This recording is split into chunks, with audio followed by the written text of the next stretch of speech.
Good morning or good evening, all, depending on where you live. So what we're looking at is 4 separate SimH instances running in Tmux. We're just going to basically be installing on all of them and then seeing if that version of OpenBSD can rebuild itself. If not, if it works, great. If not, oh well. So I'm just going to get to installing. I'm actually recording this one. But this is one of the easier ways I can find out what, if anything, will work. Okay, so this is going to be VAX 5.4. It's not fast. Yeah, do networking.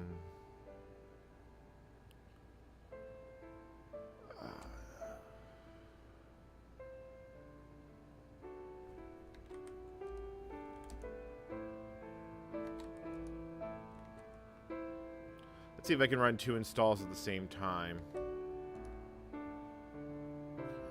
Because, yeah, it's not going to be fast. So this is going to be VAX 5.5. Password. We're not racing it. We're just largely seeing if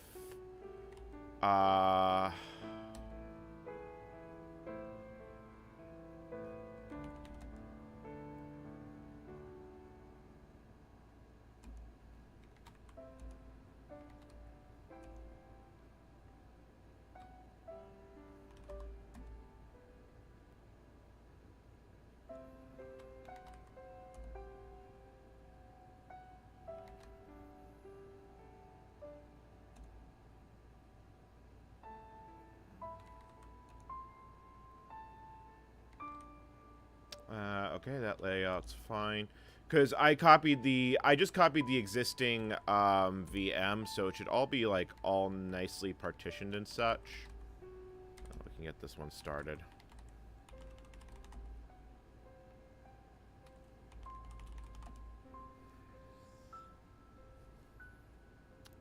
You know, I will let it start SSHD by default. You know what? I realize I probably don't need to set that one. Well, you know, it doesn't matter. Hold on, you know. Actually, no, I do, because I want it to be... well, we'll see. Alright.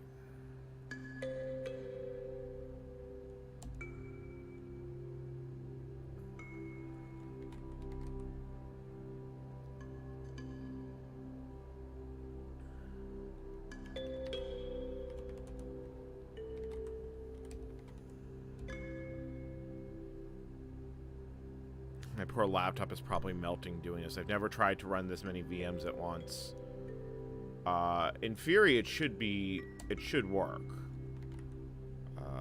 VAX 5.7. Like, hold on. Let me actually see how badly the host system is crying. Oh, chat. Yeah, that's not happy. That is not happy. Hold on. I also just realized I probably have a instance I can kill. Yeah, that no happy. I may not be able to run this many VMs because this is already feeling slower than it should be. So let me see if I can reclaim some.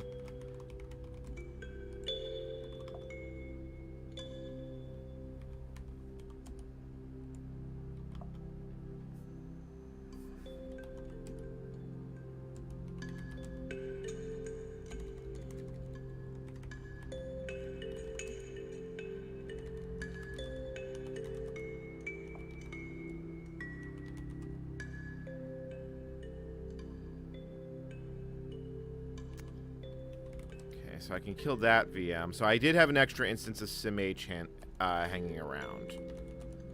So let me see what else there still is. Okay, is that everything? That is everything. Okay, how bad is it now? So I'm now down to 4 instances of SimH. And it does look like I have idling power. Yeah, it does look like I actually have some spare CPU power.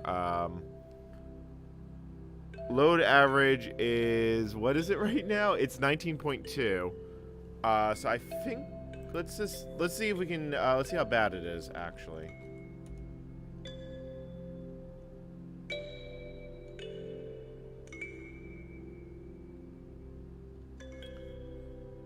You know what? I do think maybe disabling one of these is probably the right call. Because OBS is apparently taking up a lot more resources than I thought it would be. Can I reduce my stream quality? Wow, we only have only 19. Well, you know, it's late on a Sunday. What, like... yeah, let's see how bad the disk is, because this normally takes about 20 minutes. I think we should only do 3 then.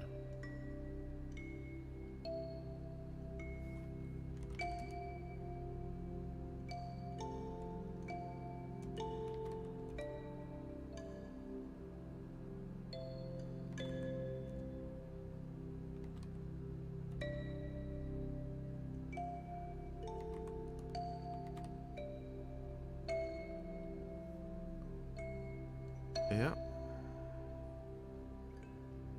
Alright, let's see here. Yeah, that's good. Let's see here. How long is that going to take?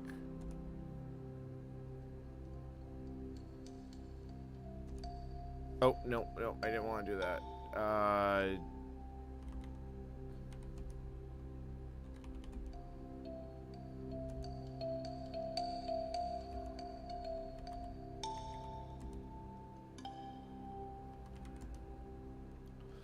Yeah, let's, nope. Let's go here. Let's stop these simulations, because let's see if that actually speeds it up a fair bit.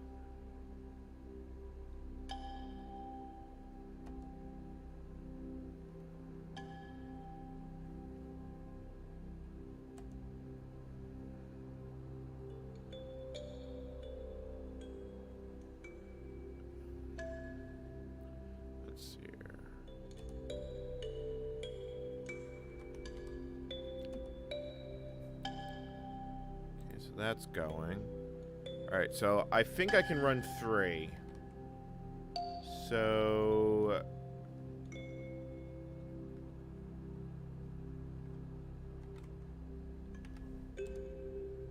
let's see, let's run 5.7. Like, well, what does my system stats go up to now? Like, do I still have actual free CPU power?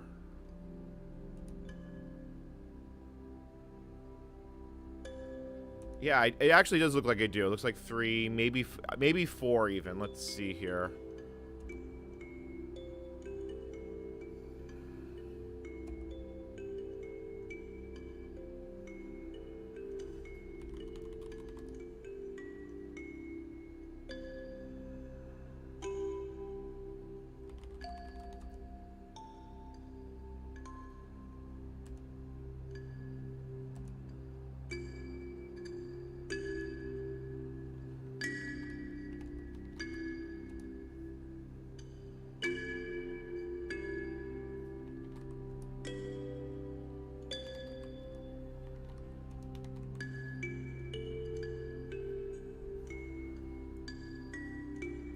Yep, nope, that actually, that appears to have slowed it down a little bit too much. Let me pause that simulator. Like, what does the top one go back down to?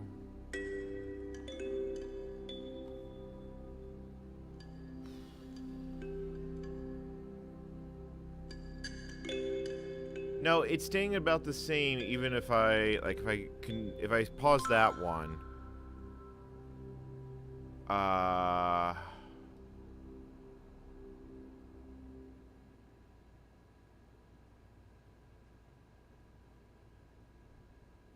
I guess it's not actually making much of a difference, is it?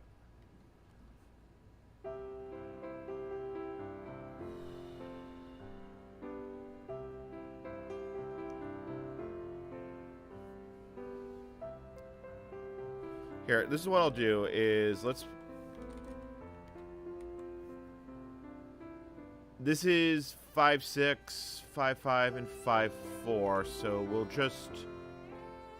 Let's let these run and then see what it comes out to be like.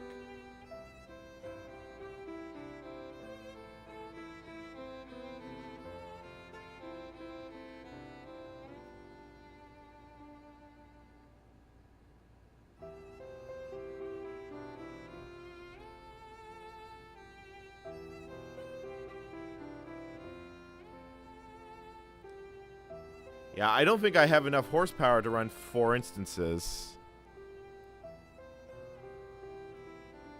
I got some I got some good sleep. Yeah, my laptop be like, I'm in danger. Yeah, you know, running free of them, there's no performance difference. I think this is just going to be slow, so, like, why am I saying I know it's going to be slow?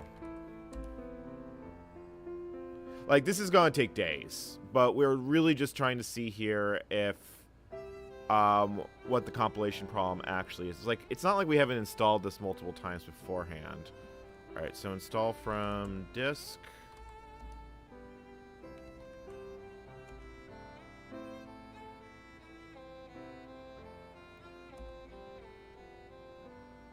You know what I do? If I turn off recording in OBS, I should get a whole lot of performance back. Because I'm not, my encoder settings are not optimized that it's not doing that twice. It just means I will have to stop those streams. So, yeah, chat, look how much faster it suddenly got.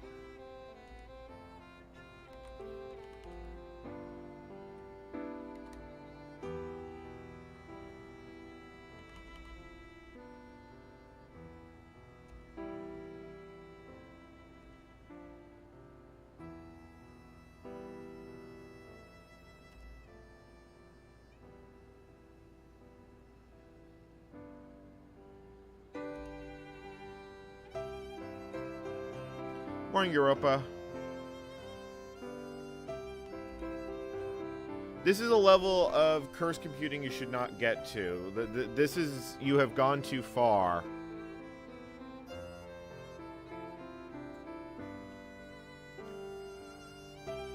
Yeah, let's see how badly it's hurting.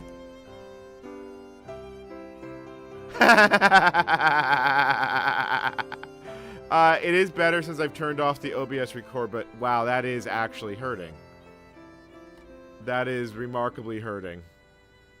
My laptop is not very happy about what I'm doing to it.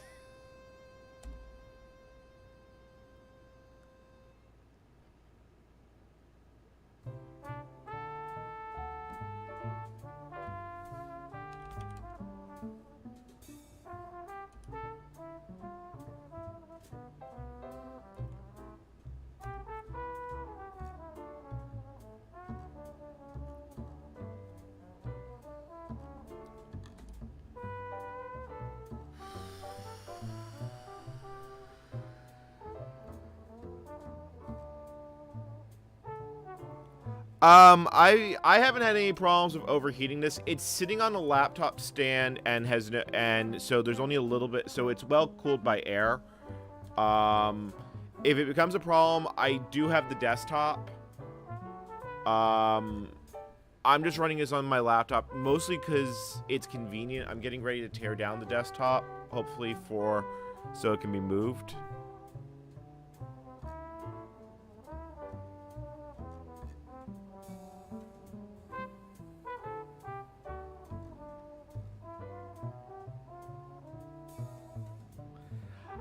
I mean, let's be honest, if I did this on Absolution, I could probably run 10 VMs at once, and maybe that'd be what I do if none of these succeed, I'm going to have to go further back.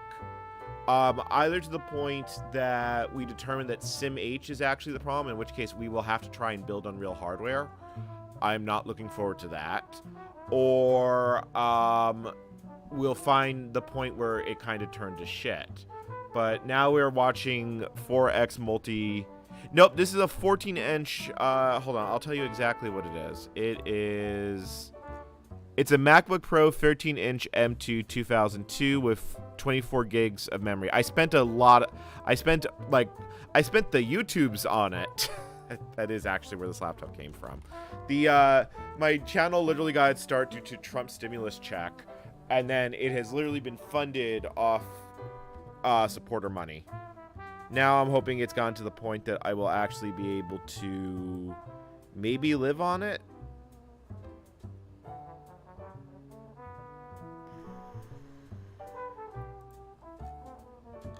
Yeah.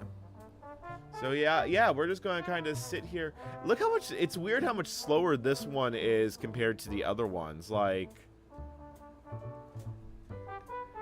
fascinating, Mr. Spock.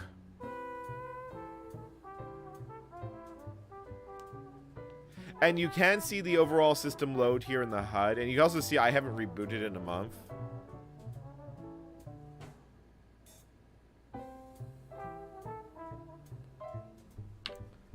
You know, I just made tea and I forgot to bring it out.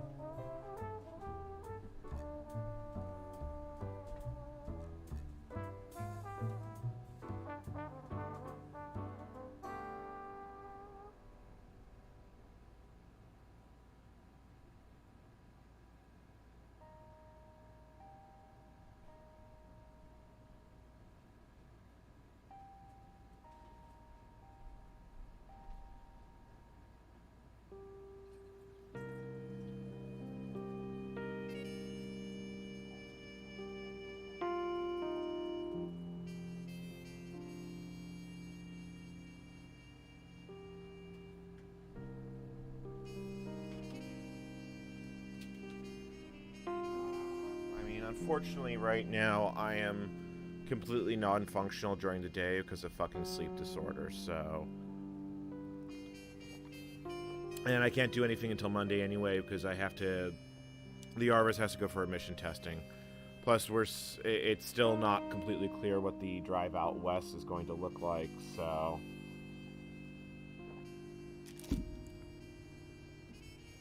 Yeah, the jazz is nice.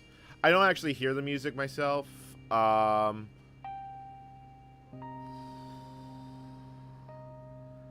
yeah, like 5.4 is just going much slower than the other ones.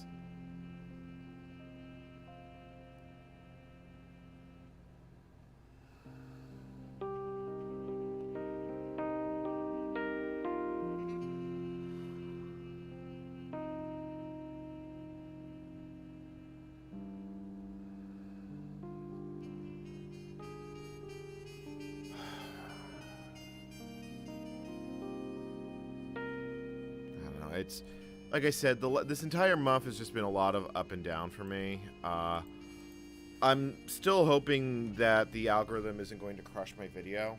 I really, really do hope that. Then again, I've gained a lot of subscribers in the last 2 days. According to the analytics, I gained 80 subscribers yesterday, and I have so far gained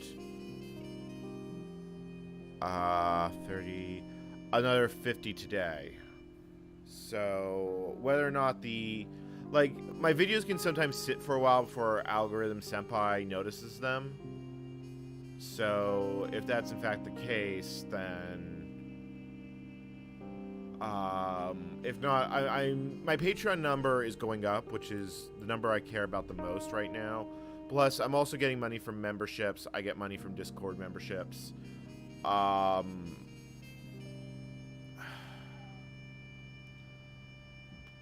Fingers crossed. I mean, no one sponsored me on GitHub yet, but maybe when I start publishing binaries.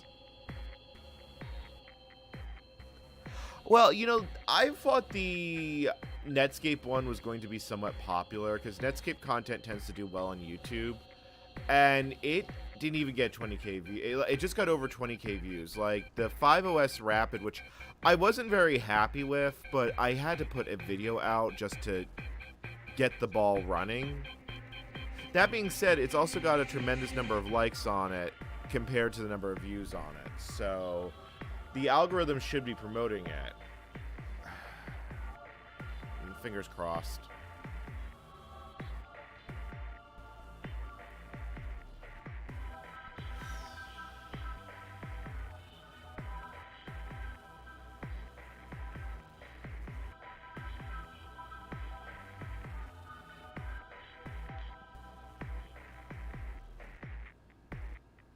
God, it's weird watching how the dots, the march of dots.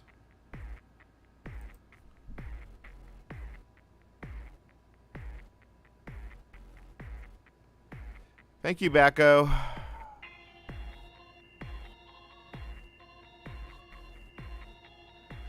Frame Buffer, you can figure out when you were around when you started doing some of the thumbnails for me. You were in my first channel year.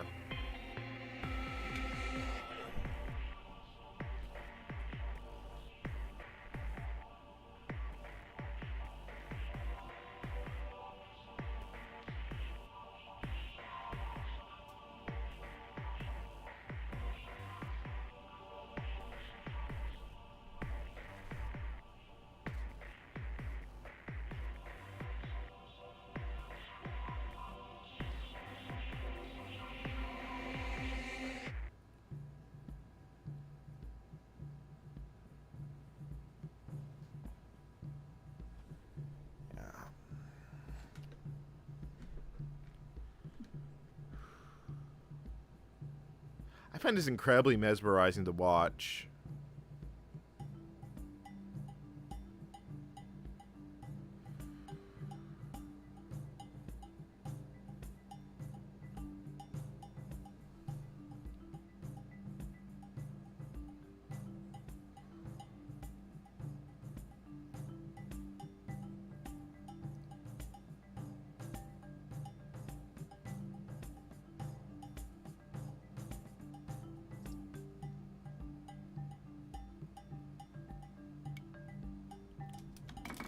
I mean, I very much doubt the BSD devs would do this, but they know this code base. I mean, Theo's been working on it for 30 years, or longer than 30, because he would be going all the way back to the start. Yeah, he'd be coming up on about 40 years of working on this code base. And I want to say he worked on some of the earlier BSD stuff before NetBSD. He may not have, but...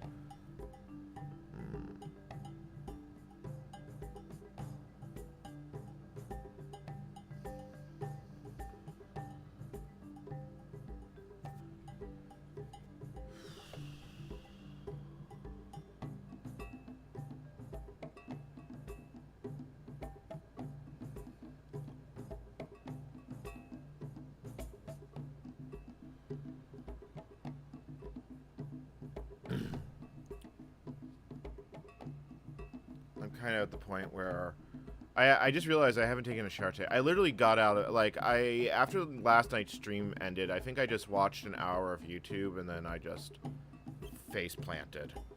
And then I got up probably about 2 hours ago. I had to do some thinking of what I was going to do, so I set up the screen instance. I set up all the VMs because no one wants to watch a bunch of file copying. We want to watch our progress bars with progress bars.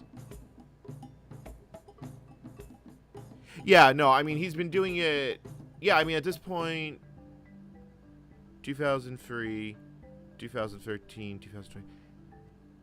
31 years, and I believe he's been doing it longer than that, because I believe he did work with some of the original BSD stuff, but I mean, you know, that's half his professional career, assuming he started around 20 like I did.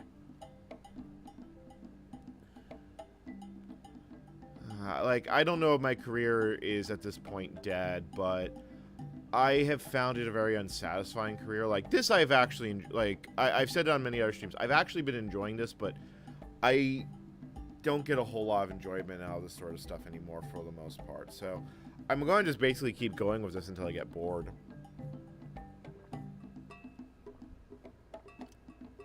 I don't know if I could realistically get hired in an OS dev position, but you know, the honest truth though is I have a lot of networking expertise. There's got to be some place that is looking for a PF Sense engineer. And I'm realistically playing with the core. Like, by the time all is said and done, I'm going to know OpenBSD quite well. I mean, it's just the nature of the beast. If you can write a damn patch for it, you know it well enough to fix it.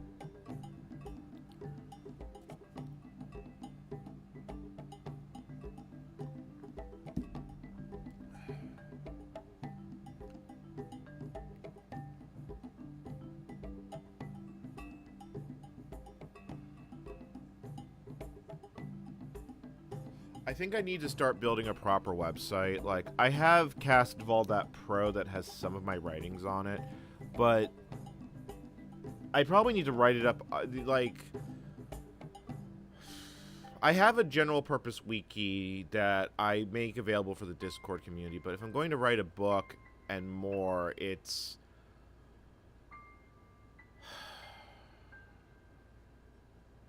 I have to make my social media presence actually count. Now, let's be honest, the YouTube channel is small, but it's such a niche topic right now that in its niche, it should be good. I mean, realistically speaking, if I say, here's a book about the shit you on the video you just watched, there's a good chance that people will watch it or will consider buying it, especially if I promote it. Like, I don't think anyone would be unhappy if I did a sponsor read for my own book. Especially if it's a technical book.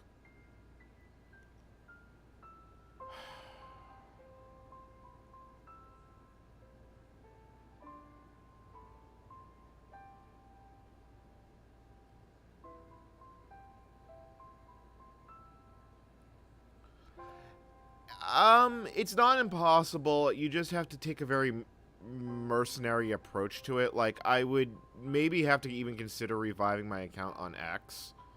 Ugh. Ugh, I felt dirty just saying that. But Elon Musk would not appreciate if we dead named Twitter. Yes, I went there.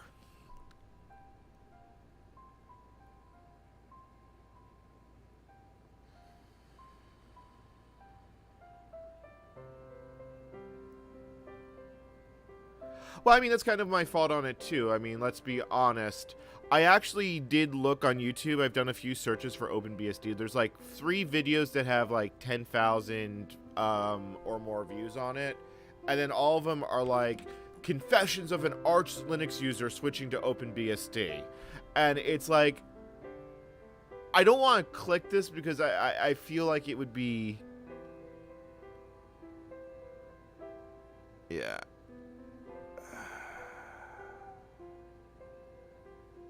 Wait, they charge for 2-factor these days? Oh. Fuck you, Elon Musk. Like, I could get on Threads, and it's like... joy, but YouTube itself is its own social media platform. The most realistic place for me to grow my viewership if I was to leave the platform... I shouldn't say leave, but grow in addition would be with Twitch and probably Instagram, but...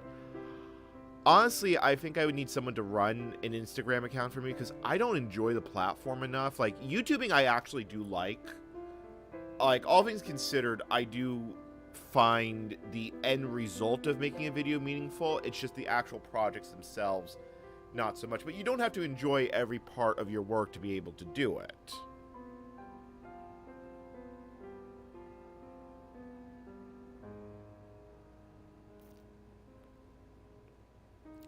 PS4 is based on FreeBSD, which is a separate... It doesn't have the same... You have to go a little bit further up the tree of BSD to find the center point, because itself was a... It was an independent effort.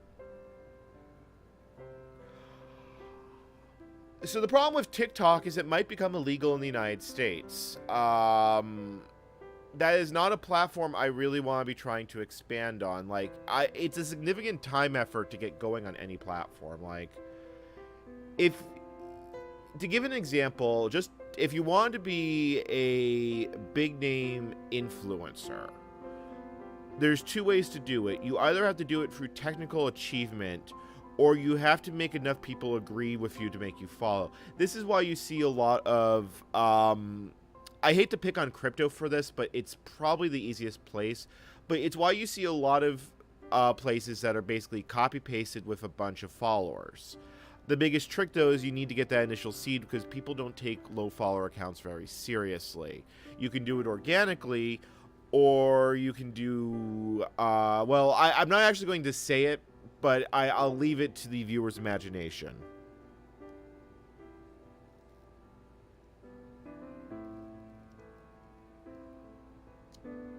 See, I've heard that TikTok views do not translate to other platforms. My personal experience with shorts is that I've only done a handful of shorts because I'll be honest, my content doesn't fit the format well, and I really have to think of what to do when I do shorts. I may try them again. Actually, I may actually try. You know what? Maybe I will do that. Like, maybe I'll take the current VODs, and I will like do a one short per each one, in the not so near future. That's actually a really good idea. I should write that down.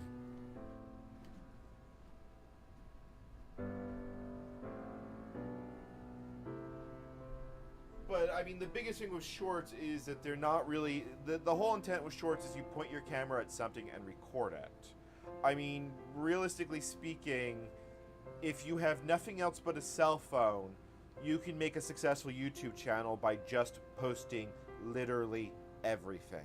There's more than a few channels that got their start doing that.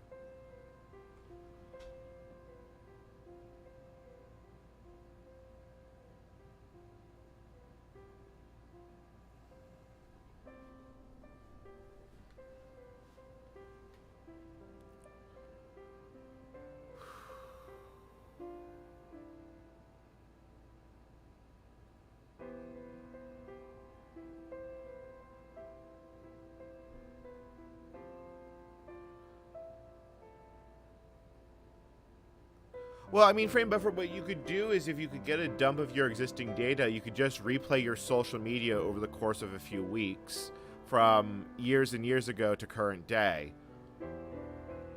I actually had that thought of doing that with Twitter because I believe there is a JSON dump. If not, the HTML is probably very scrapable.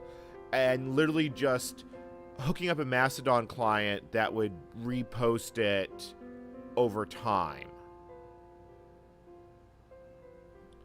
The biggest problem with Mastodon as a creator is because the way the algorithm, well, because of the lack of algorithm, it's very hard to get traction on Mastodon. It's a great way to keep in touch with friends or follow a specific creator, but I don't get anywhere the type of reach I used to get on Twitter.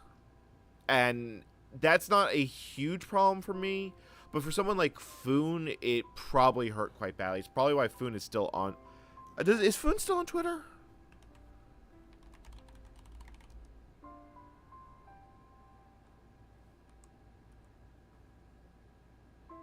No, Foon actually did leave the platform.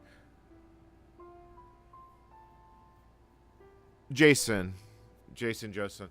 I've heard it both ways. I just whatever my mood is. All right. I really need to shave. Okay. Yeah, I think once I get things compiling, I'll go take a shower and then... Because I'll probably keep an eye on this for an hour and then we'll go to an unattended stream because this will run for hours, days even. I'm not going to, like, handhold it if it blows up again like I did the last time. I just want to see if it will run the build from start to finish without panicking.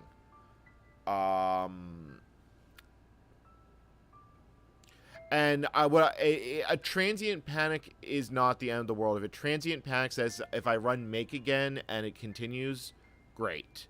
If it goes tits up in a reproducible way, which is what it's currently doing on 5.8, we've got a problem. And we're just basically going to work backwards until I find a version where this isn't an issue, and then we're going to bisect it.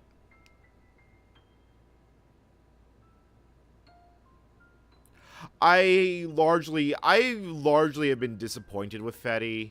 I'm running my own home server simply because I don't want to be on a major instance. I've already been burned enough times being on a major instance, and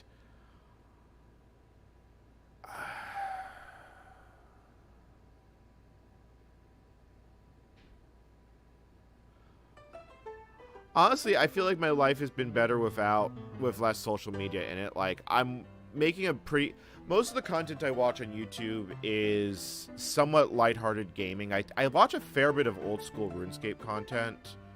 And I've really been taking a massive amount of work to avoid doom scrolling. It has helped for the mental well-being. The pandemic was not good for that.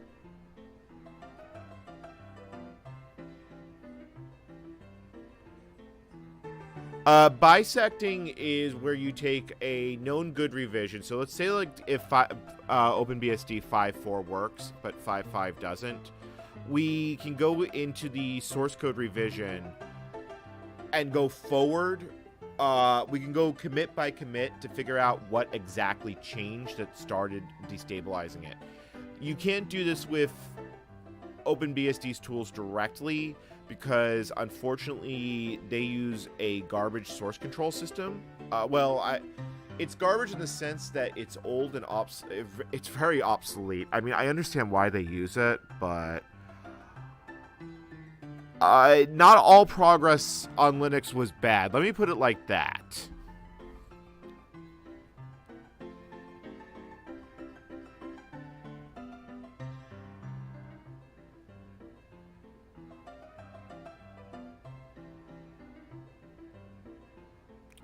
Yeah, trust me, I've had some recent parental interactions. I've been very... estrangement sucks, but the mental health benefits have been worth it. I remember CVS when it was current. When I was still active on doing herd stuff, and I was active for a few months. Long enough to get commit rights, to put it in context.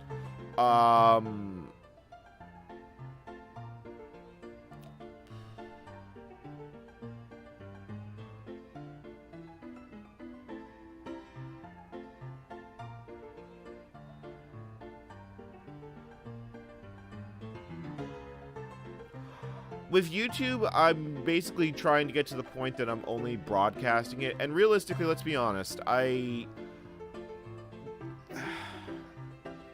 have kind of lukewarm feelings about, because, I mean, how many people basically sit in front of YouTube for I don't want to call out my audience, but let's be honest, I know I watch too much YouTube. And it's not that I could do something more productive. It's like, I grew up in a household where the TV was always on. It was a standard part of my life, and I don't think that was a good thing for my life. It's normalized, but if nothing else, I'd rather be creating for 8 hours a day. And if someone else wants to watch me, great. But I also feel like, am I just perpetuating the cycle? You know, it's like people who live stream poker. Well, no, sorry. With poker is a game of skill. It's when you live stream something like slots or CSGO gambling.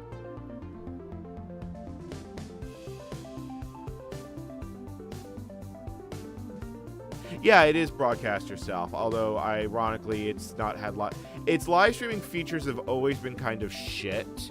There are some things I like over Twitch, but I've always... Mixer was Twitch done in a way that I was happy with, and like I said, I worked for Mixer.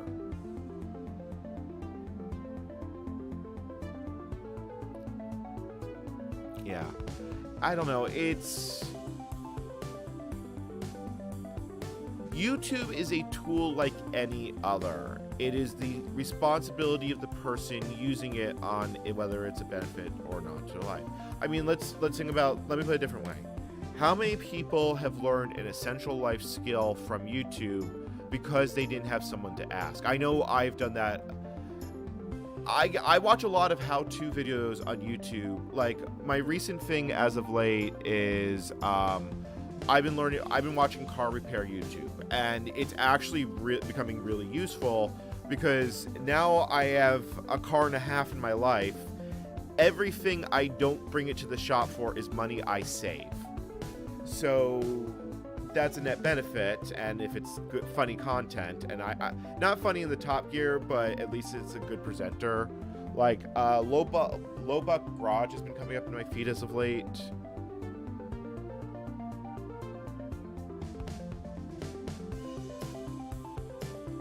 Frame buffer.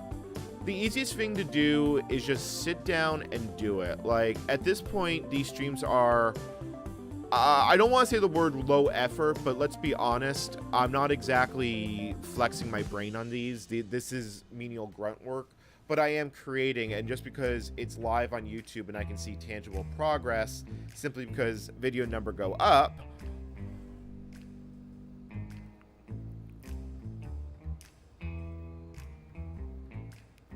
Yeah.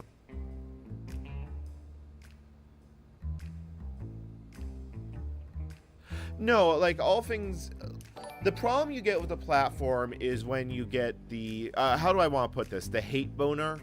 Like, let's talk, like one of the largest channels on the platform is Real Life Lore, which basically recaps current events.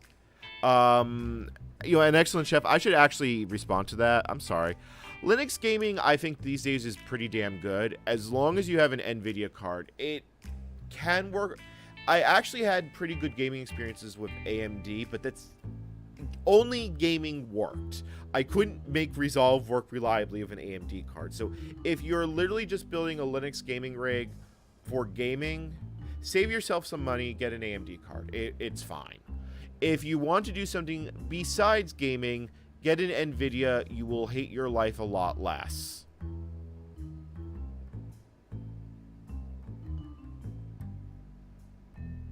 Well, Frame Buffer, the thing is that you're going to watch content that appeals to you, what you like.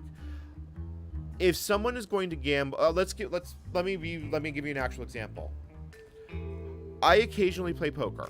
It's not the type of thing I think I would ever live stream, because I do know a lot of, I do actually have a lot of 18-year-olds who watch my channel.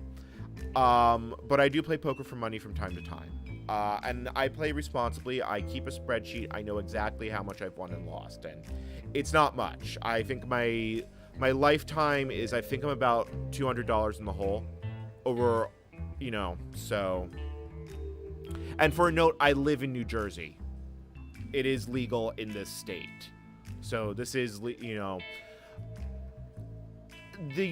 you look at gambling, and if you've ever been to Las Vegas for an extended period, it's literally watching someone turn an entire Social Security check into either bingo or into slot machines. Because the way the machine works is that statistically you will get about 90% of what you put in a slot machine back out in payments, but you won't see that unless you actually do the math, and most people who are going to play slots are not going to do the math. Yeah. Sorry, chat. Am I getting a little bit on my high horse here?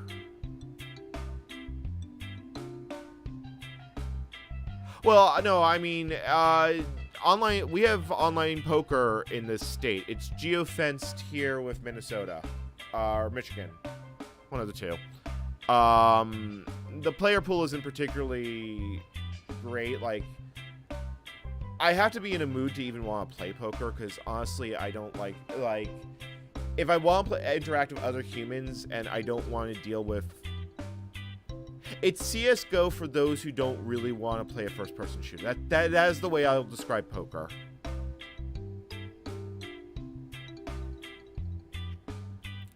Like, I suspect if I really put my brain to it, I could probably grind the game and make a profit. Because realistically, to win at poker, and I do mean win, as in you walk away with money, you have to, statistically, the best pros win about 55% of the time, because they can read the other players at the table. My own personal statistics say I am a losing player, but I only lose more due to inexperience than anything else. Like, it's not like it's hemorrhaging money, and I play micro stakes if I do play. Yeah. So I mean, it boils down to the difference between that, but like, there's a lot of people that will sit and watch Logan Paul, and let's be honest, Logan Paul has run free scams on his fan base, and is, shall we say, lowbrow humor. Like, there's nothing wrong with lowbrow humor in and of itself, but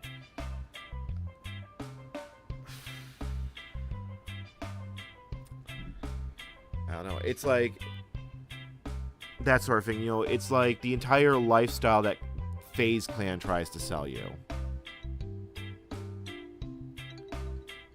No, I honestly, it's actually the joke actually is referencing the European Union protected trademarks. It's why cheddar cheese cannot be made in cheddar. Well, before they left the EU, but it's like feta cheese has to be made in Greece, because ultimately the more longer and correct version is the BSDs are Unix if you consider the ship of Theseus. If you can believe you can take a Unix system and remove every bit of Unix and replace it with new code and still have a Unix, it is a Unix. Otherwise, it is a sparkling Unix-like. And honestly, that line was simply too good just not to use.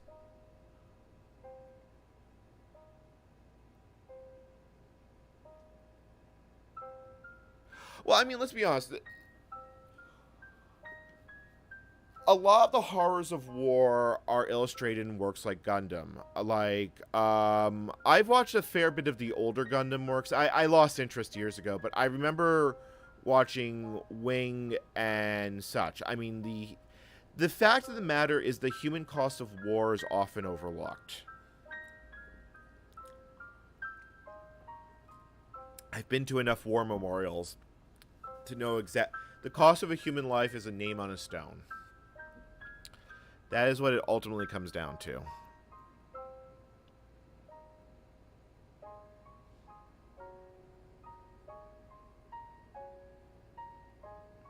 I mean, Catherine, you're completely correct. You're completely correct on that. Like, let's be honest. The only time a creator gets called out is when someone the size of PewDiePie uses a racial slur on air, and then everyone forgets about it. Like, you might lose a sponsor or two, but within a year, it's gone right back to where it is. And let's be honest, that is a relatively small sort of thing, but then you get ones like, what was the name of that creator? The one, like, he was like a million-plus creator, and he basically... Let me put it like this. It was the type of thing that ended in a human trafficking investigation. I don't even want to look it up because it's like, I don't need to be scarred at this time of night.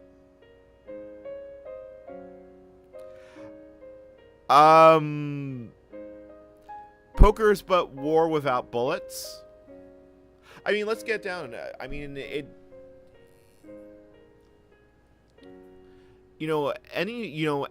anytime you have competition between humans, sometimes, sporting events are competitions between humans. Olympic victories are, Olympics are the type of things that help.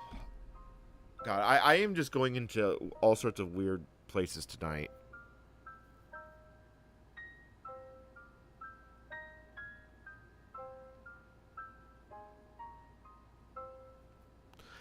Computer hardware review content creators regarding tax liabilities regarding review hardware. If they keep the hardware, that one can be a little bit more interesting because if it is a prototype hardware that was never meant for sale, that one I could see argued both ways. It would depend on the circumstances, JM Road fan, because I have actually looked into some of that. I've had to deal with customs and immigration on bringing stuff in from Canada before.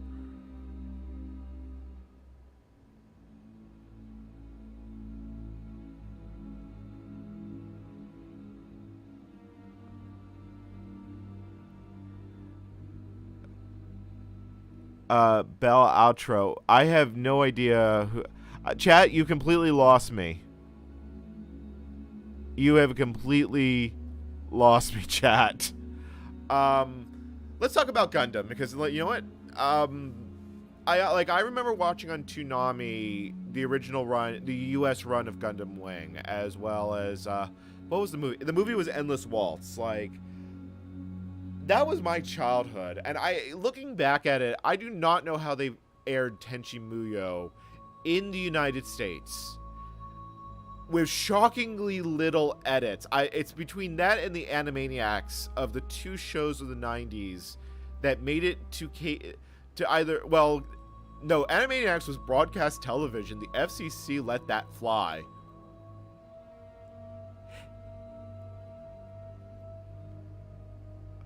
A poker roguelike.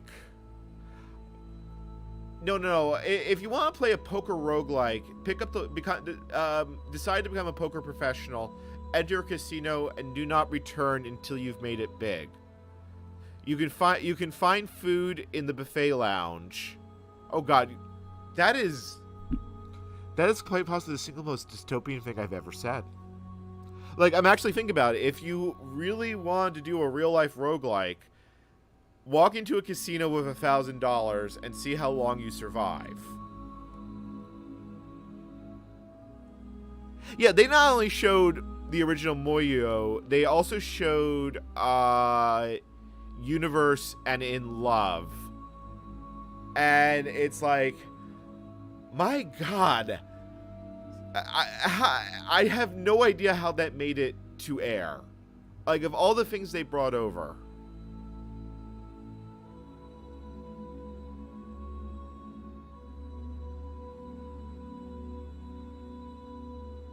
That's how most people gamble. Look, I mean, let's put it like this. The truth of the matter is I've never gambled in Atlantic City. Atlantic City has always been that mythical place in the south of me, because, like I said, I'm from New York originally. I've been there a few times. It's actually where Monopoly's roads and streets are all based around Atlantic City. And it's also where Trump managed to bankrupt a casino.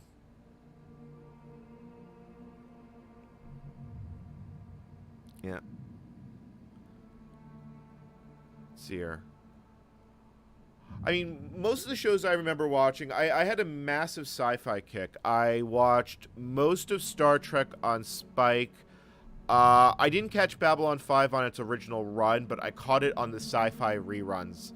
And, like, that show hits. I really am due to rewatch it because I have found it a very good...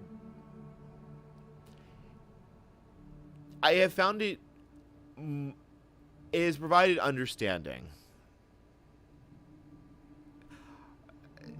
I thought it was actually 3 casinos, but it may have been 2 casinos and a mortgage and a trench coat. Hey, look! That one's done.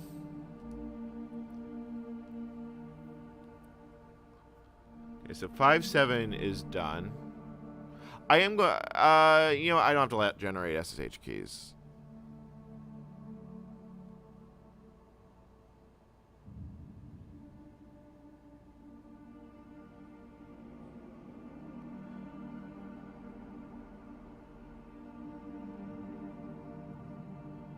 Yeah, you're right about that, because if you were going to go surfing, why would you do it in Atlantic City? There's a perfectly good Florida. Oh god, I just complimented the state of Florida. I mean, you know what? Florida does actually do one thing. Like, Florida's gaming commission rules are so strict to prevent senior citizens from getting scammed.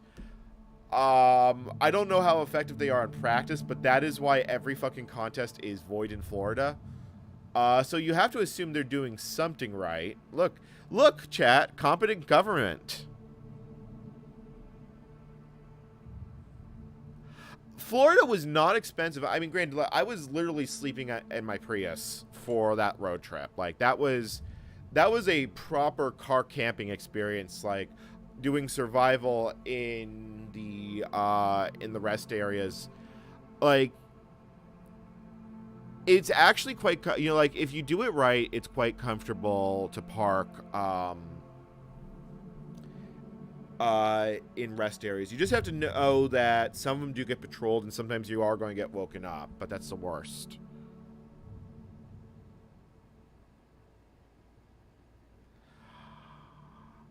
Well, Catherine, it's funny you should bring that up.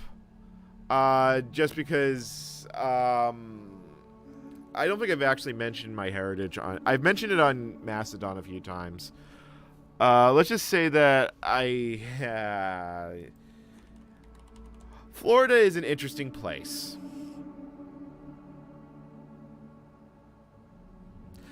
No. Florida has sunshine laws that let the rest of the world know that it has crazies. I was a firefighter. Crazy is a universal aspect of the human experience. Man, I'm just a bag of sunshine today.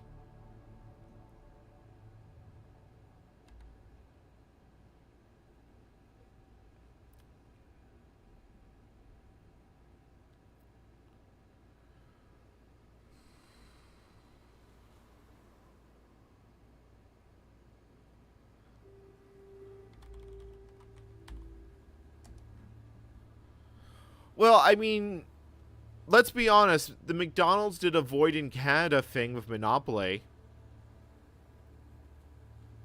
Like anyone who really enjoys studying proper fraud would love to look at the McDonald's Monopoly game.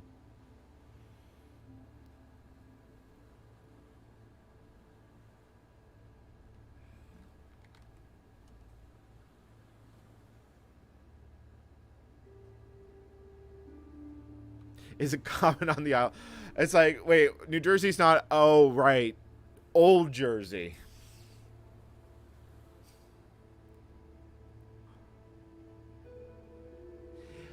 Yes. The thing is that Florida has freedom of the press laws.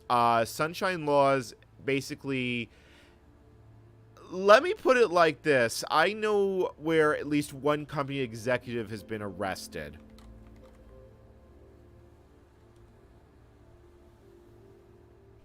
Okay, so that one's rebooting. You know, I'm just gonna let that go, because then I don't have to think about it later. It's less. It only takes a few minutes to generate the keys.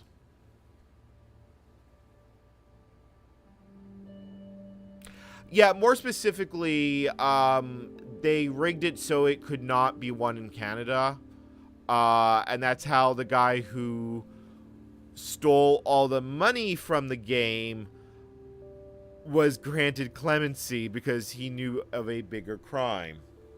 It's funny how that works.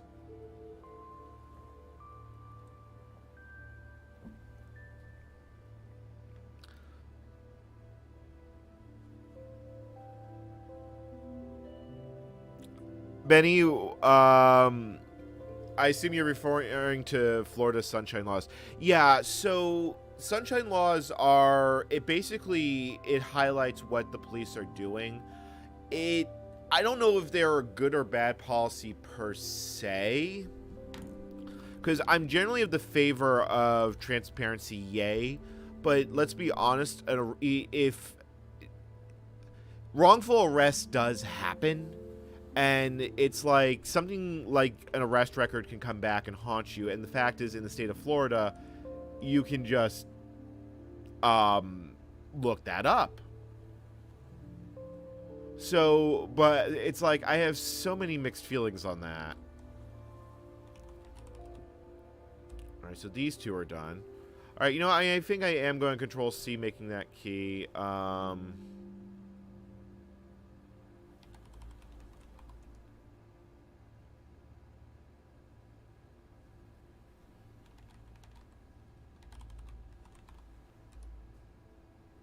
Man, 5.4 is really slow.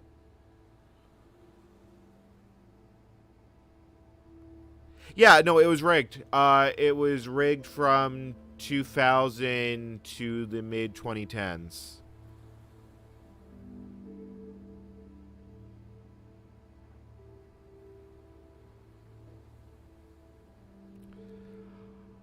I mean, let's put it like this.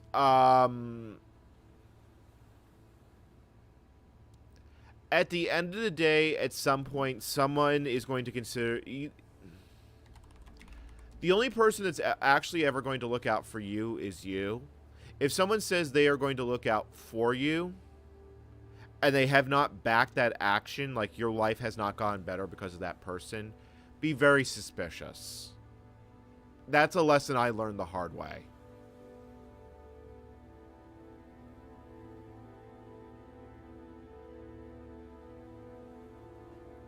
Right, but Catherine, the biggest problem is that interacting with governments is hard. I recently had to get some paperwork settled with the state. Nothing, this was mostly routine stuff that I want to. My vital records are based here in New York, and it's much easier to get your root documents when you can actually go get them in person. So I wanted to make sure I had to get archives of them, but because I was born in the city of New York, I actually need my root documents need additional notes because I have to prove that I wasn't born in relation to the United Nations. Because if you're born as part of the UN, you do not inherit US citizenship. So when I have to do a proof so for certain government functions, I actually need additional documentation in addition to my birth certificate to show that I did in fact gain citizenship when I was born. And that's why I had to interact with the county of New York, which the city of New York in which I was born, the county of New York which determined who I was born to, and the state of New York who confirms the other two knuckleheads did it correctly. That is literally why I had to deal with 3 separate fucking governments called New York.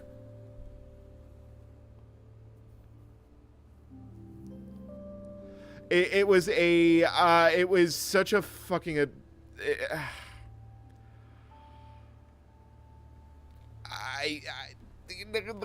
it's how I feel about it.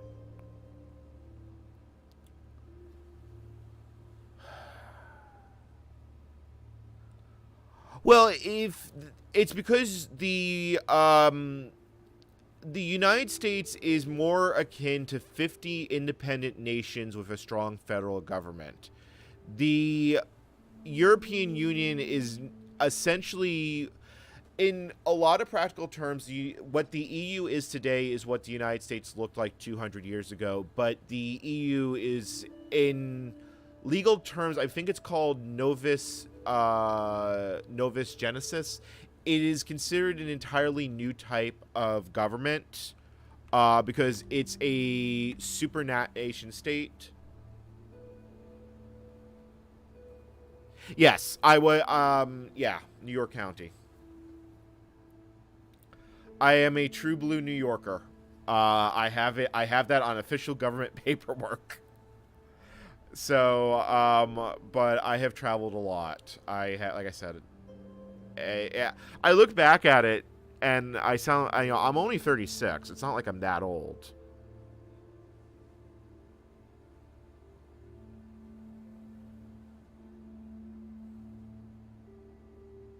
Yeah.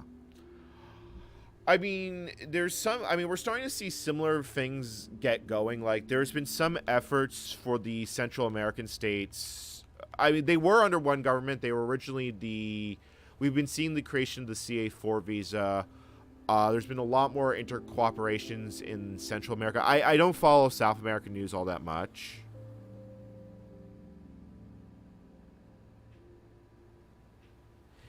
Yes, it is New Amsterdam.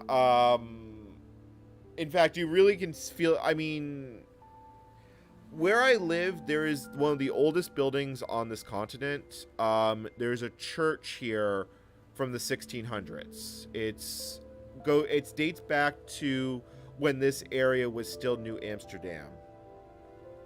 It's the Old Bergen Church. So,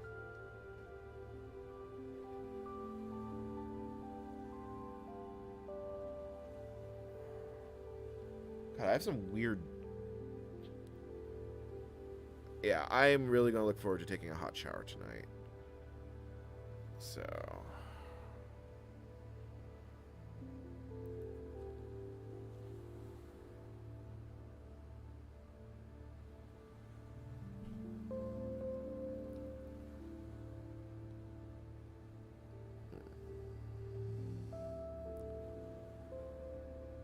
Well, I mean, the biggest problem is that every time that there was a proper election in South America, if it's not U.S. Let me put it like this. The United States has probably started more coups in South America than any other continent. And I actually, no, now I have to actually think about that. Have they started more coups in South America or in Africa? Because I want to say there's been quite a few more in South because the basis of the Monroe Doctrine, the United States basically claims the Americas as there will be no outside interference.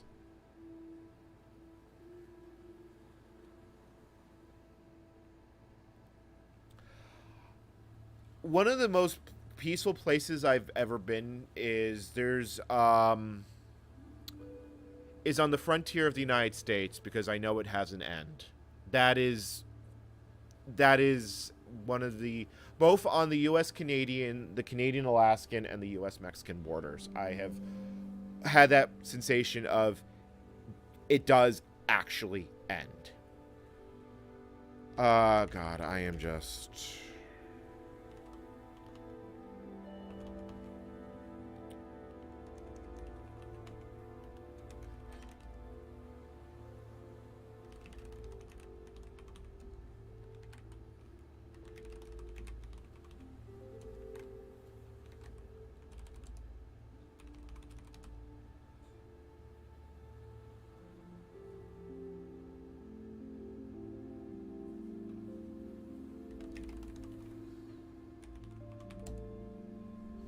Okay, so now... Oh, I should have given it -Y.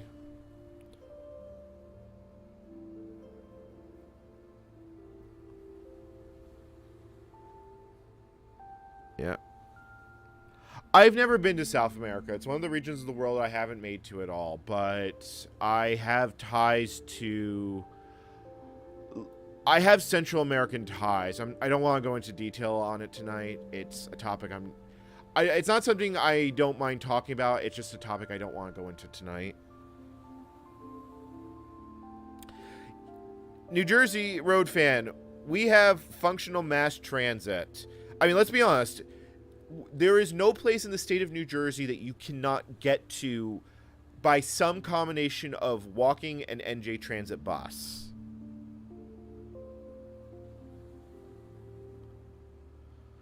Well, I am planning on doing the Pan American Highway. I don't know how I'm going to do it just yet.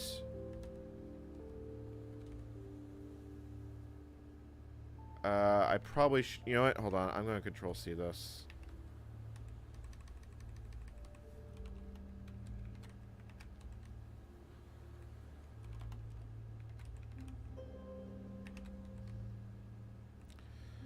I'm going to be lazy in triple. New Jersey's about 100 miles. It's about 100... From here to the Water Gap is about 80 miles. From here... From north to south, it's about 140 miles. From the border of New York to the border of Delaware. It's not a small state.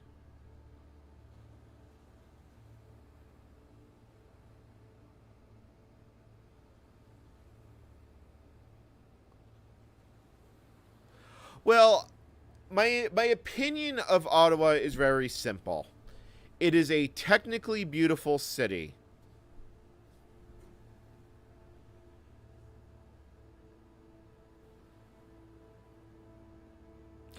The thing that completely kills me about Canada is every time I go looking for Canadian history, I find it hilariously not there. Like, there are a couple of historical landmarks in Canada. They do exist, but they are few and far between. Like, there's Roundhouse Park in Ontario, which is at the base of the CN Tower. There's a fair bit of Quebec history stuff in Montreal. And then the one that to this day completely kills me, it's on Prince Edward Island. It is the museum talking about Confederation Bridge, and a video that apologizes for it being named after Canada because too many things in Canada are named after the Confederation. It was the single most Canadian thing I have ever seen in my life.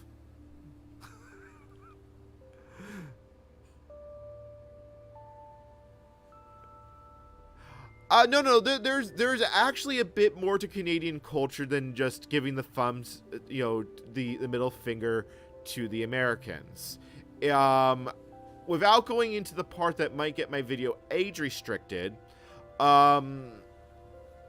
you realistically have Canada's role as peacekeepers overseas. RCM, there's been actually quite a bit of peacekeeping operations done by the RCMP throughout years, and Canada has a large history of successful diplomacy that the United States can't always claim to do. Furthermore, it's got some of the largest natural reserves of anything in the Arctic. But the flip side is a lot of the reasons of why the United States broke away from the Crown still exist in Canada. And I actually have a very simple way to describe this. In the United States Constitution, it is the right and power of Congress to establish post offices and postal roads. This provision is where the U.S. highway and interstate systems has come from. As anyone who has ever driven in Canada, you know that the fastest way between 2 points is in the United States. So, yeah. Newfoundland was fascinating.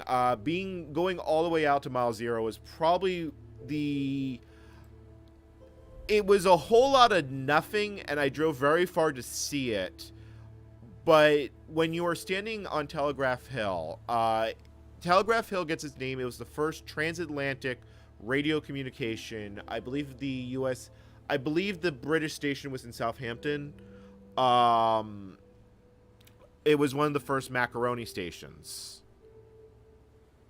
Yep. So, yeah. So, I have Canadian friends who would probably...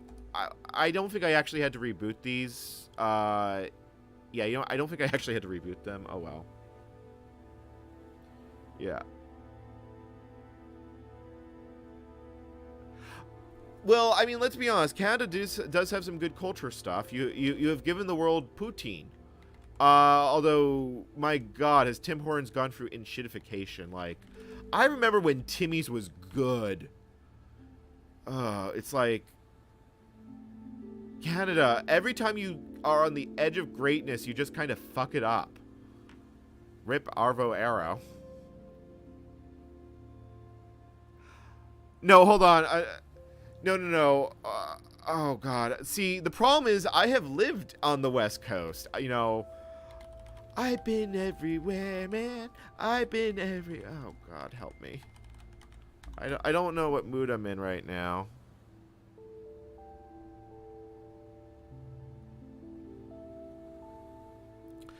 Well, the reason that Quebec should... The good value of Quebec is that it gives Canadian culture.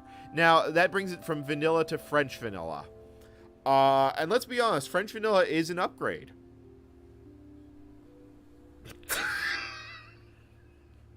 I almost got that.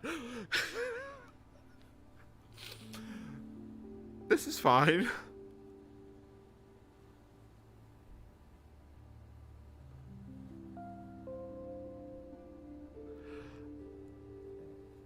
California is great.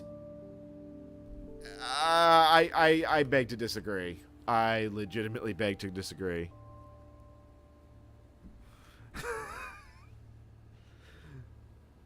Yep. Like, I really I have to disagree on the that assertion that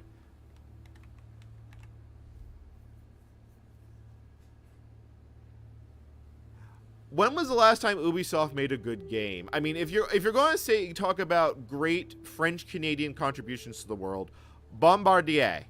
I actually got to do the corporate tour of Bombardier when they were bringing out the Embar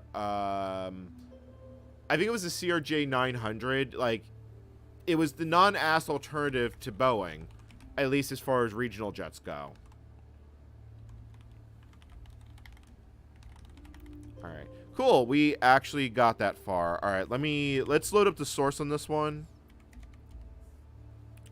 because I want to be compiling, man. All right, so FTP.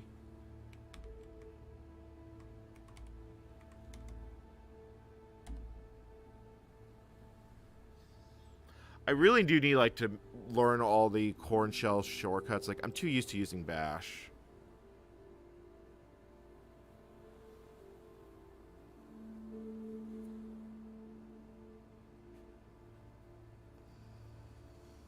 There was also research in motion. They are, although they were, I think they were based in Ottawa, not Quebec.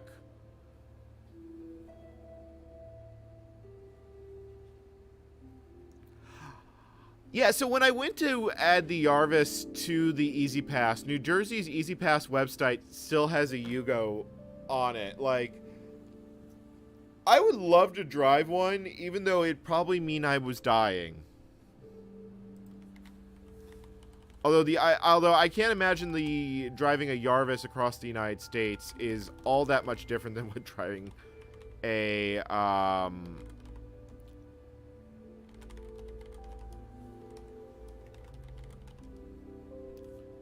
Alright, so 5.7.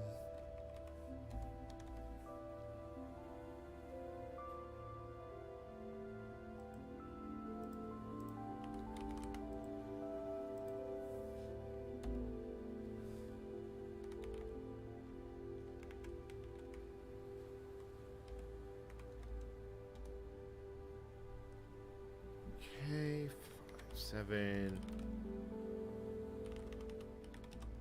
5.4 is really slow.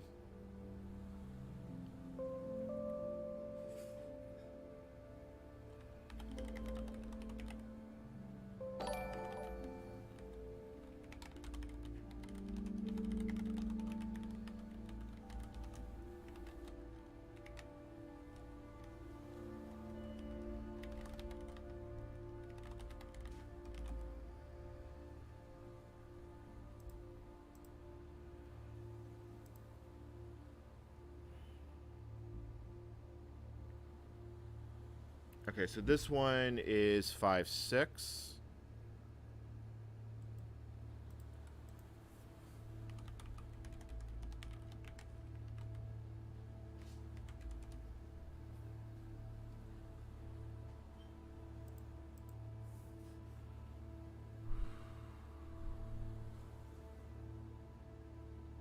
Okay.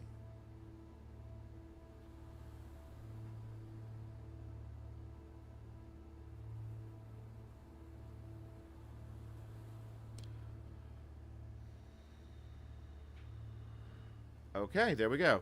We now have we are now downloading. We are downloading in and meanwhile this one is still going really slowly. I don't know why it's so slow. Is it an emulation problem?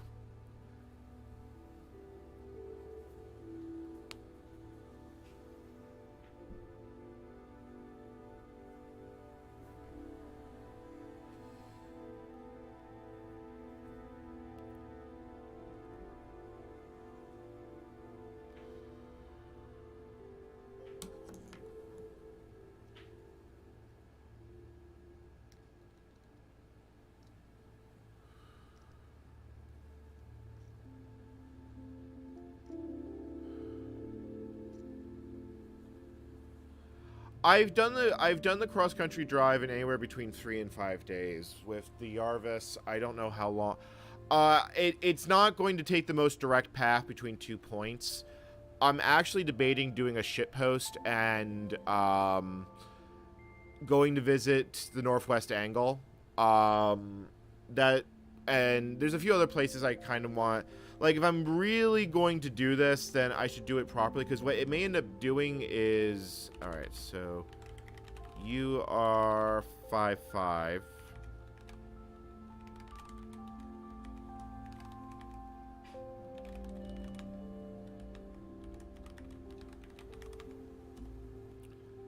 Alright, so now that's extracting, so this one will be next.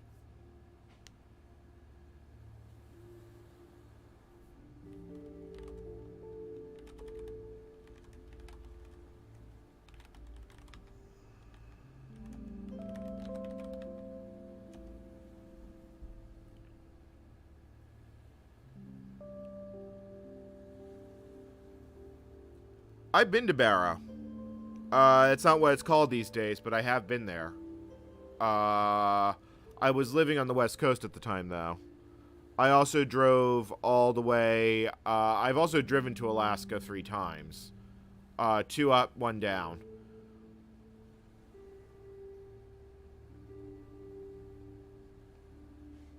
I also had a west to east drive mismatch, so now I get to add them. I get to add an east to west drive. Although, we'll see.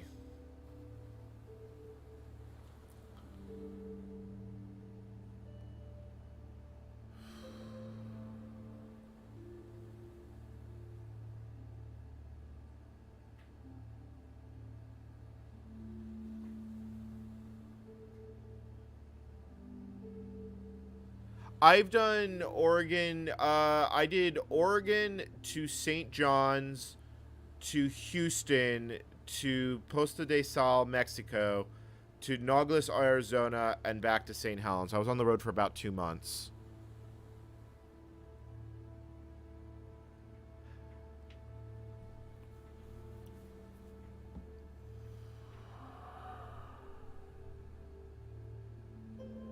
No, I flew up once and I left with a car. I've made 3... I've spent probably about a year and 3 months in total in Alaska. Enough time that it left a very permanent impression on my life. And given the circumstances, if I were to stay... if I were to find myself retiring somewhere in the United States, I would want to be in Alaska. I don't know if that will happen, but it's a place I would want to return to. And I probably will break down to tears because I haven't seen it in a decade. Like, Alaska was probably the single... It's the year I started learning who I was as a person and not the person I was dictated to be.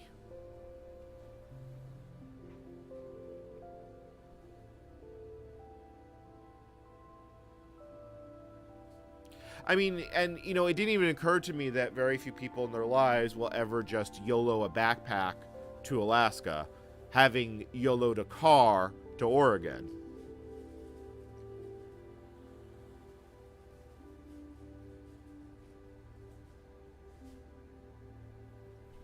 Did you take the metric interstate? Okay, let me... Oh, I do have tea. Perfect.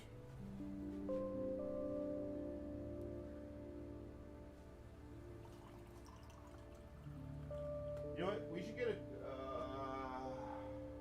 No, hold on. Shit. I'm currently thinking of what I actually... Yeah, I reasonably can't run more than this. I could run more on the desktop, but desktop is getting ready to be torn down, so... I'll be back in a moment.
Alright. I'm sitting here. Novice Freak, I already did that. I actually did compile that. God, it's still on the it's on the RS6000 140's hard drive. But I do actually have that.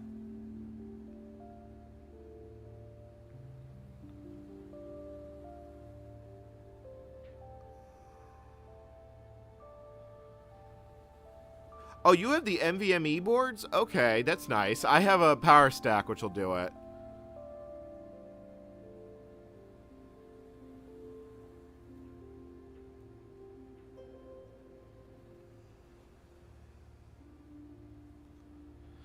I've already gotten my holy grails in pieces. Like, I have a next station. I'm getting rid of the CRT, but I'm keeping the system, so I hate to junk a CRT, but I'm keeping the rest of the system. The tube is fried, the analogs are fried, like fine.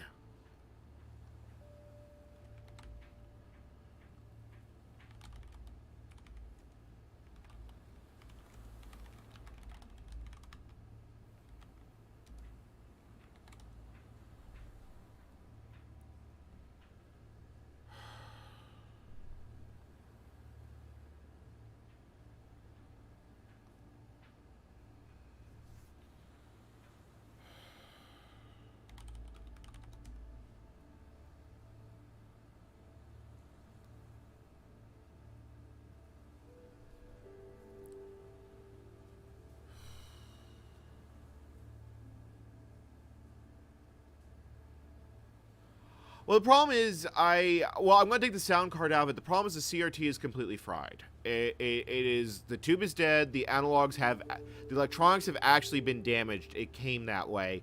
I'm moving, and I'm still going to be using this system. I don't want to dedicate that much space to move a dead CRT.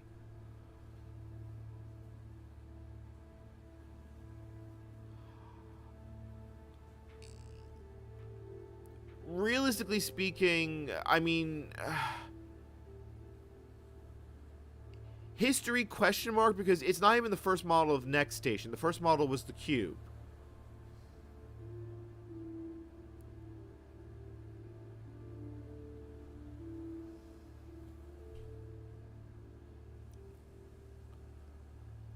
Oh, yeah, I can Control-C that.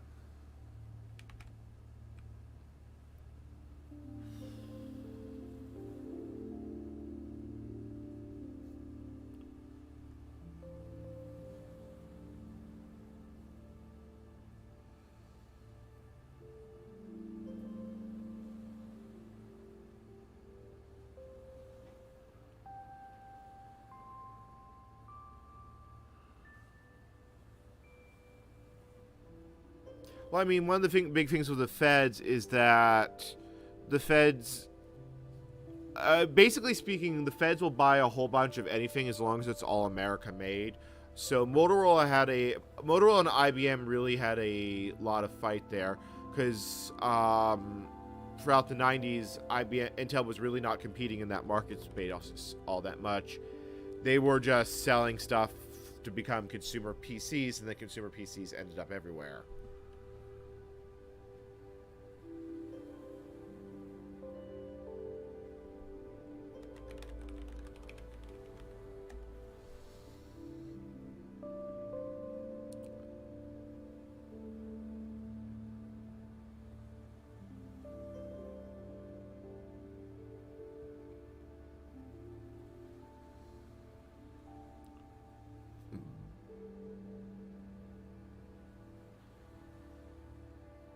What's Carl?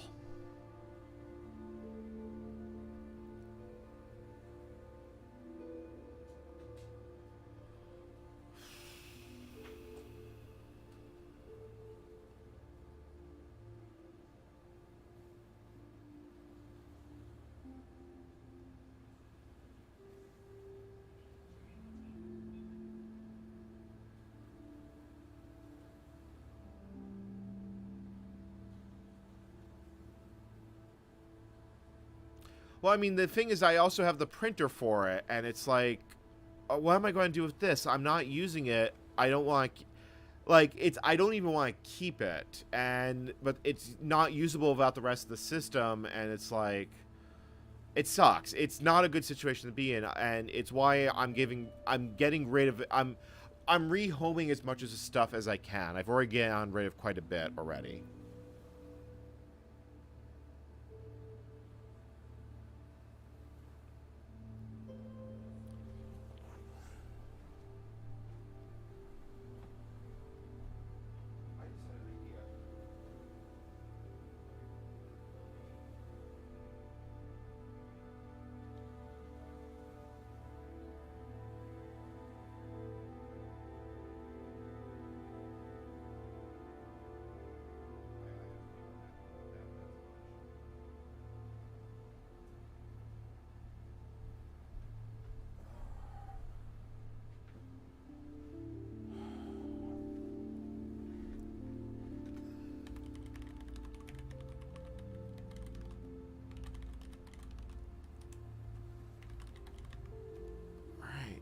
Now we need, this is for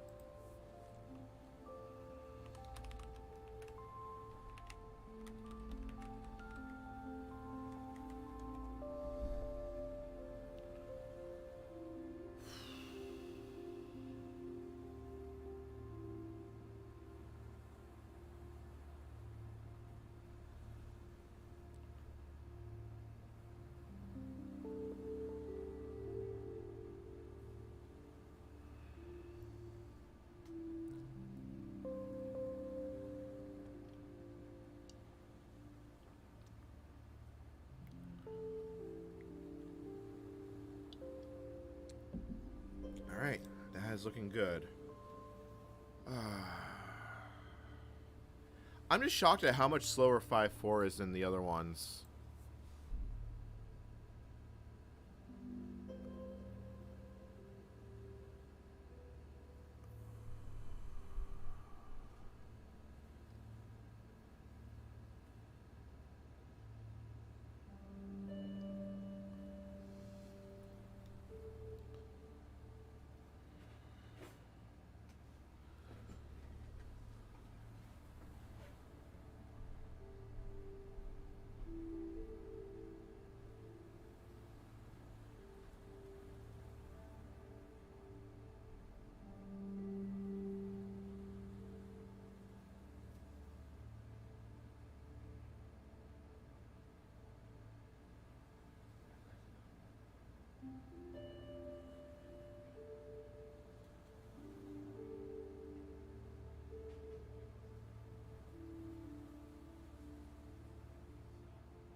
I mean, nothing to do but watch it all run.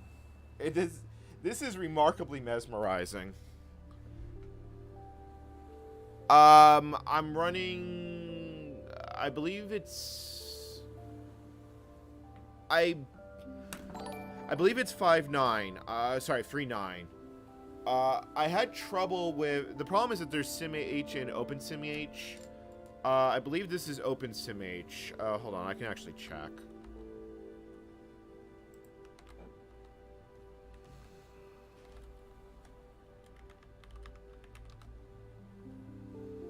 Oh no, I'm sorry. This is OpenSimH 4.1. I'm misremembering. I think I was using. Hey chat, look at it. Look at it run.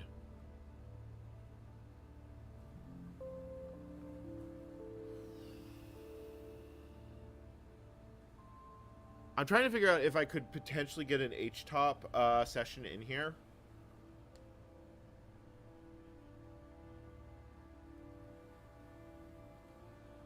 Like, hold on. If I split this one more time.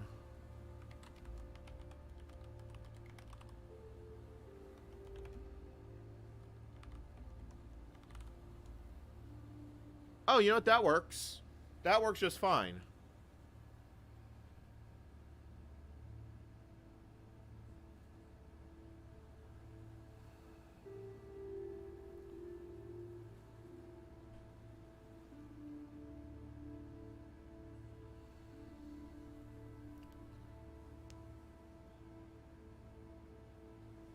I could throw... damn it, YouTube is doing the thing where... they put a big giant heart, which is like a react. What could I throw?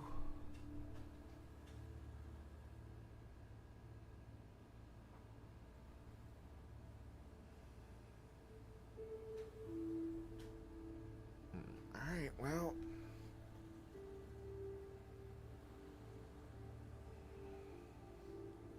God, you know, I never used to get, you know...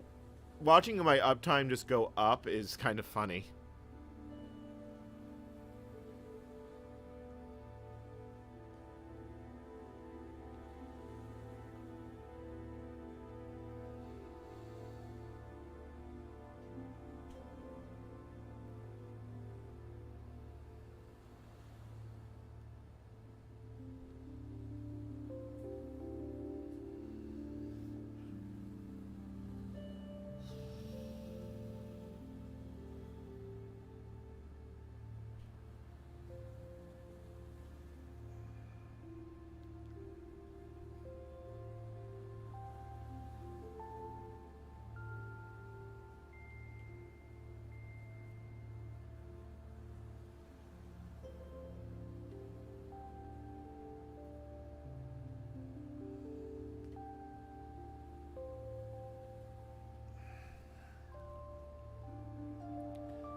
I mean, I think this works. I just... I guess I could do that, but I really don't want to screw up the windows anymore.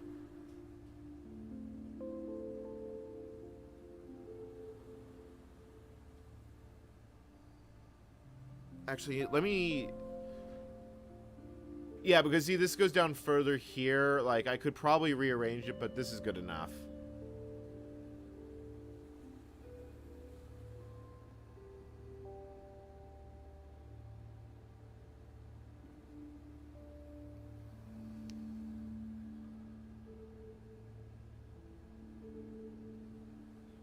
My God, it's going to plaid.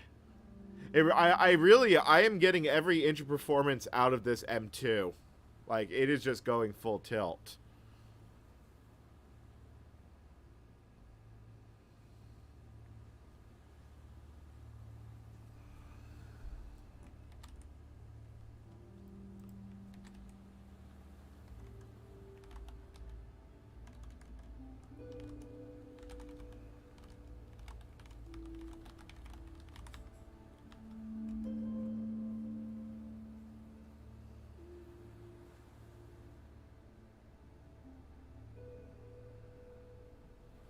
I mean, there is a little processing power left over. Maybe I could run one additional instance, but I really do think we are stretching the limit of what this machine can actually do.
Oh, wow. EGCS.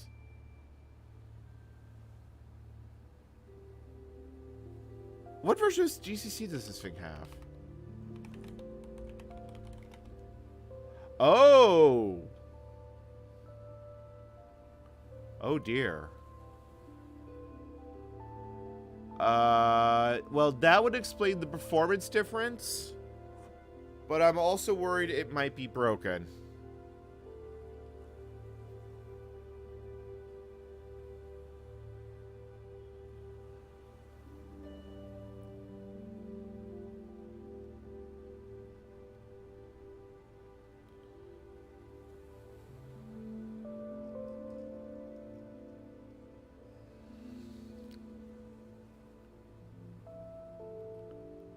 Like, it might actually be broken.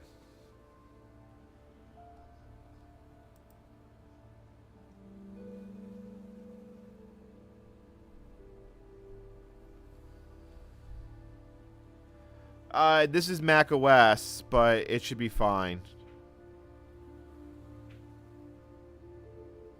I could spin up more instances, but realistically, I don't... Look, I'm probably going to get my answer in these 4. If not, I could do more, but...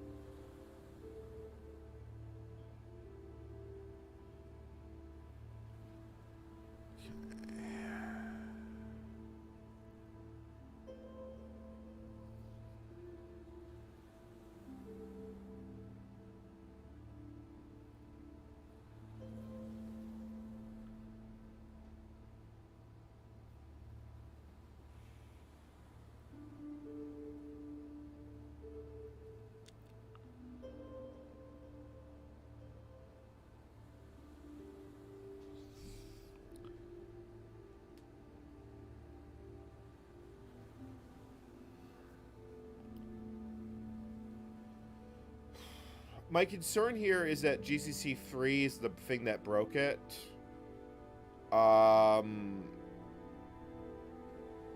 Because if it was a bad tool chain, then the release dying 2 years after that actually does explain a lot.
Well, unfortunately not, because the GCC toolchain is vendored. If it's a toolchain issue, I don't know if I really want to go down that path. But at least I will have enough content to do an autopsy.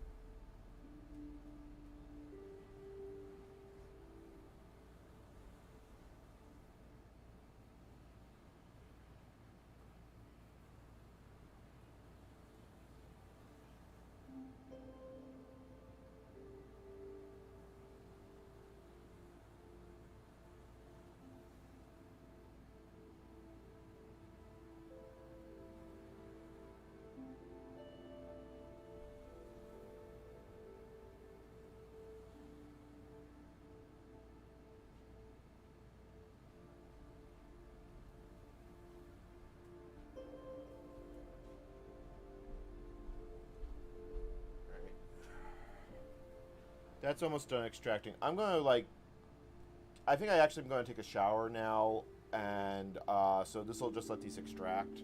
So I'll be silent for a little bit.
that one's done extracting. Okay, so these are all done extracting.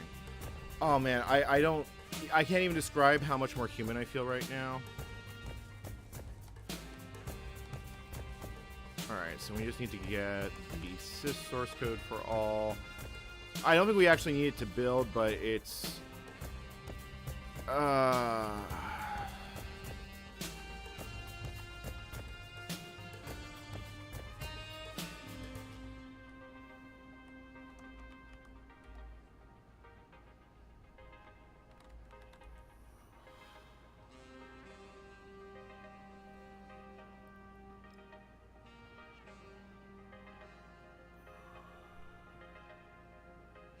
Yep, that's just untarring the source.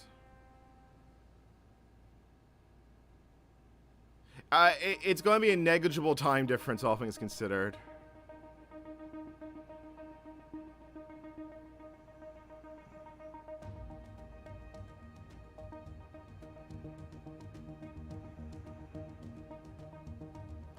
I mean, let's be honest, it's going to be much slower to compile. Like...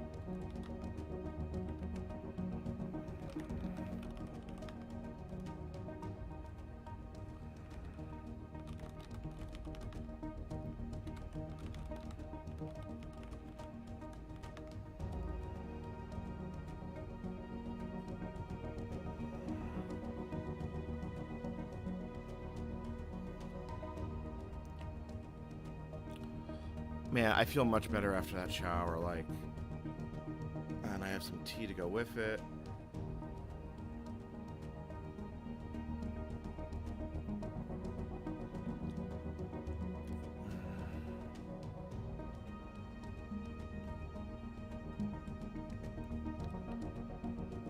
I am feeling much better today than I was feeling yesterday or the day before. It comes and goes, like, at least this one I feel I am upright.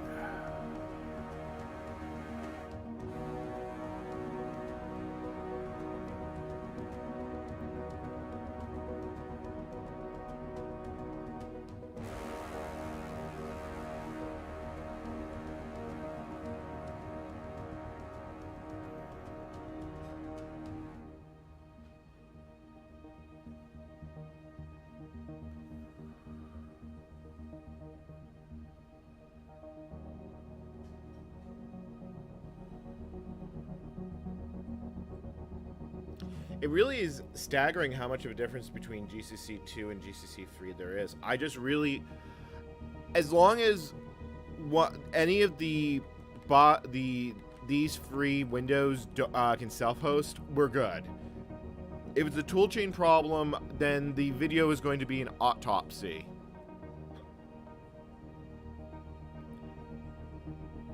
I do need to test to see if this is a problem on real hardware.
Yeah.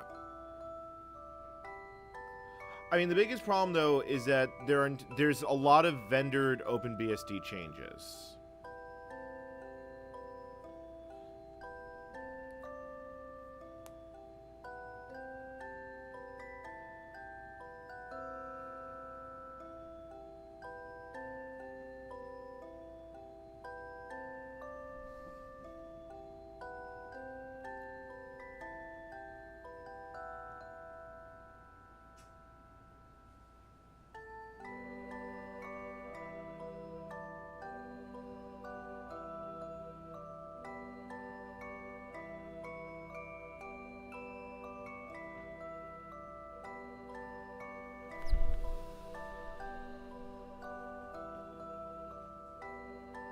Yeah, I could entirely see doing that.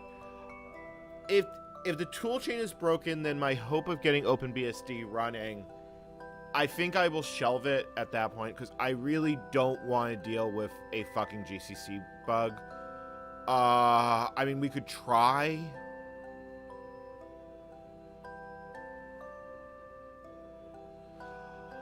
I had some success at getting the kernel to build with GCC 10, but it would require quite a bit of work. Like, it would not be trivial. I would actually have to fix it properly. And that is a code base that I have relatively little experience with. Okay, I think we're good to go. We can start, we can actually start building.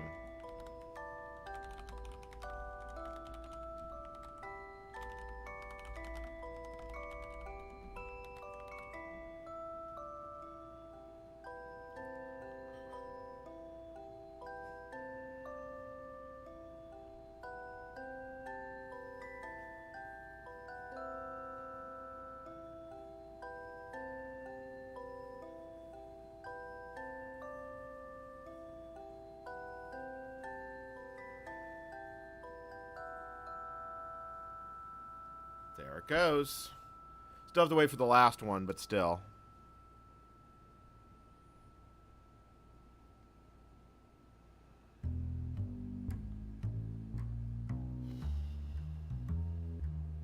My poor laptop is going to be very unhappy doing this.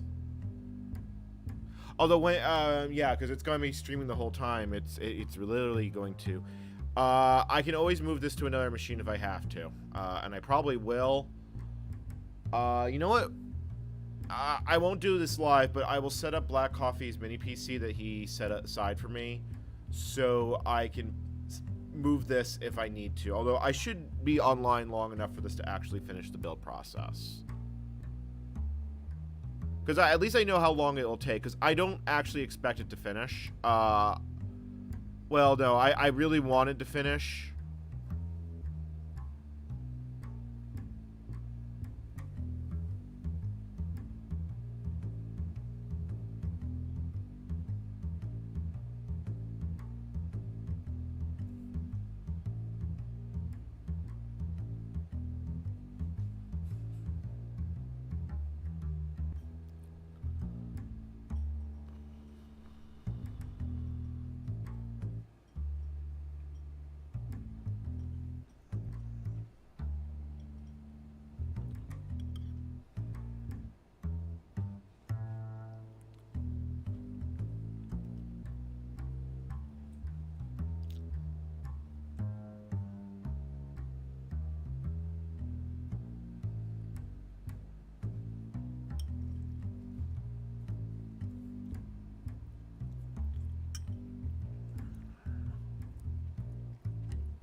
Sorry, I'm just enjoying dinner right now.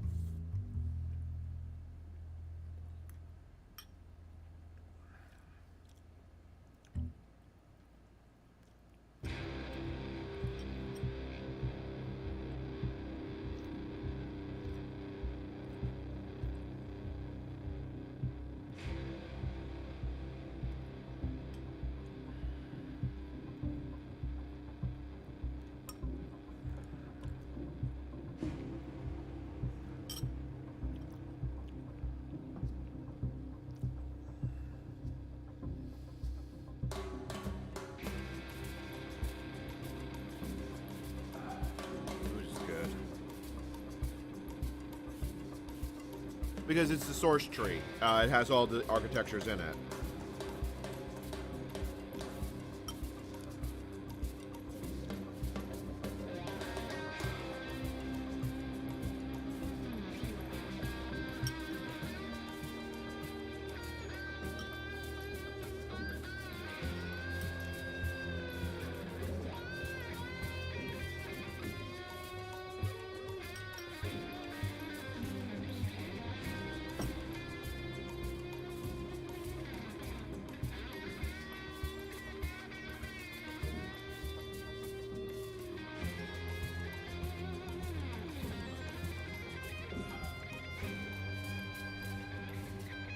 I feel so much better right now.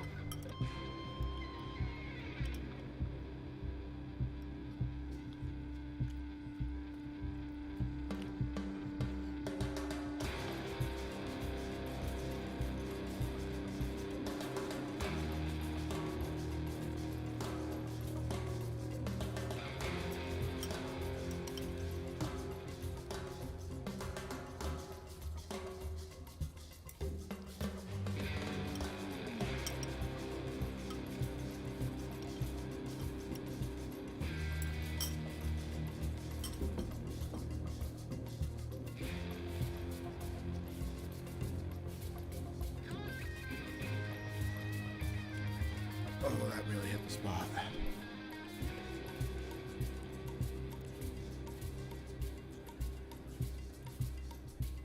Yeah, like I said, I did some tests to see if you could even get to build. I was hoping you could, but it's too vendored. I probably could get it to work if I really tried, but I'm hoping it's not a toolchain regression. In the best case scenario, all 4 of these successfully passed, which means it was a regression from 5.7 to 5.8 to 5.9. If, as I actually suspect, none of these, if 3 of the 4 fail and the EGCS2 one is the one that works, then I am right and utterly fucked.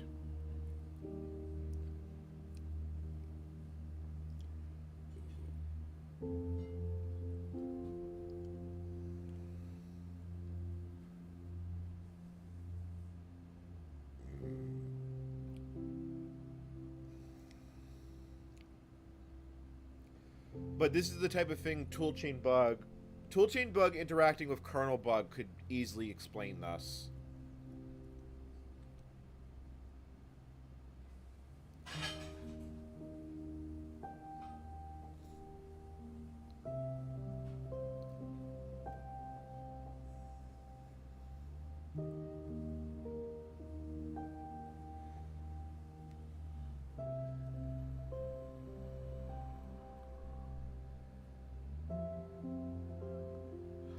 This will probably take about 3 days to finish. But if it's going to fail, we'll probably find out in the next 10 hours.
I mean, there's nothing to say here. It's just compiling. It's still doing the make dependencies for the everything.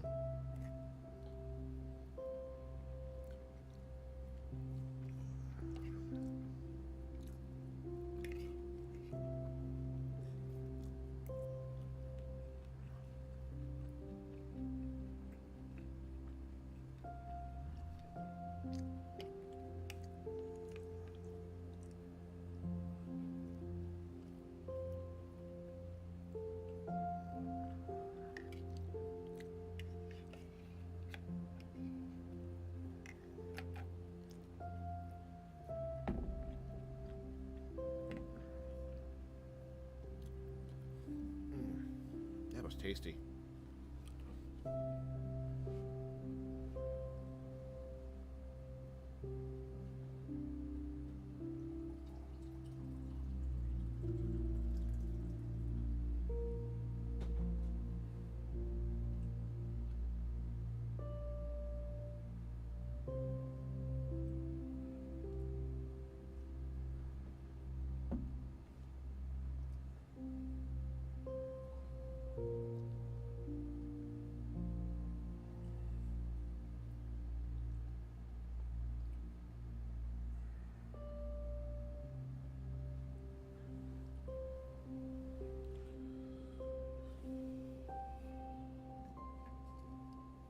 mean, yeah.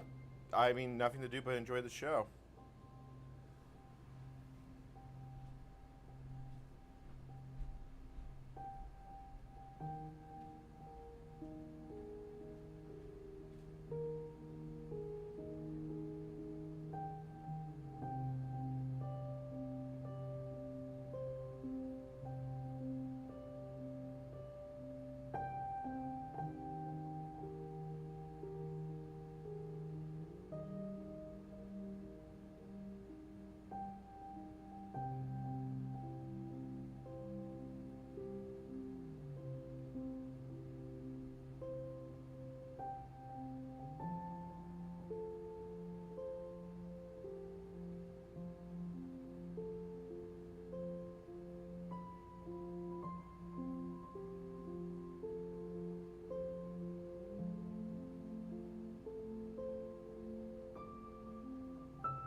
Okay, that one is done.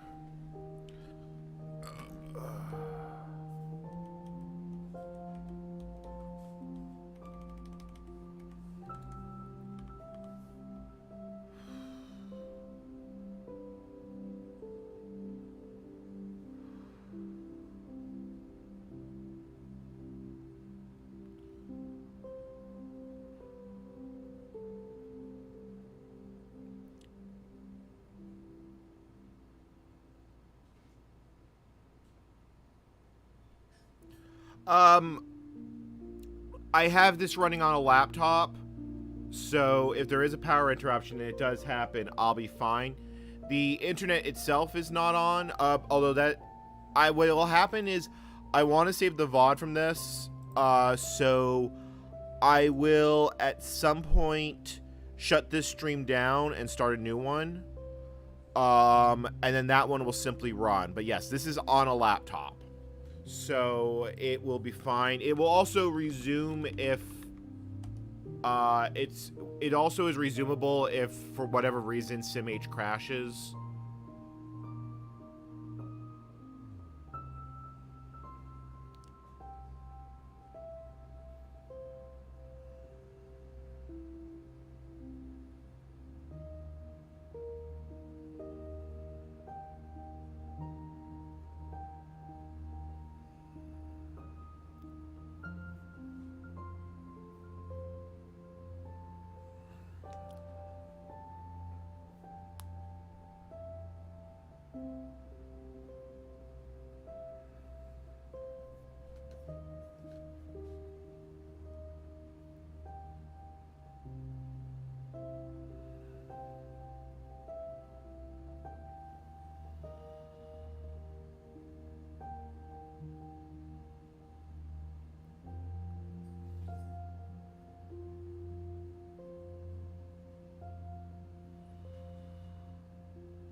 Probably one of the next things I actually need to do is fix the network driver. Although for something like this, distcc could very much change the result, although I suspect not. But I'd have to set up cross compilers for all of that. Like, that is a fucking annoying amount of work. And I still have the broken Ethernet driver, which I do need to fix, but...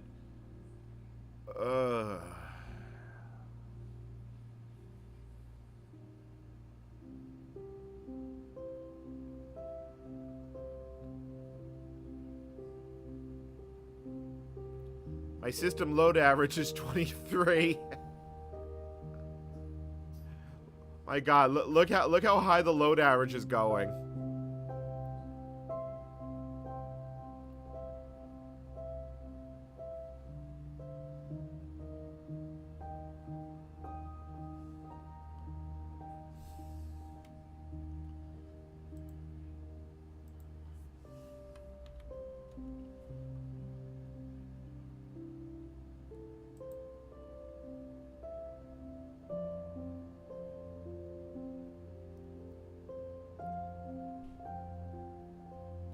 Oh, look, that actually got to the next step.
Okay.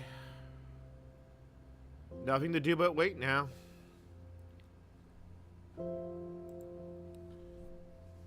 God, it looks weird looking at it on...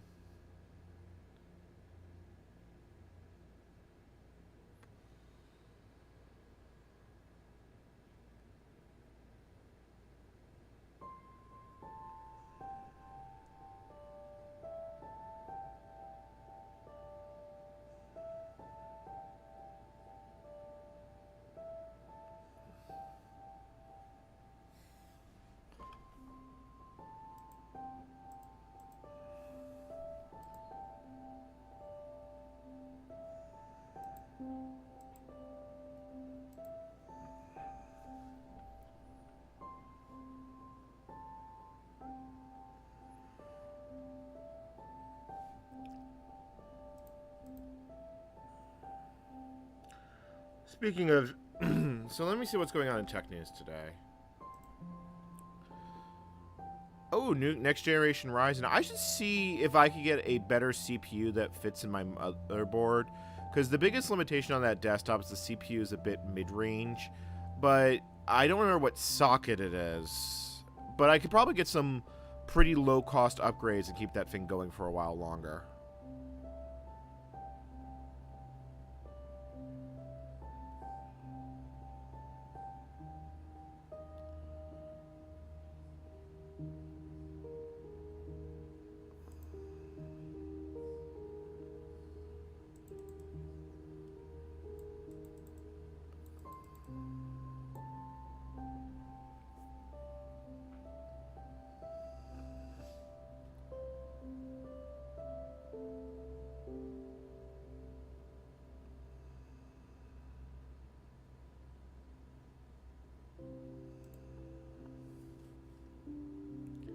Yeah. I should probably watch the... You know what? Let me look... YouTube... Well, you know, no, I don't really want to do React's content here. Like, I do think YouTube has set rules for it. But...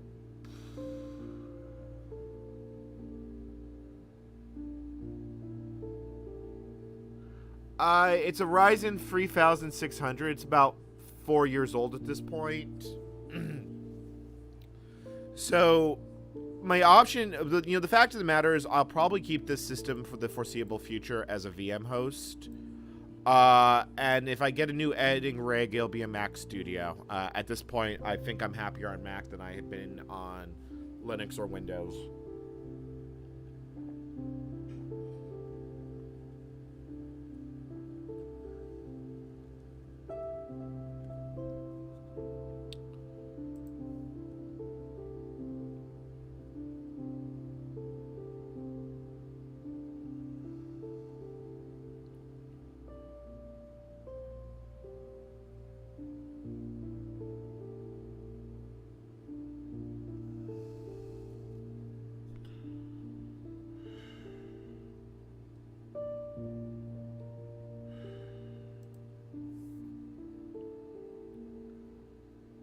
Yeah.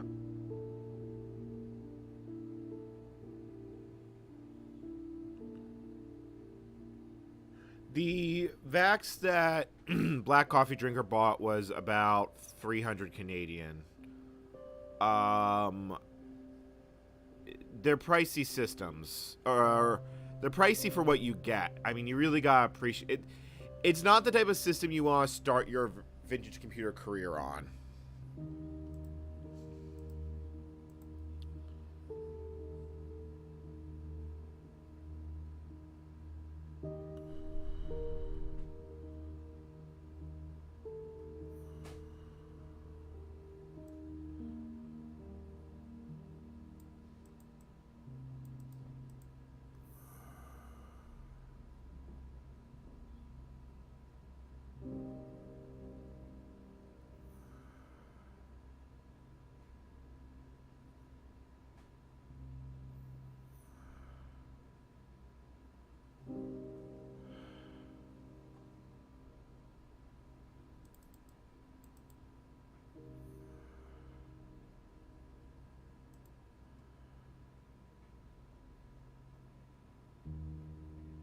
Power draw on this is probably, I think it's on a 90 watt charger, or the Vax. I think the Vax draws 60 watts.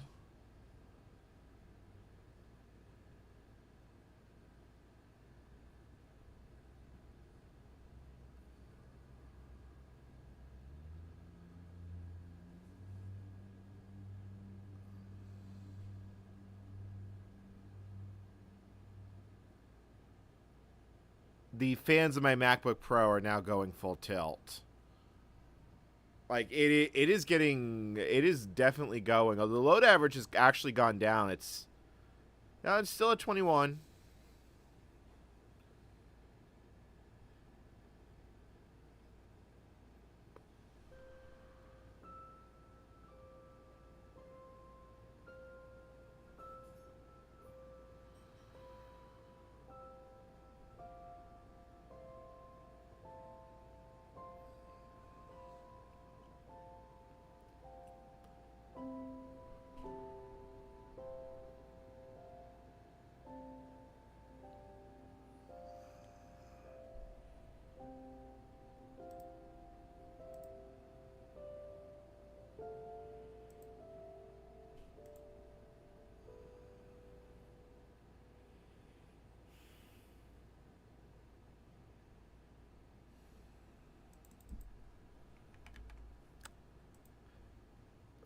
Let's look at the comments on how my last video has been going.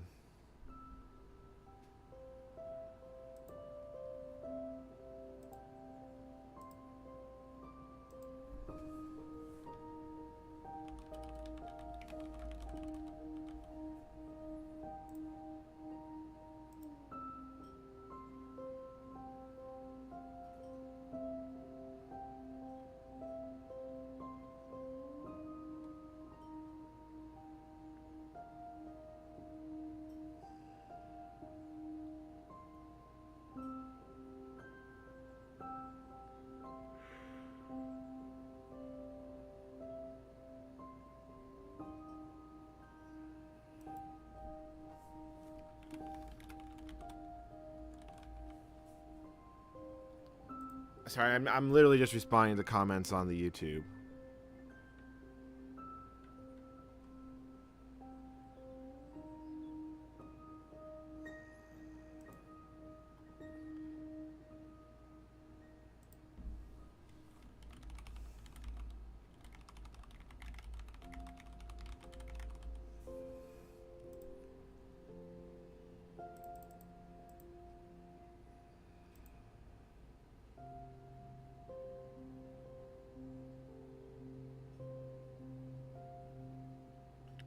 Torak 456. This is my ongoing work in seeing why the OpenBSD VAX port is so fucking broken before they killed it.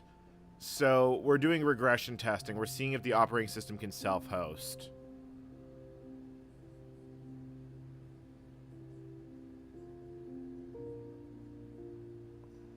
Yeah, James, that was probably the single greatest idea I've gotten from a chat suggestion, because I probably would have run this one at a time. And it's like, but I have 8 cores, 2 of which I need for streaming, 2 for Chrome, and the other 4 can go, ha ha ha, I'm a Vax now.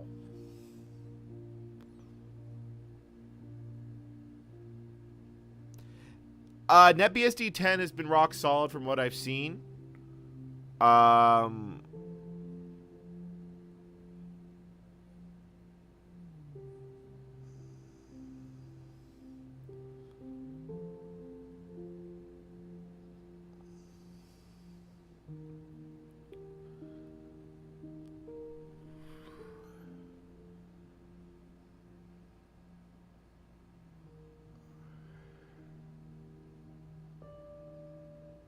Well, if you want to use Open Windows, you could just do it over the network.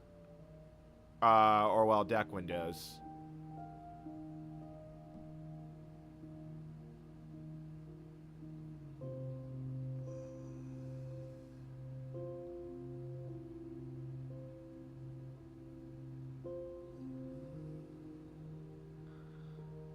I'm actually quoting Ralph Wiggum.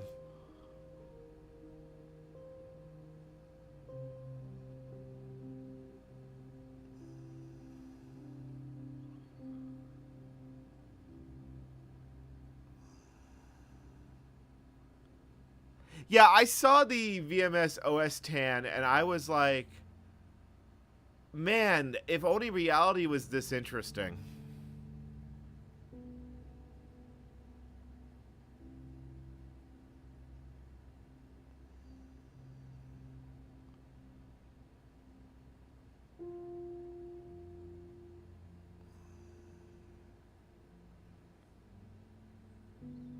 Most cursed Windows OS.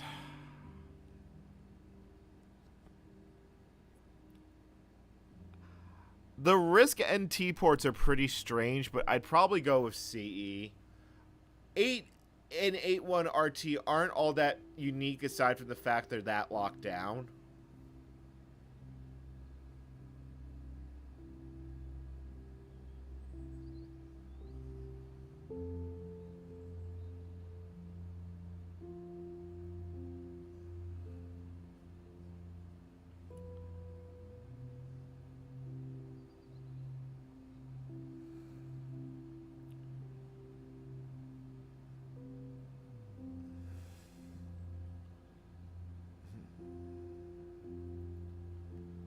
Alright.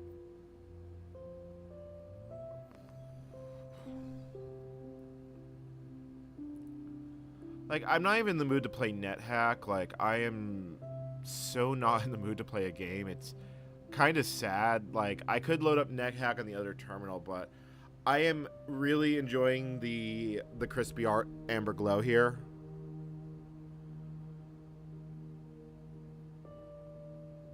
Oh, Windows, quite a few, oh yeah, no, that's Windows Fundamentals. Yeah, I did look at it.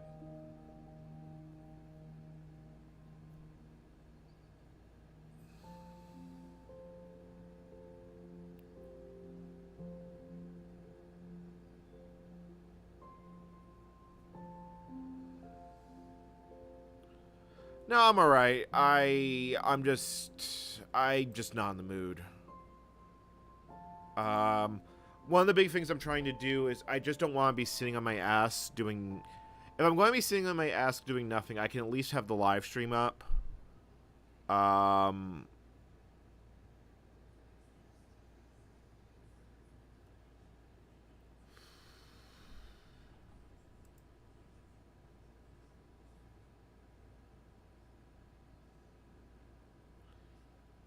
Yeah, like, I'm still getting views on that video, but it's very much petered out, which is unfortunate. But I mean, now this is starting to get views, so the everything is getting views.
God, load average is 28.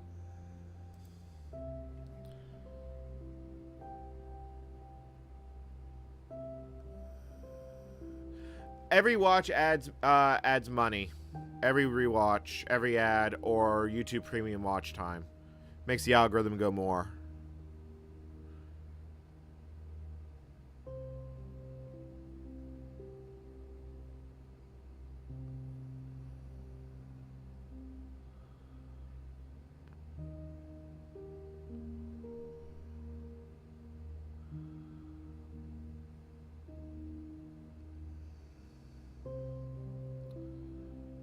Well, like I said, if this project dies due to toolchain, because I really don't... Dealing with GCC is an entirely different school of technology than OS system development, and it's one I have nearly no experience in. I could probably learn. Like, I don't think it's beyond me to resolve compiler ICEs, but if this is a code gen issue, I am going to be very unhappy.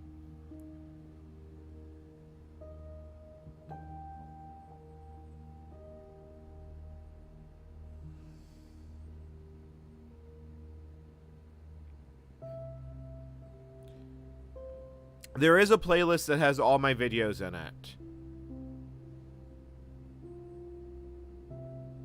Load average 37. Oh, Lord. I'm giving it all she's got, Captain.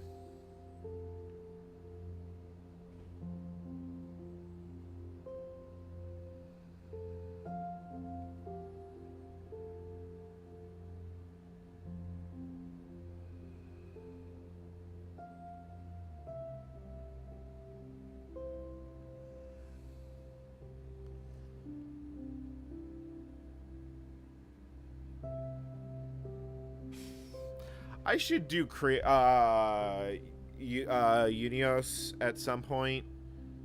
It's not actually all that interesting because a lot of the Cray front end is missing, but it does run.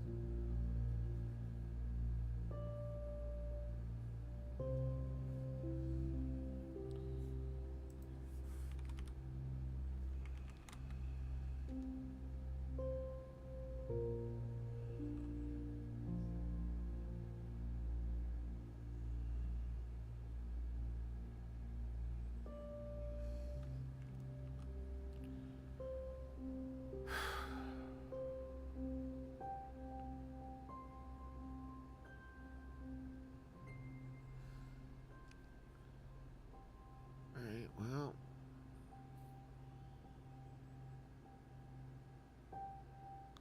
I don't know how long the depend step takes.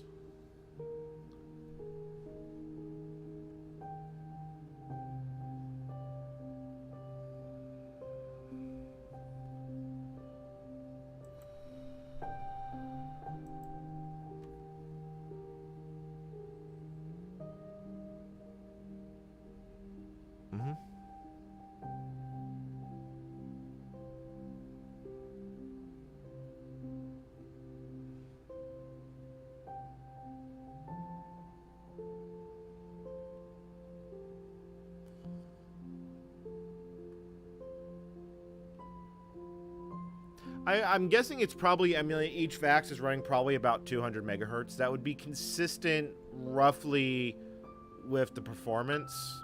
Maybe 100 megahertz. I mean, it's fast enough you can run SSH. It's not quick, but it is fast enough.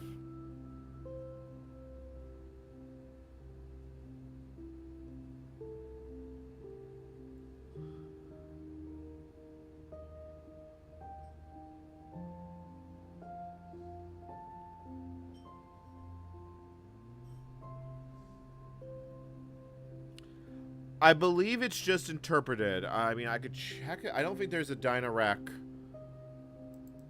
for SimH.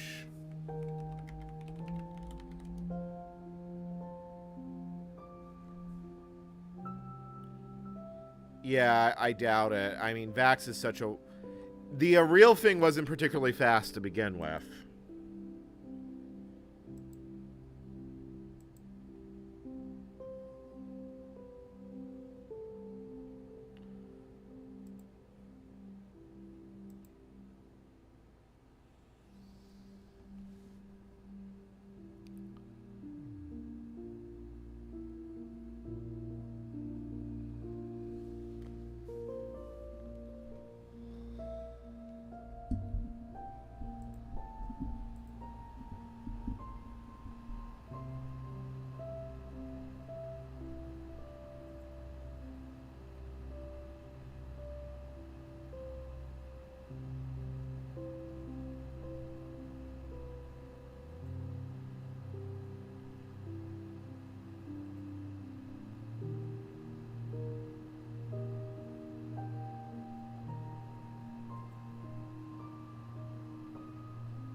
Yeah, I did. I basically fell asleep this morning, and then I immediately got back up and decided to do this all over again.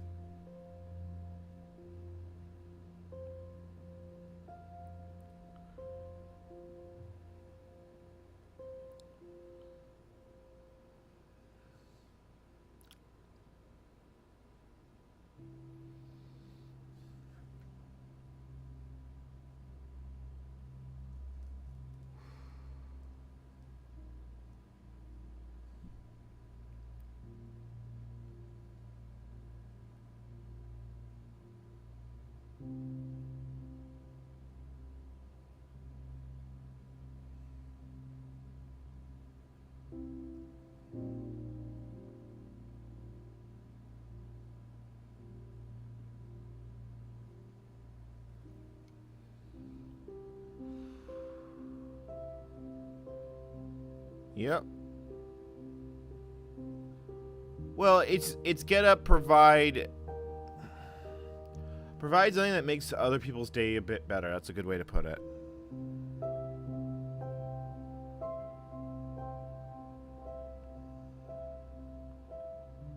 I don't have much choice of when I do sleep, unfortunately.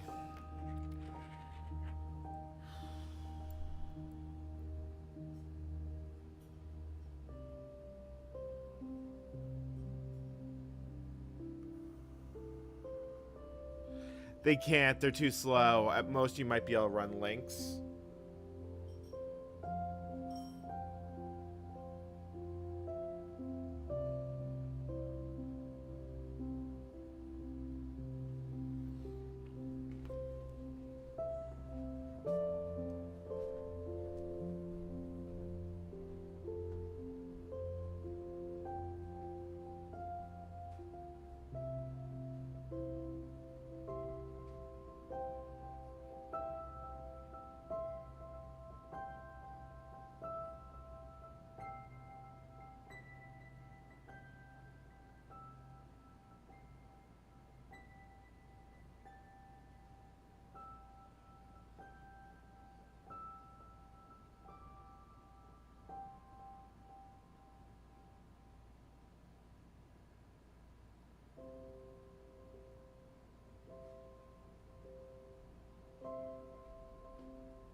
I'm gonna make some fresh tea because, like I said,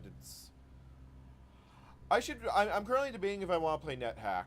Like, maybe I will do some NetHack tonight, but I don't know. I'm just not kind of in the mood. I might read more of the system manual. Actually, that sounds like a plan.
Will Jr., well, this is a different one. We finished the self-host attempt. The system is just not stable.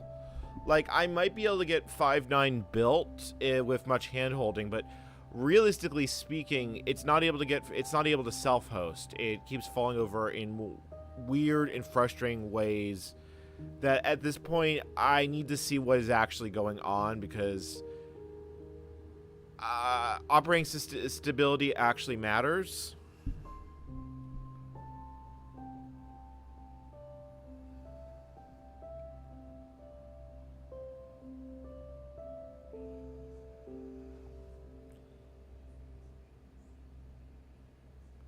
I mean, if nothing else, knowing how the port actually died is kind of interesting.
Well, I did get NetBSD 10 working on the VAX. Now we're looking at OpenBSD.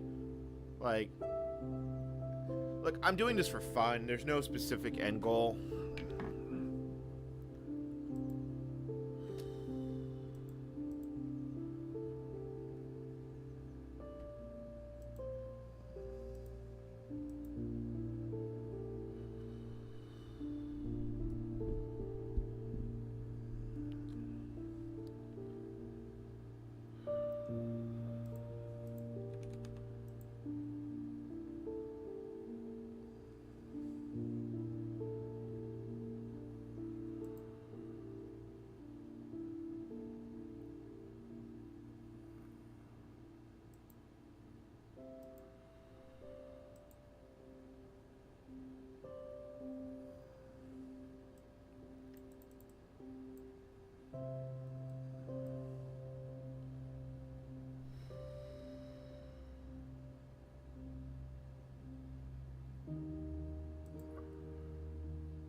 Okay, that's actually funny, Michael Richmond. OpenBSD, closed BSD, I'm kicking. That is actually amusing.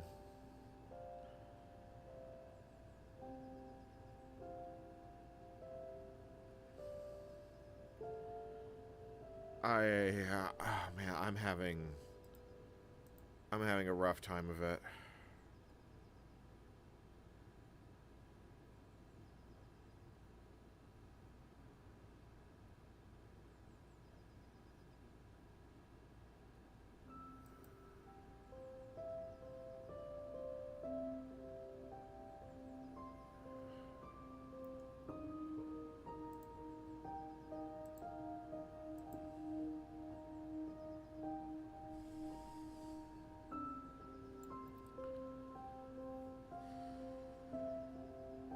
What's interesting is they're all caught up to W block, even though the one on the left started quite a bit behind it.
Sorry, I am legitimately just kind of dead silent right now.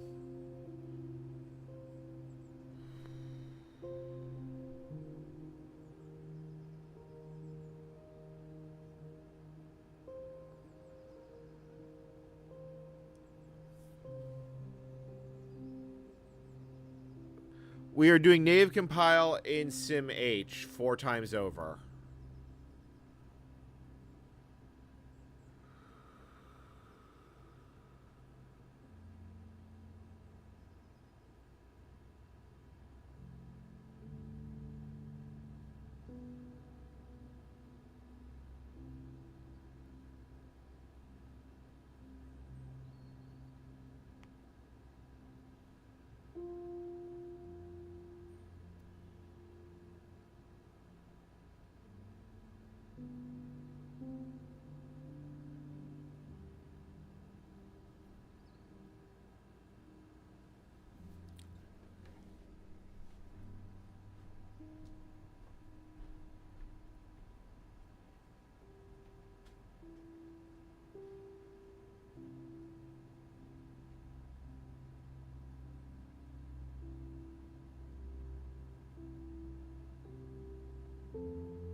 tea is good.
Sorry, Chad, I'm actually looking for something right now.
I'm just seeing my ass here.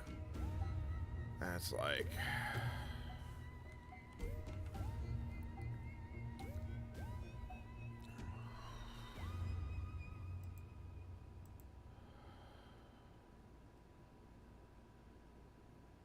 Yeah, it's like I don't even know what to talk about. Like, you know, I think I ran out of small talk.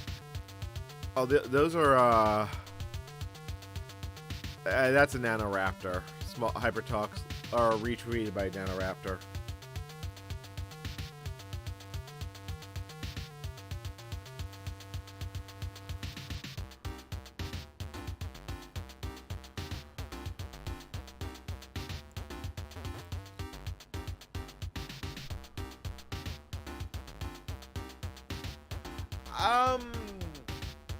It's something. Let's go with that.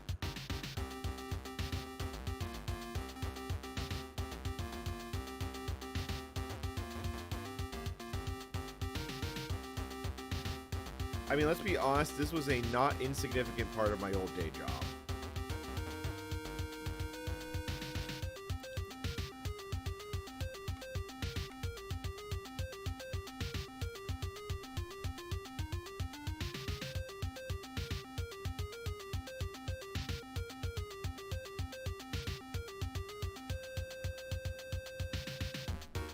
CNN is writing an article about the Mexican election. My God, talk about no one wanting to talk about the news.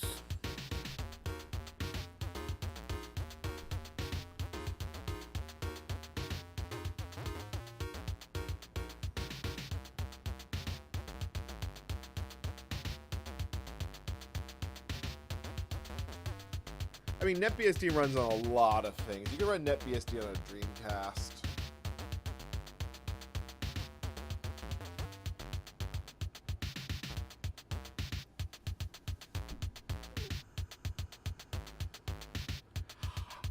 I've tried Rust, but it was many years ago when it was still new. Crates are interesting. I don't know how much I love the language, but I do think it's a step forward from C. The biggest flip side is that because it's based on LLVM, we'll probably see if it ever gets adopted by the BSDs, we'd lose too many architectures.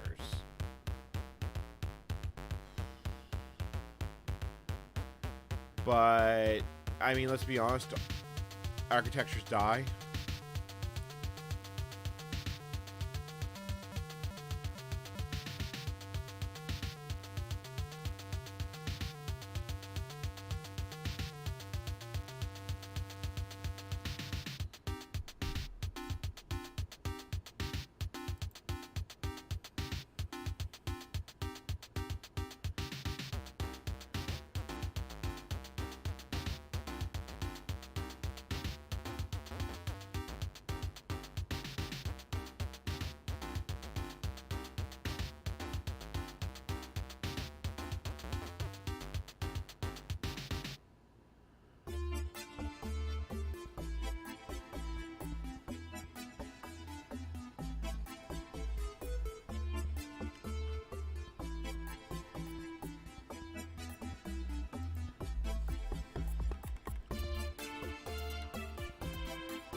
I mean, let's be honest, LLVM is probably the most exciting thing that happened in compiler technology in probably 10 years. But it's going to be a long time before it's a drop-in GCC replacement, and either someone's going to have to figure out how to get Rust code gen running on GCC, which is not impossible. There's been some experiments seeing if you can run NAT. Basically take GCC NAT and then get the output run through LVM, and that was showing promise. So conceivably, you could make a front end you can make a back end for LVM that generates Gimple code.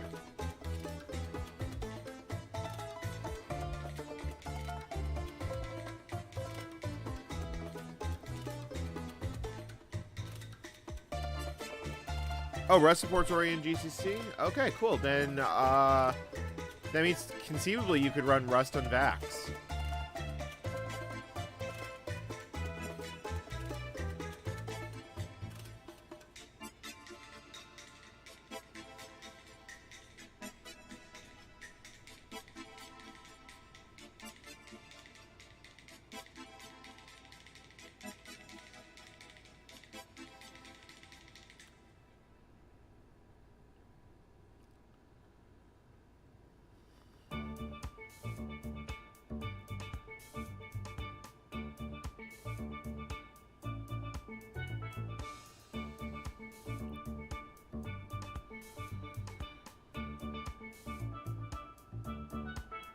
It's interesting how the speed between them is not 100% consistent, although they're probably not running at all the same clock speed. Oh, you know what? I just realized something.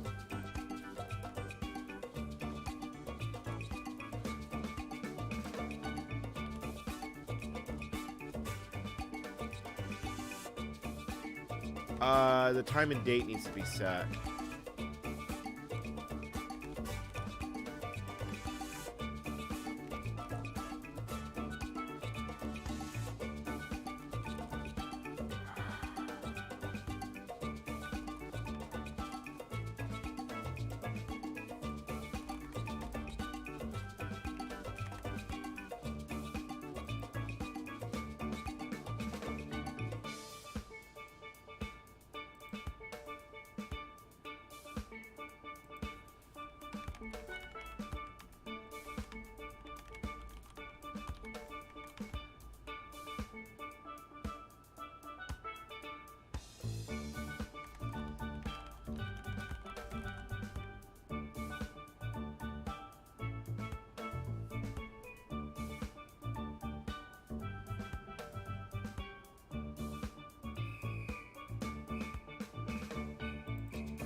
Are you kidding? It does not actually set itself engine ready.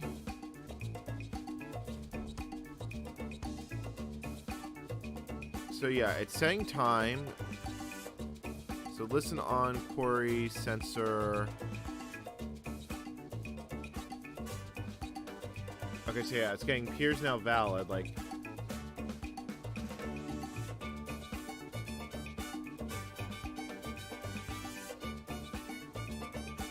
it should be synchronizing time.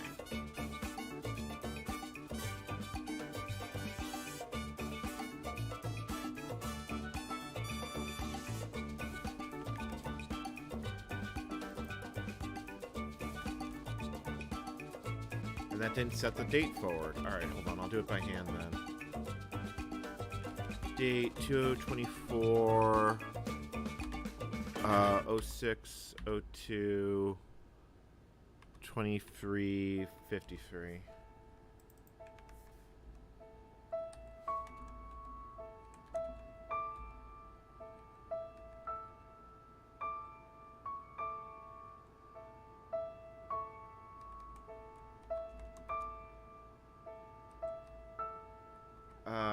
Okay, so why didn't it let me move?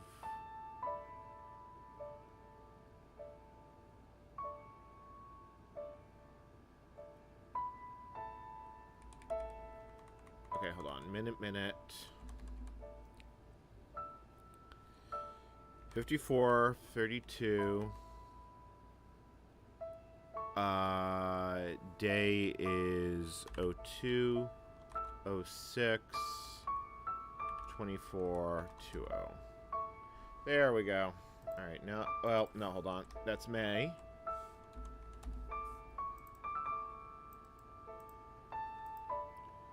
Yeah, okay, so these actually need to be controlled C because their clocks have to be set.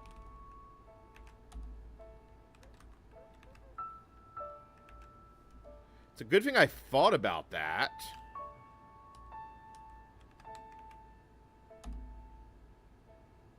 Alright, so I think we just can go back to running make depend. It shouldn't have mattered much.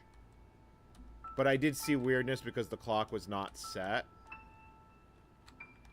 I did set the clock. Yeah, I did set the clock there.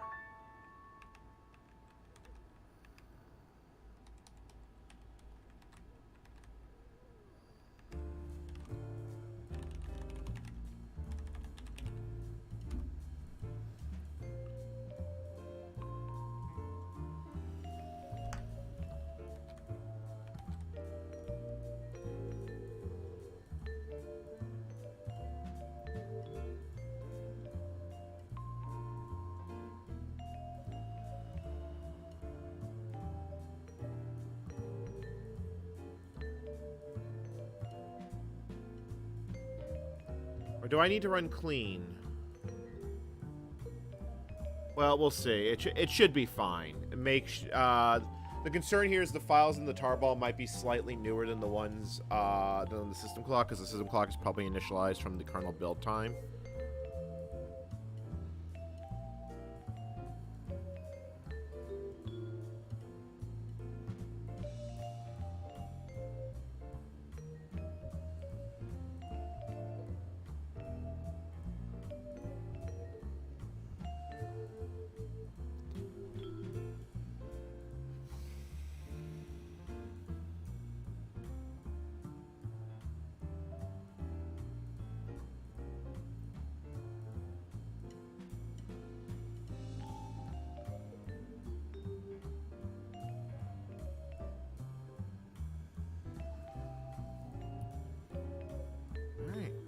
I mean, notice that it's not rebuilding a lot of targets anymore, so it does seem to make actual progress.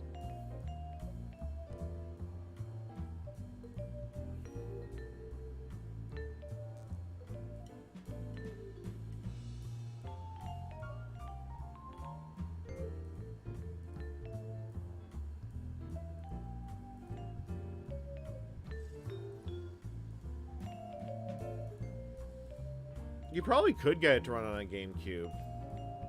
Well, you know, that is actually an interesting thought.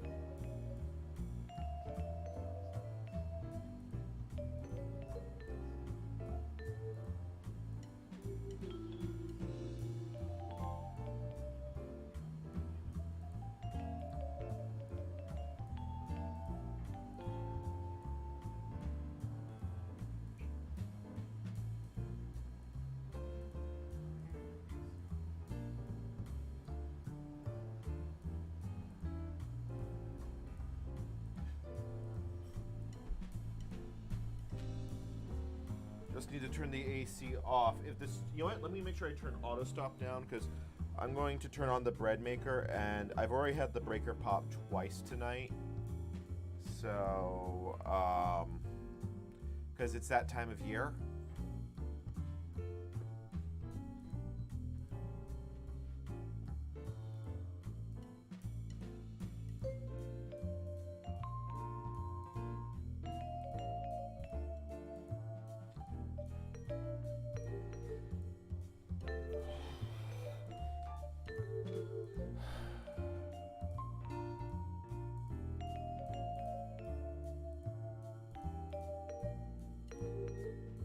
Yeah, period correct Darwin sources exist. Like, it is entirely a doable thing.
Yeah, I'm like I said, I'm looking through the channel analytics thing.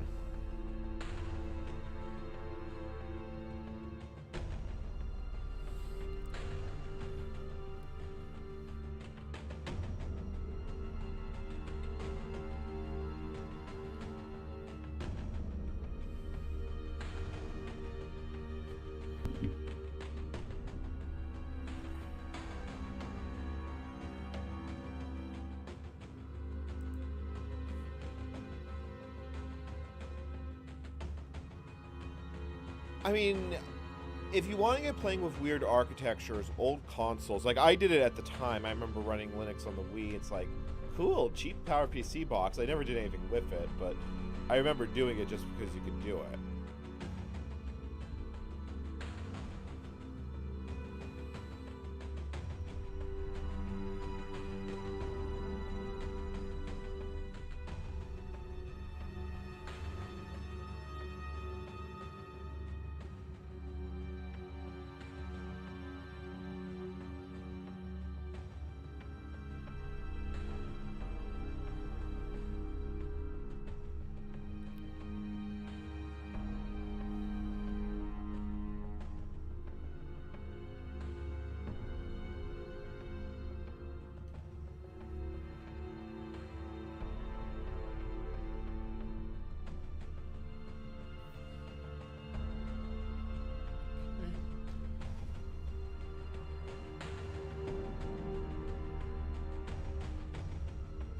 Right now I'm just kind of vibing.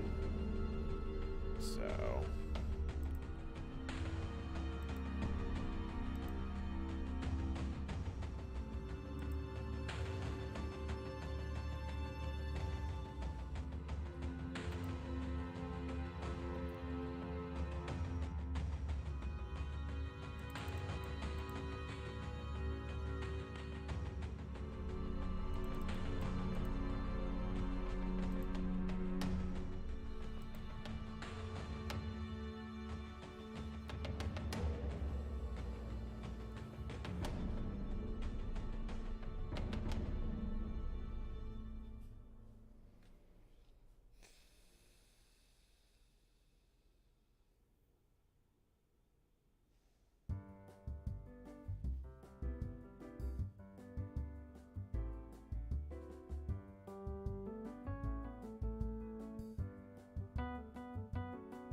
Sorry, I'm just kind of...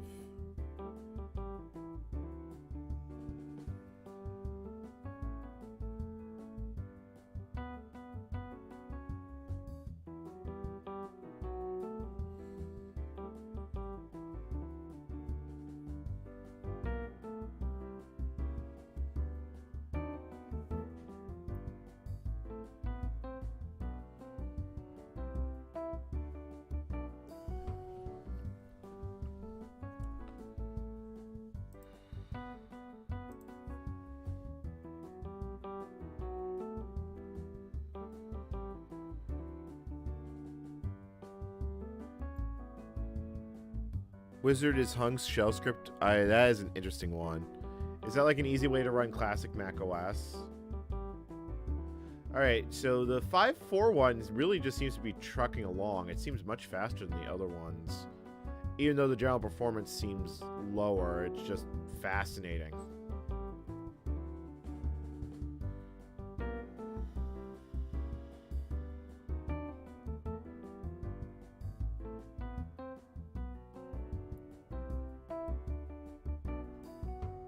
Alright, I'll be back in a few minutes.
Yeah, like if I had the energy, I would probably work on the QE driver right now, but I don't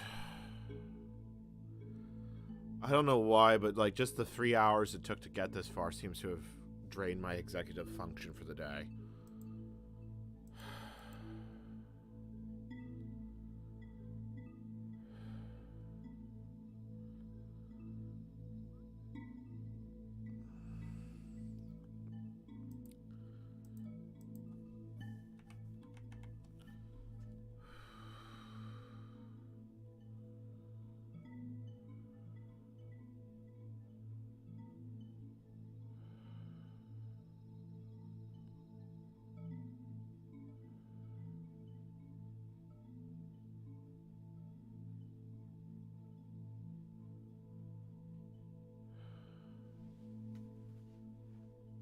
Oh, interesting. This was actually not as far ahead as I thought it was. Okay, so that one's actually still in the past. Like, it should be able to run Doom.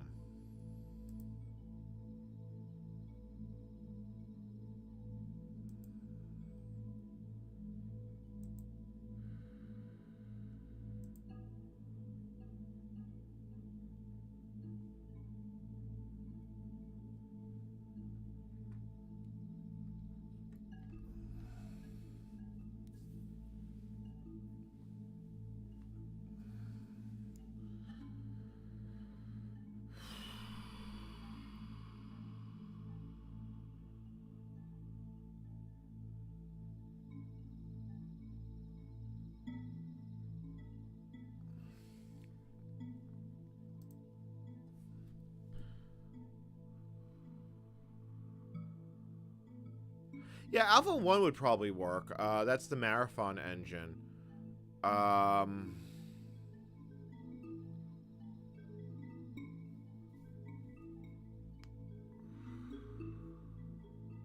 Sorry, I'm a little bit on fumes right now.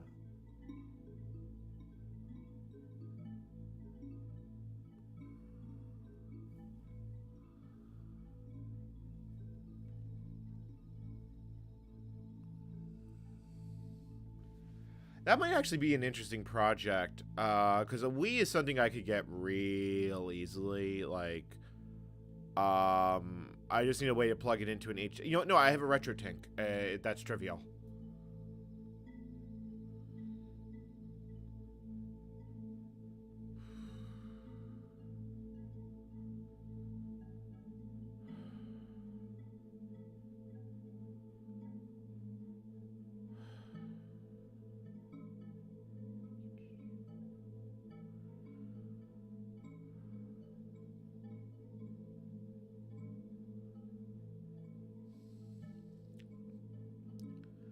I've really been trying to embrace...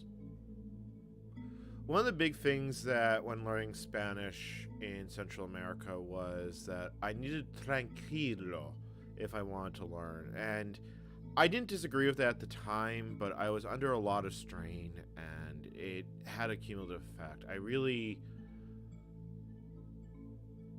like I said, I'm largely just sitting on my, it's learning not to have to be doing something every moment is actually a very important skill to be in life, as well as being able to be focused and attentive to a task. Like, right now, I'm making sure people who are listening, they have something to listen to.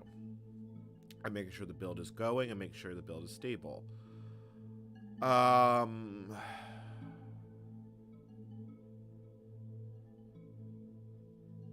See, I'm already using time efficiently if you think time is a thing that should be used efficiently. I could min-max here, but why?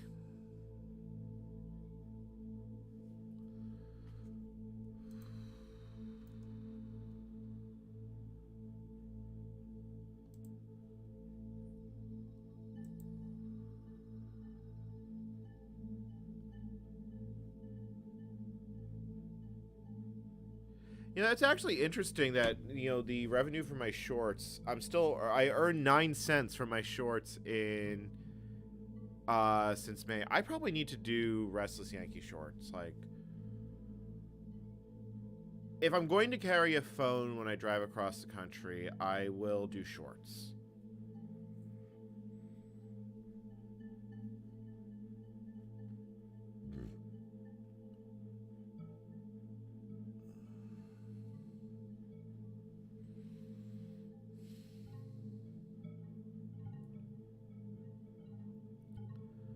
Like, I need to learn how to express myself. That is, like, the biggest bottleneck. I can do the computer, it's the everything else.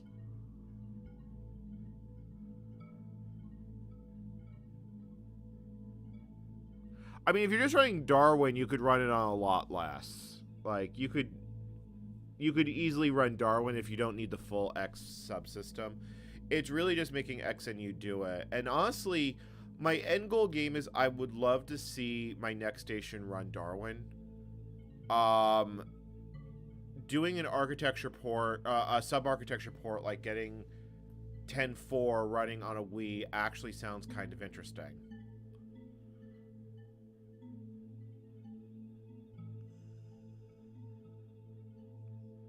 Someone's already trying to get Windows NT for PowerPC running on it. I think his name is Ryzon something. I retweet him, or we retweet him fairly frequently on Mastodon, because he's been writing new drivers to make it work, and that is, shall we say, some deep magic.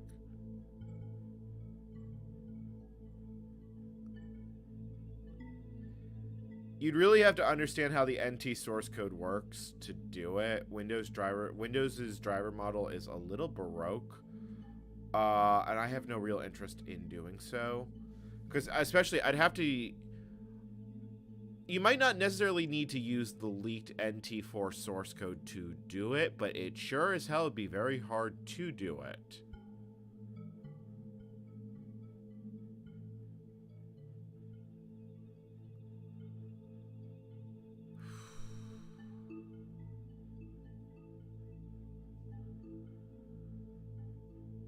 But like I said, this is a good warm-up. This is a good appetizer, because this is the type of thing that will be done over a while.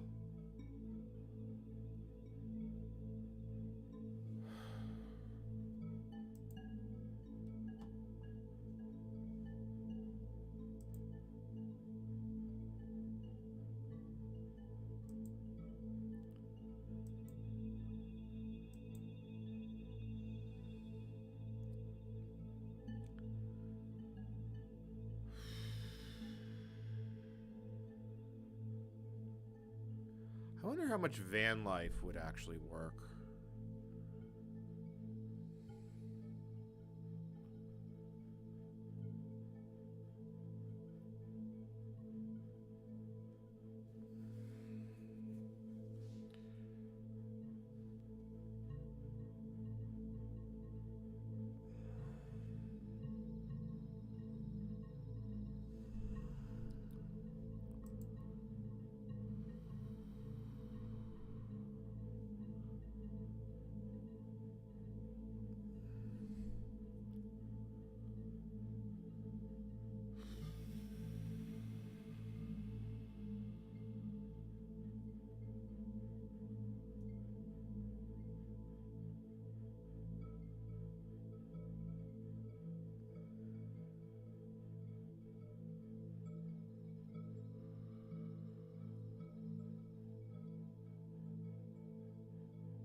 Yeah, like I said, it works up until you start putting it under heavy load.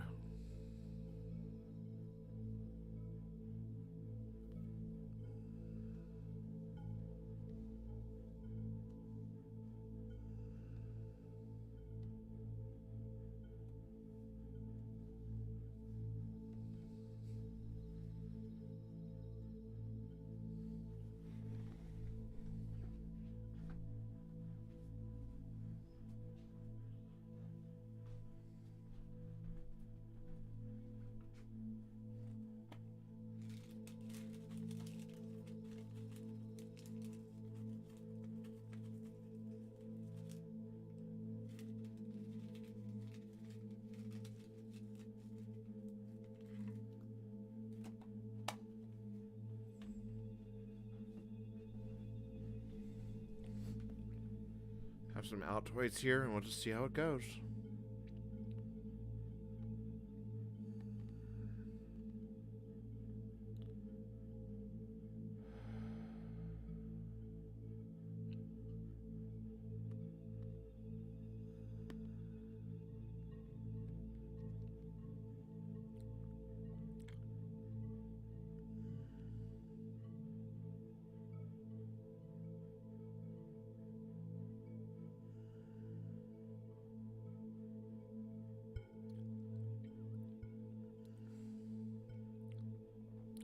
The trick with winter is you just have to learn how to dress appropriately, layer as hard as you can. I mean, let's be honest, the idea of central heating is relatively new.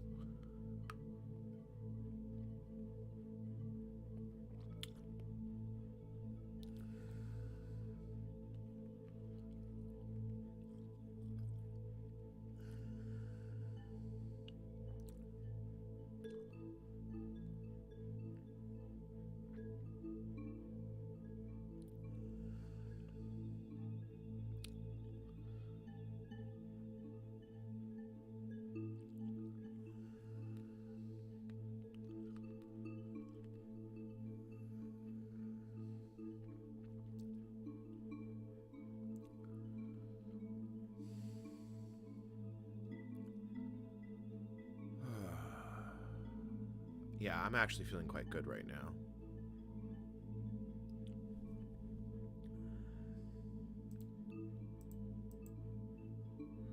I'm just gonna close my email because, you know, I'm just kind of fiddling with it right now. I guess I can read more of the Microvax manual.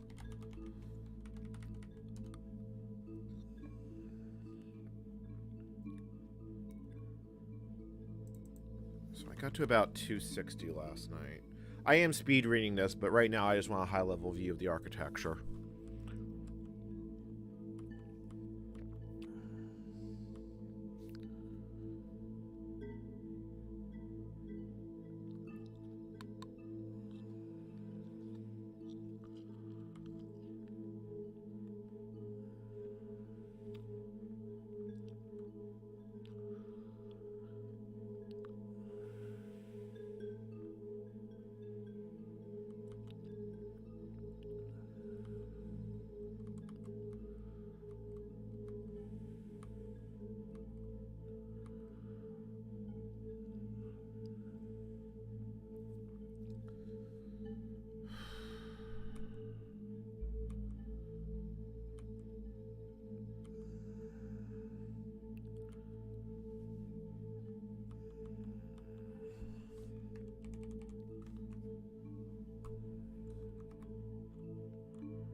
System control base block.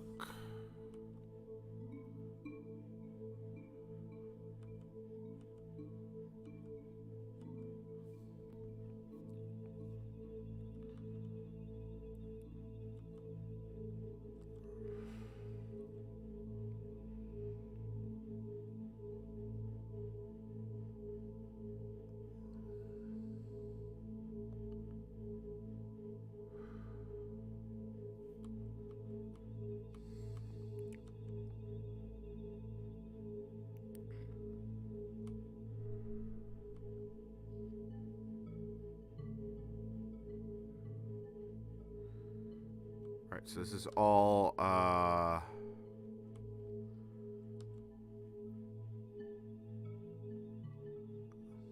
all interrupt-related stuff.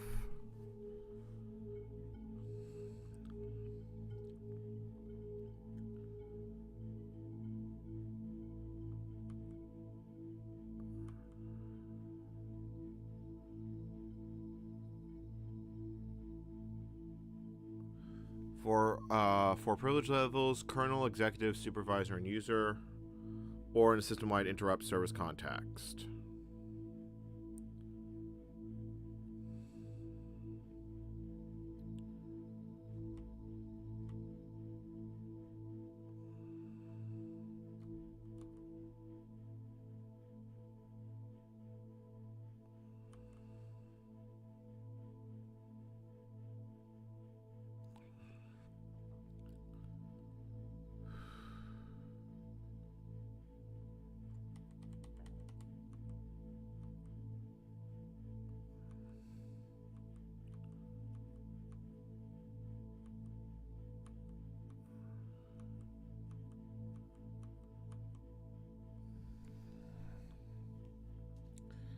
So most of this is just talking about mode changes and supervisor mode. Process structure.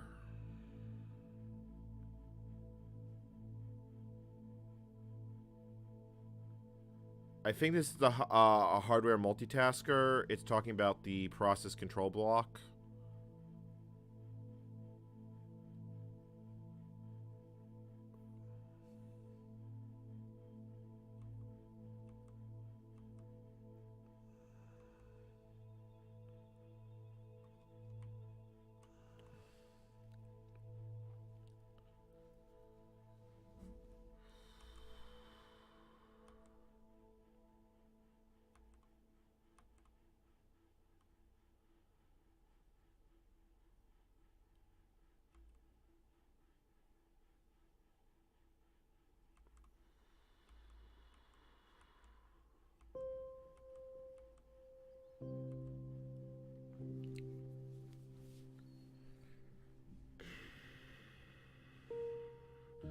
Yeah, so process control block I guess it's similar to the well, I don't know if it's similar to the TSS.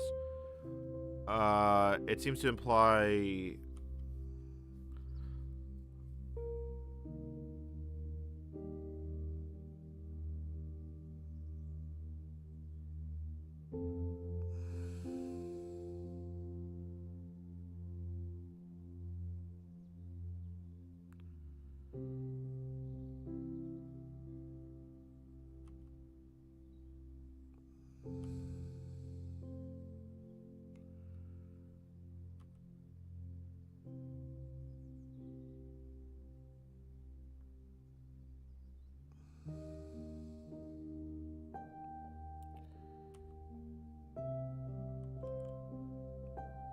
I mean, it really was a forward-thinking architecture in its time. I mean, many of the things here is what would influence computer architectures to come.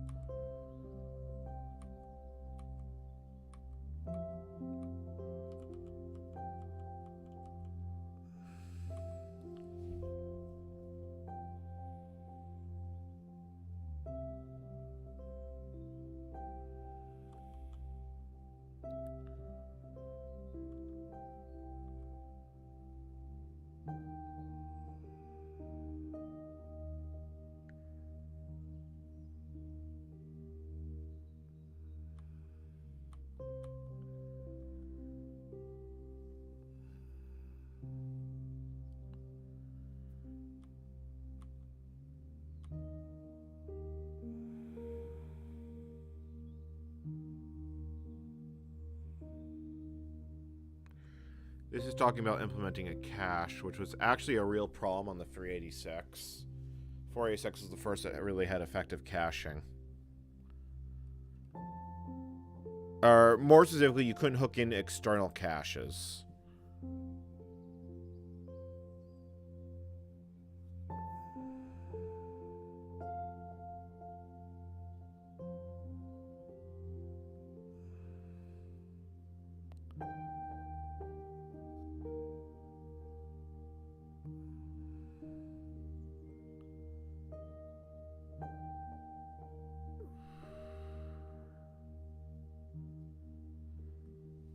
I mean, it is. I mean, it really, like, let's be honest. This is not going to win any speed contests.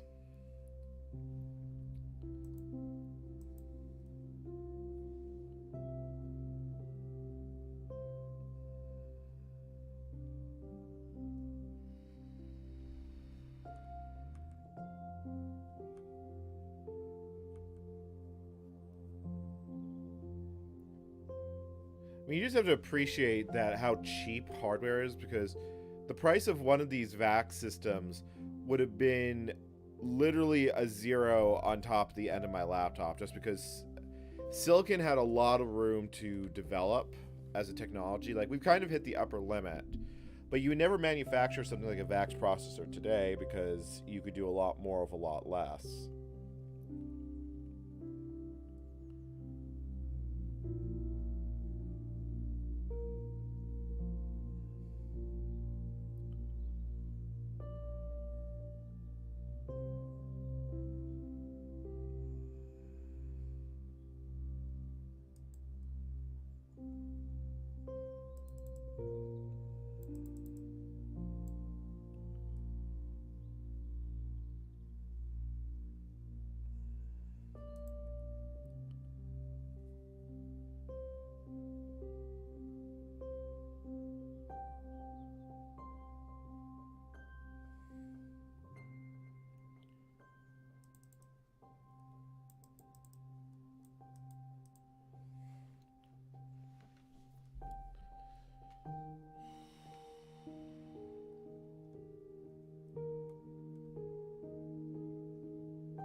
So looking at other things in the news, Elon Musk and the SEC are in trouble again.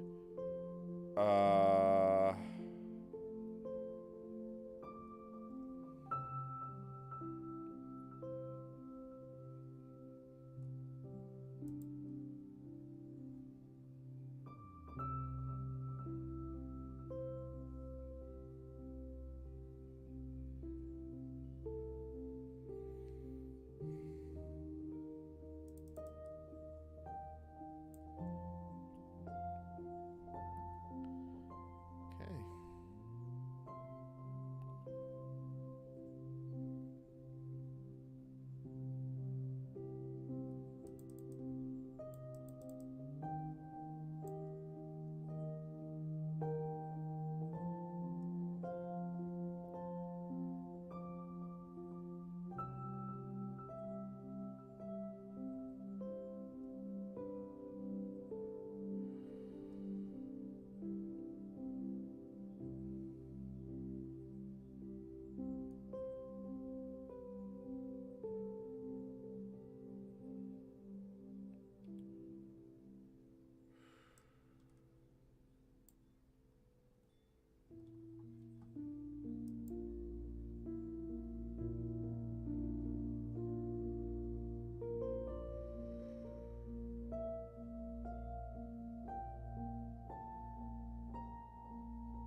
I mean, the thing is that Apple publishes a lot of source. They publish more source code to their operating system than Microsoft does for Windows. I mean, Darwin isn't the. I mean, Darwin is effectively a Unix. It's a mock base, and at this point, it's old enough to have as much claim to being a Unix. Because a lot of Unixes were mock based, and it is also certified as a Unix, even though it has a lot of code from the BSDs.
Yeah, X and U, and it stands for X and U is not Unix, so part of the recursive everything.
Just kind of sitting here staring into space. It's amazing how many people are still up and awake.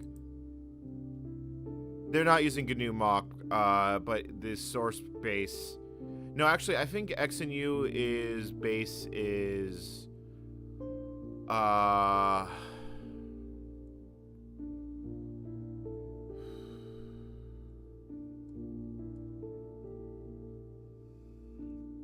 Sorry, my brain is actually completely, like, tired.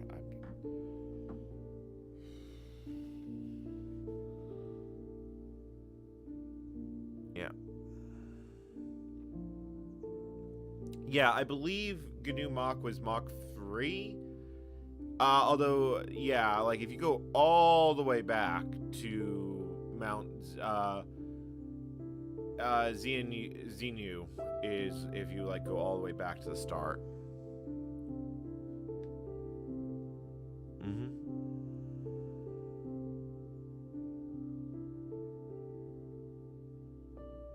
Well, mock has architectural problems that make a full mock impractical.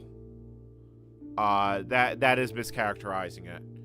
Apple mostly gutted out most of the mock interfaces. It's a lot of the mock shell code around. I don't remember what they call it. They're not doing like an integrated Unix server, which is how it was done on True64. I believe they really just made it more of a monokernel.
Installing packages it's not going to be fast. I will tell you that.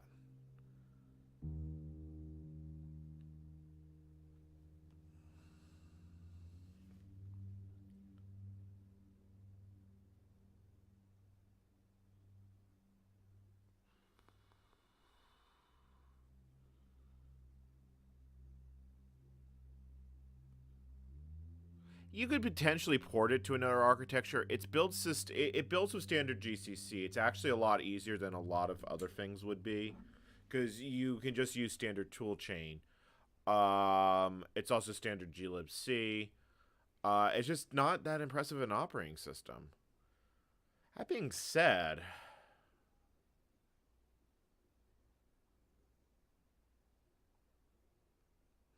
I would have to think about it.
Yeah, no, 5.6 is definitely a lot slower. Look, it's still in WP block.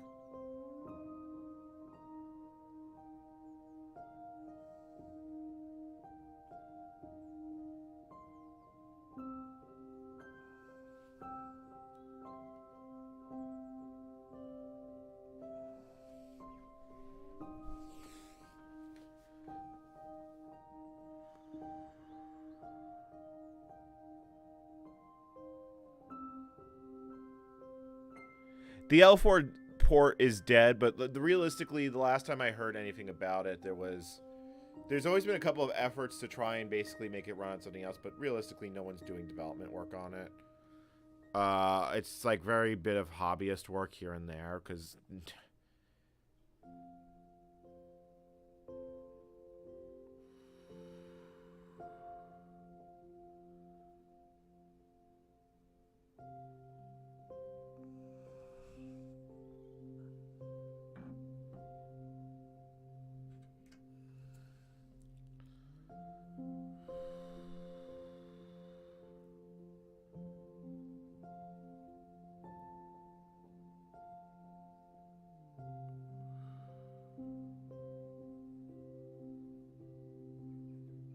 GNU Solaris. I did see a few things towards that, but I don't think it ever got anywhere.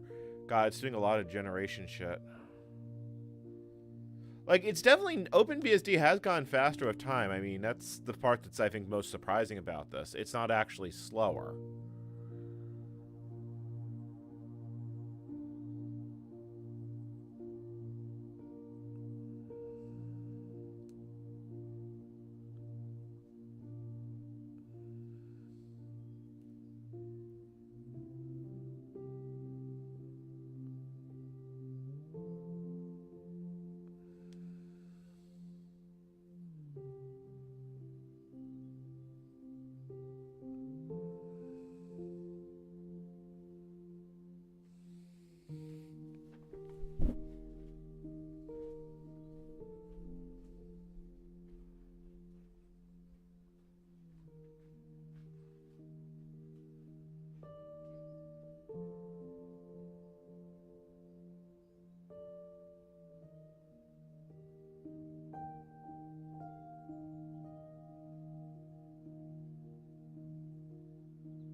Yeah, NetBSD apparently uses GCC 10, but I can understand with GCC, and realistically, they probably still support old GCC for architectures that have bit rotted.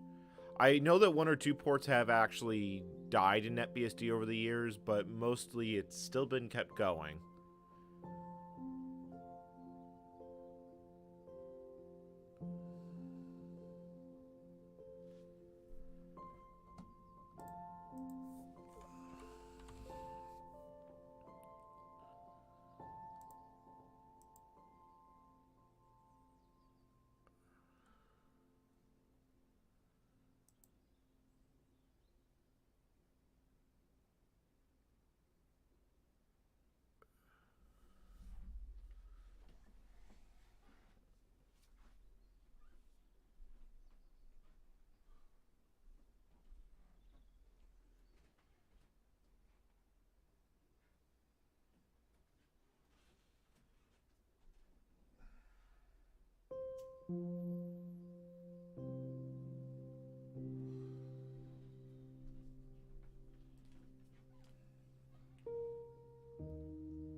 Illumos, I have so mixed feelings. Like, I have tried to love that project so hard, and I gotta be honest, the OpenBSD experience has been better than any fucking Solaris experience that I've dealt with in recent memory, including Illumos.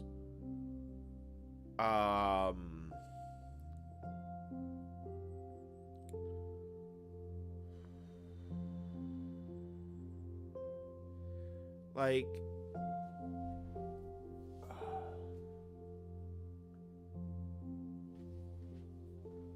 my biggest problem with Illumos is it's a language it doesn't have anything else in common because it was a System 5. It's the only open source System 5 Unix. It's fascinating from a historical perspective because most of the older System 5 stuff, you can at least find traces of it, even though Sun ripped out a lot of the older legacy code. Probably so they could do Open Solaris at some point down the line.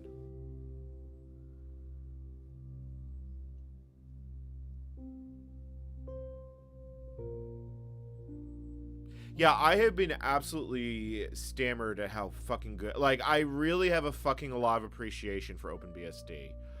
I still think if I was to actually daily drive a BSD, which I don't think is practical because I have to do video editing to make money, but if I would say NetBSD has currently been my favorite, at least on ARM. I know that FreeBSD is the most popular, so it should be I probably should spend some time over on that side of the family tree. But I mean, Darwin is essentially a BSD derivative. It's it's BSD family.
Sorry, Chad. I'm definitely come and go tonight. At least it's not that silent.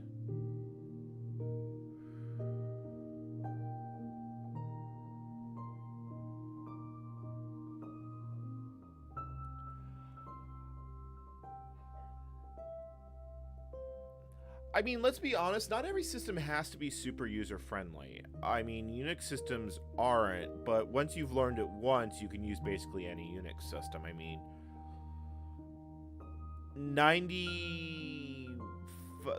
I would say about 70% of Linux command line knowledge can be transferred over to the BSDs. The biggest hurdle is Corn Shell versus Bash. But I mean, if you're familiar with the older ifconfig, it's like...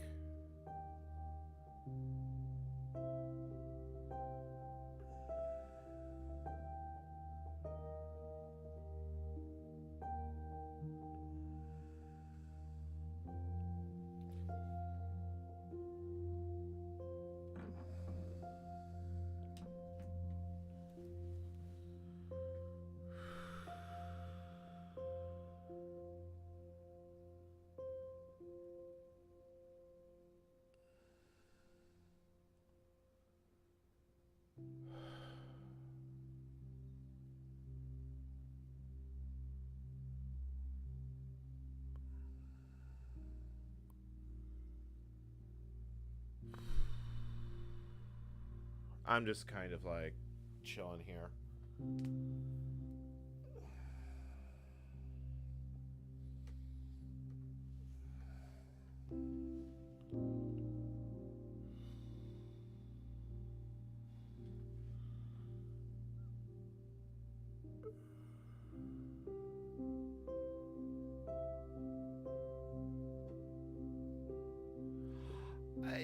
Realistically, how many switches do you actually use? The biggest one I've ran into is that you can't use little r on OpenBSD in CP.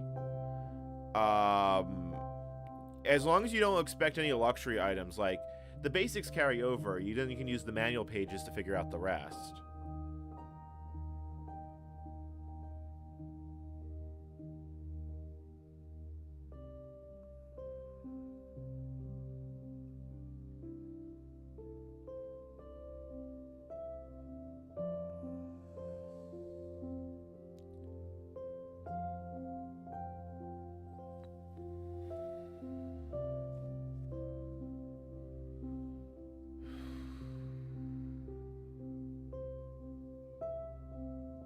So the problem is I didn't run the depend step last time, and it takes quite a bit of time to do it, but the build will fail without it.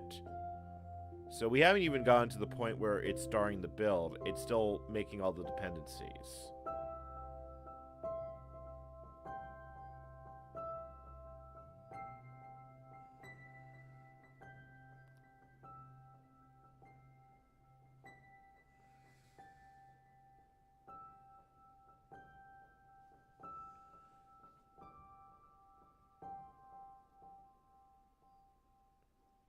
Yeah, I mean, at least on the BSDs, the original AT&T V7 stuff can be surprisingly baroque. That has always been a big shocker for me. Why am I looking at CNN? Like, my life doesn't get better by reading the news. I really should just not. Sorry, if it sounds like I'm ranting, I'm kind of ranting.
Yeah, I mean, that's probably a good...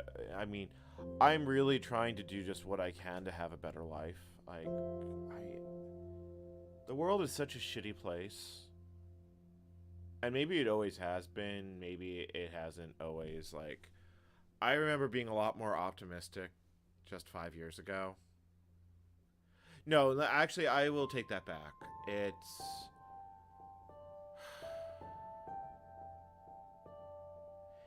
was towards the tail end of the Bush years I really started feeling it. It was partially due to, like, one of the things I remember is I was in Santo Domingo when the Bush presidency was... It was when we first started having regular U.S. government federal shutdowns due to the budget. And I remember standing on... It's called the Ozama, or Ozan, in Santo Domingo in the Dominican Republic. And I had walked off to the side street and I saw the U.S. Embassy, and it was completely shut and boarded up, even though it was probably like 2 p.m. on a Tuesday. And it was like, this is insane. I mean, what does it say to the rest of the world that we can't even pay our own employees? But, I mean, the flip side is having now had to deal with a lot of governments in many different countries, it's relatively small potatoes. I mean, it's all fucking relative. In the United States, there's a lot of fucking anti-corruption acts. but there is a legal exemption to what are known as grease payments. Because in a lot of places in the world, if you don't pay something that is technically not a bribe, it doesn't get done. This is like how, technically speaking, you might be able to enter a country without a visa, but in practice, you are going to be paying something. You know, it's you really experience it when you've gone to some of the more poorer parts of the world. You even see it in places in the United States, although not to such an, I don't want to say blatant, but open to an outsider.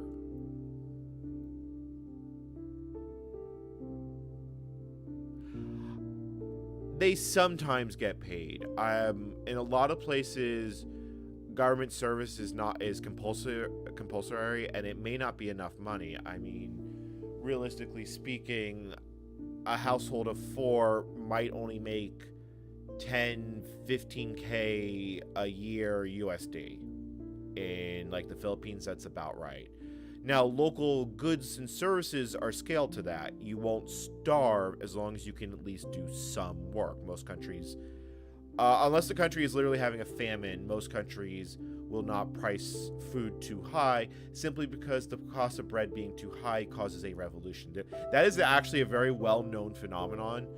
If the price of bread goes too high, the government becomes more and more unstable until you get a government that will have lower bread or the population starves. There are exceptions to this rule, but it's like North Korea managed to hold on through famine, but that's because, largely speaking, China propped it up.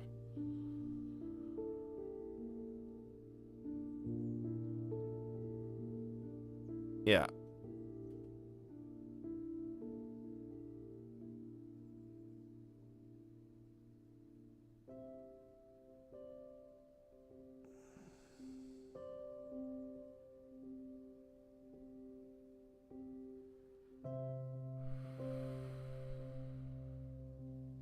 Yeah. But it's just interesting being able to actually quantify the phenomenon. Conversely, you know, you see max exoduses from places that does not tolerate individual choice. Not to say that the United States doesn't have emigration, that is to say people leaving. It's just the rate of people leaving the United States for, shall we say, greener pastures, still far, it's, I think for every person that leaves, 2 arrives. That ratio may have changed in the years, because I know that immigration from Mexico is at an all-time low. I mean, even agricultural workers, by and large, are not coming to the extent they used to. Part of that's because crop failures in the South have just been catastrophically bad. Like,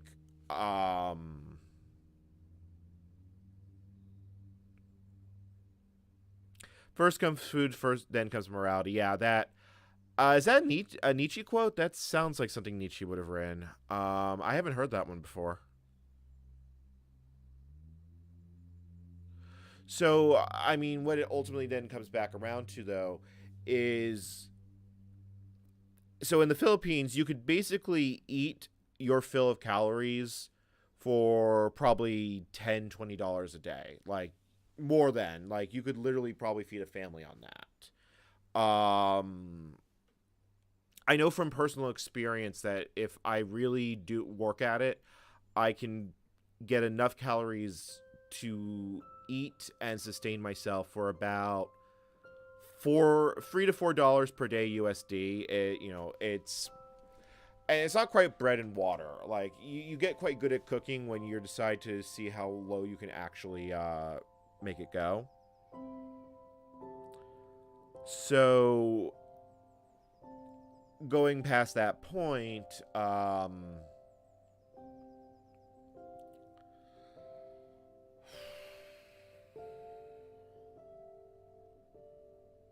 me put it like this. It's not very hard to understand why a lot of the middle of this country and the deep south still votes regularly conservative, even if they don't agree with all the values of the current Republican Party. Like, I completely get how they get there.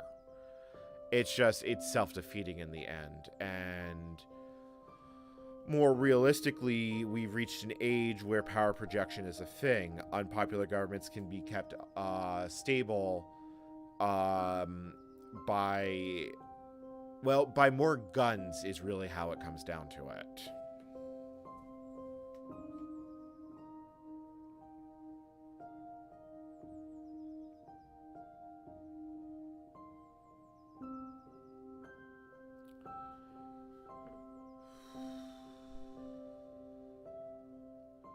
I mean, unfortunately, corruption is tolerated in a lot of the world because it's mostly been the norm for human existence. I mean, one of the weird facts about the U.S. Constitution is that the framers actually wrote it to protect... it's a Madison quote I heard recently, but essentially it was to prevent the idea of a peasant government seizing and redistributing the lands, which, if you know anything about communism, has a really interesting parallel, because there are actual historical cases of that happening. There have been peasant republics through history. That being said, they generally did not last long.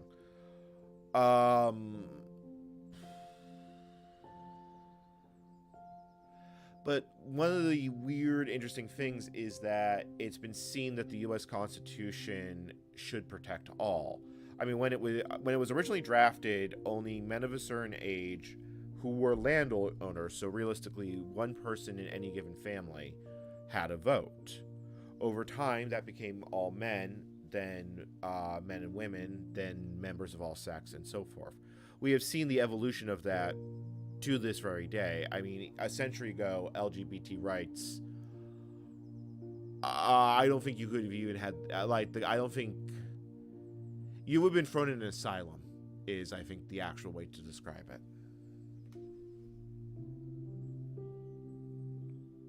Yep.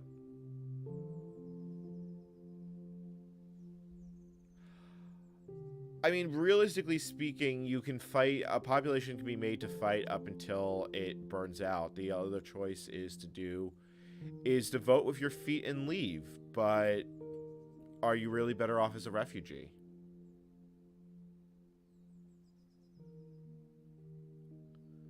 I mean, without going into my own personal background too much, I have some idea of what the effects of exile cause.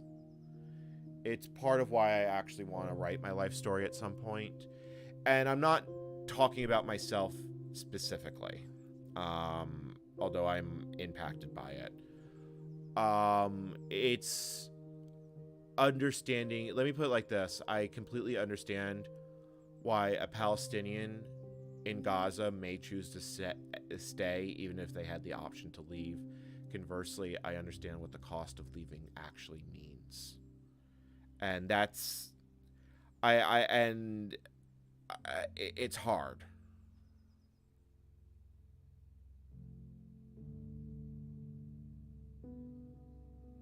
Well, I mean, Sparta of today, you could say, Sparta could be classified as a totalitarian regime. I mean, seriously, I mean, you could easily make that argument. Military service or die. More specifically, the modern version of Sparta would be Starship Troopers, where,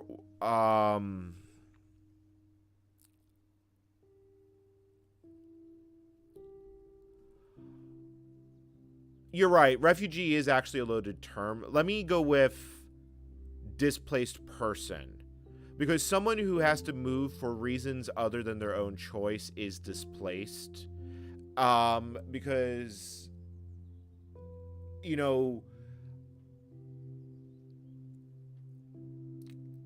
how do I want to put this? Someone who is forced to give up citizenship and one side of their heritage because of citizenship laws they may not be able to return to their other country. For some people that matters, some people that it doesn't. Yeah.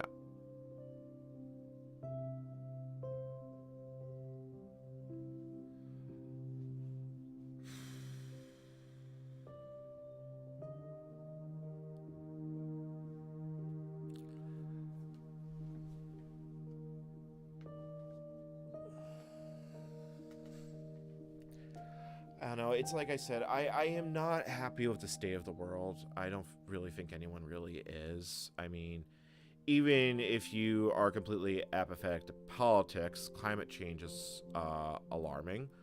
And even if you deny climate change, the fact that crops are failing should scare you. Like, I granted, there are people who you could tell they're about to starve and would not believe you until they starve. I have met people like that.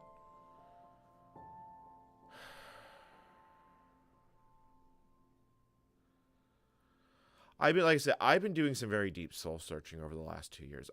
Nasal gazing has been when you deal with extreme anxiety, depression, because that was part of how my symptoms manifested for years. You spend a lot of time figuring out what the hell has gone wrong, and it leads to some pretty deep trains of thought. But that way will lead the path to madness. Red tape, everything connected, yada yada yada. But on a more fundamental level, I mean, everything is. The argument could be made is that everyone is influenced by everyone else. There's currently 59 concurrent viewers according to my YouTube panel. Everyone who's listening to the words that I'm saying right now may be impacted in some way by that. I don't know how. It's wings of butterfly flap sort of thing. Because I might cause you to think of something days later and you'd have no conscious recollection of it. It's the power of the spoken word. It's the power to communicate, something that very few people actually, sadly, seem to be able to have. And even when they can, they are not able to always find equal viewpoints.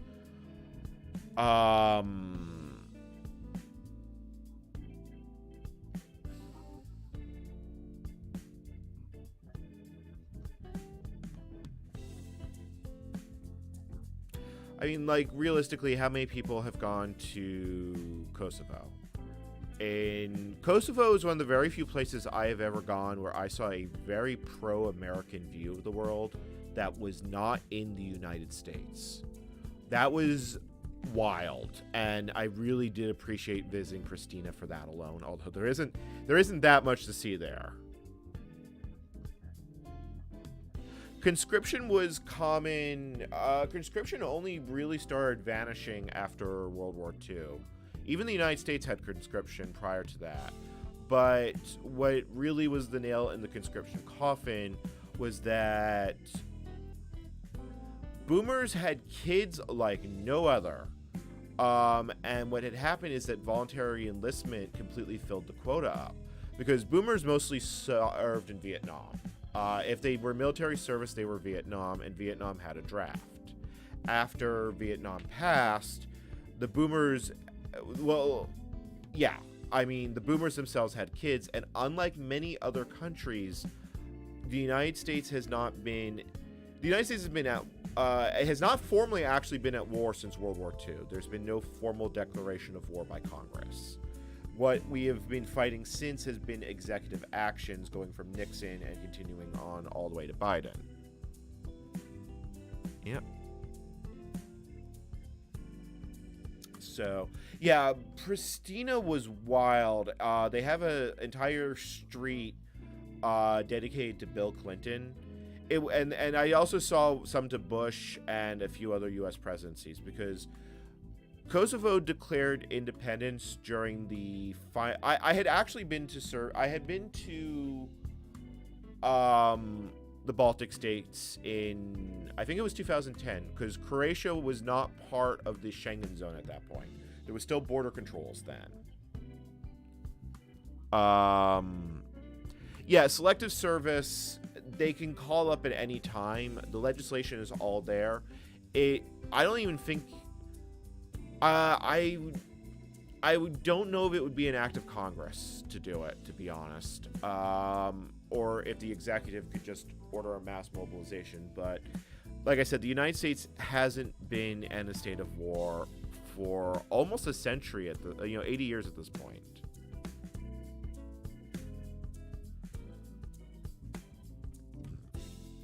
What really was the nail in the conscription coffin was, besides the population boom, because European demographics are different to American ones. Unlike many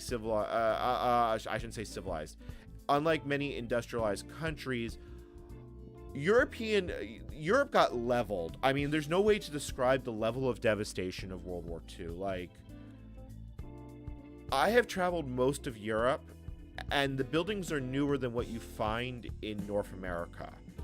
And what little actually survives is dedicated. Like, if you want to see old European buildings, you have to go to Spain, and even then, a lot of them are Franco era.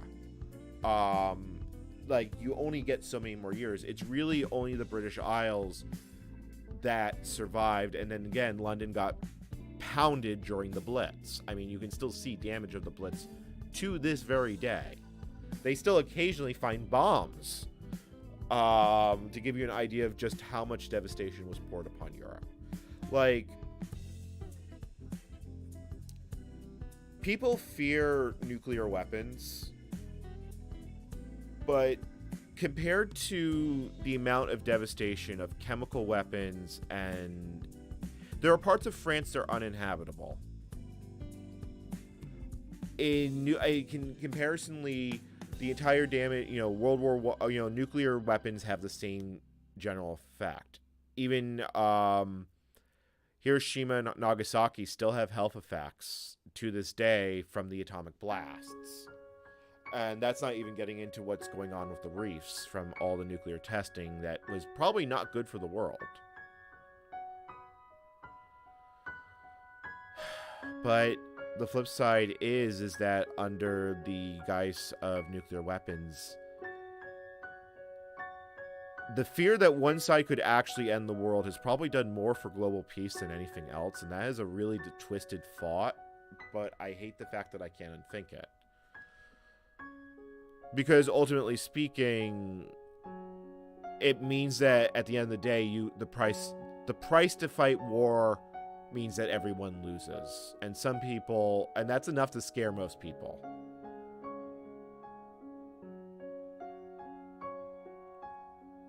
Right. Conversely, the problem with nuclear weapons is the sheer number of them.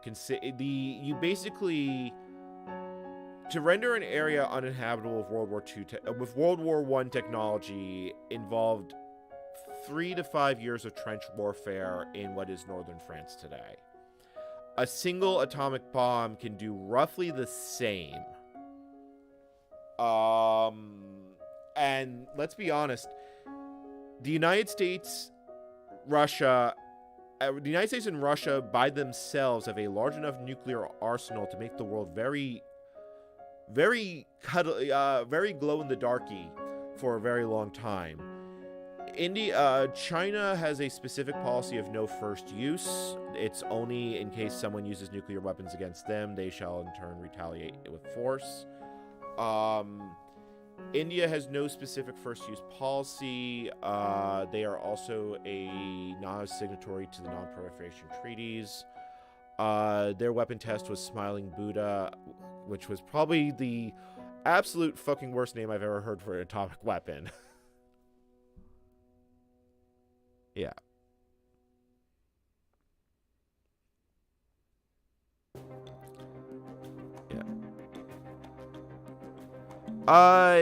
It probably would run in Docker. I mean, it's a complete userland application. The networking might be a little archadark, but it should work.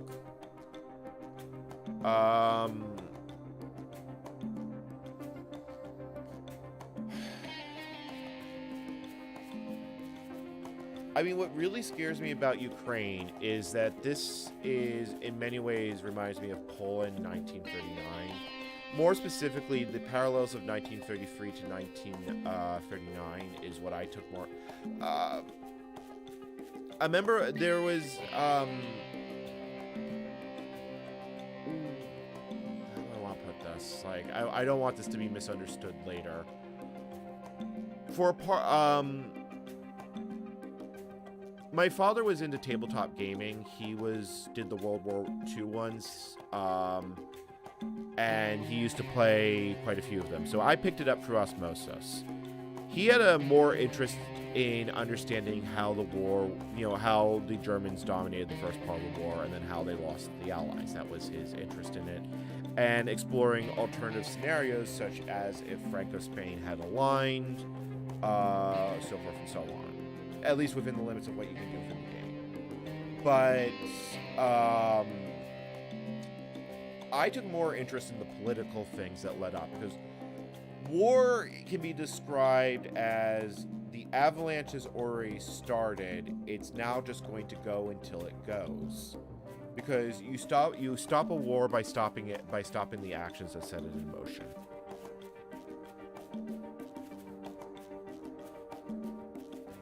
Don't GitHub Actions have a time limit on how long they can run? Like, I thought there was an overall... Like, there was... When Travis CI was a thing, like, it had a limit of how long you could build for. It was actually quite annoying.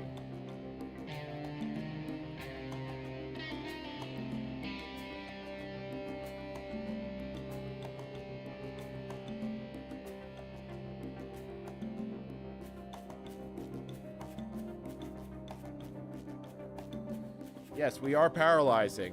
Most people paralyze by running make J4. I paralyze by building 4 versions of VMS, not VMS, BSD at the same time.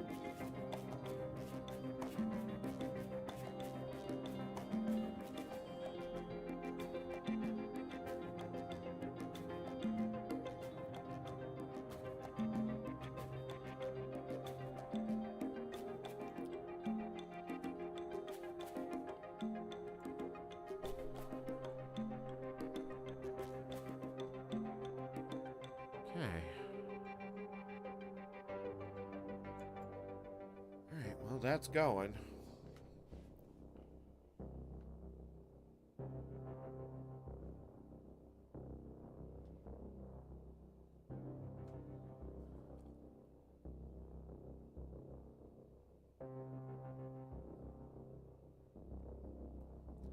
I mean, I don't really want to spin up VPSs if I don't have to, but...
think that's the bread maker.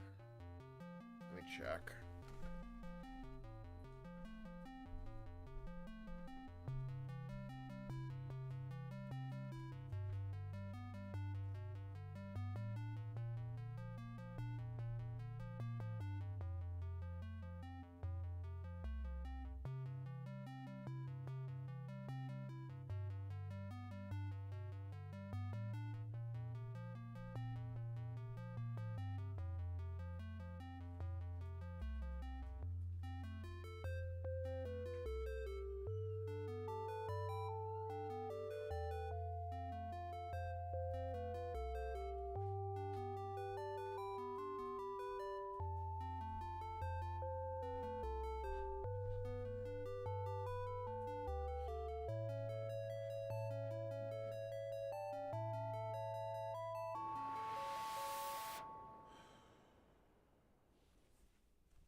I think the bottom right one is about halfway through the dependencies.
I definitely kind of want to do a gaming stream in the not so near future. Oh, wait.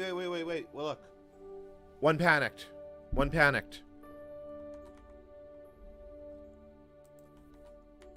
5-7 panicked.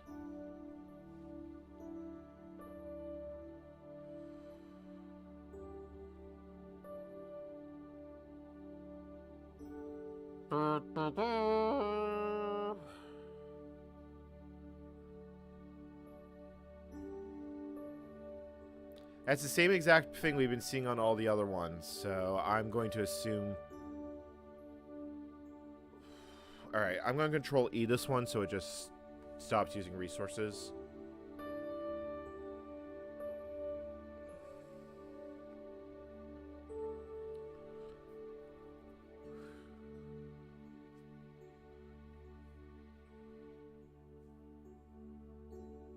The problem is I now need to... We're going to have to determine if more fail...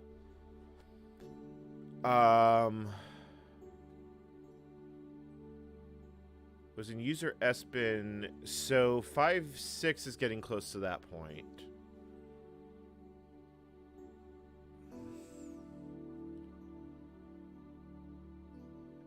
$32 megabytes, but this is a kernel panic.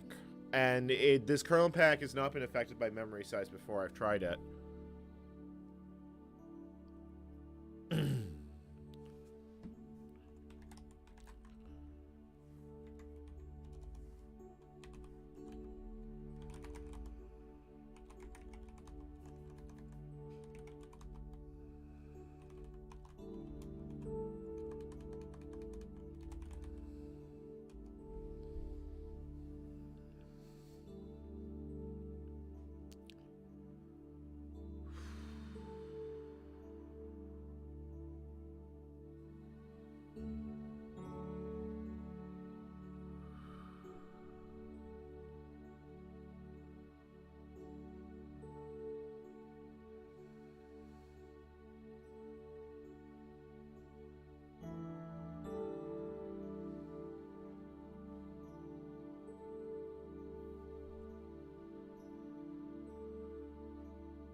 The other ones will get to these similar sorts of points soon.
Sure.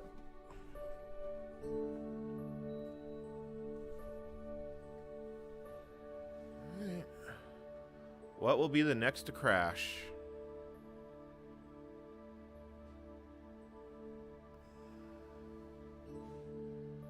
I wonder if there's some sort of, this is starting to make me feel like there's a race condition.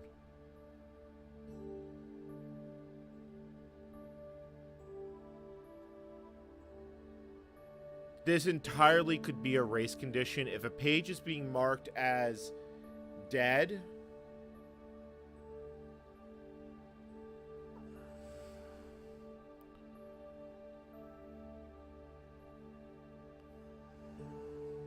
God, that could be fun as a grid computing project. It's like, I almost feel like this is what I want to be doing with my YouTube channel. It's like, I enjoy this so much more.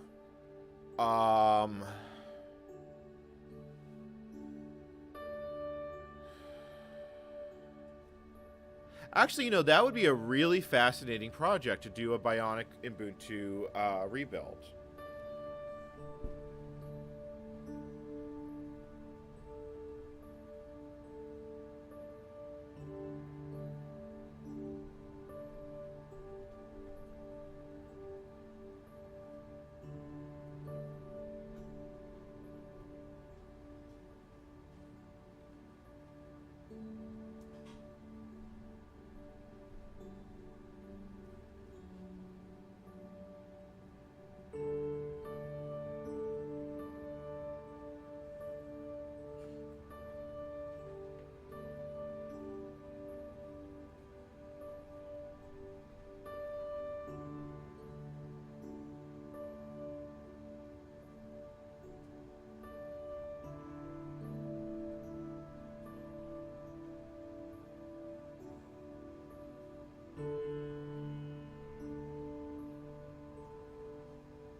I'm actually thinking about this because you could do it as a biotic project. Like,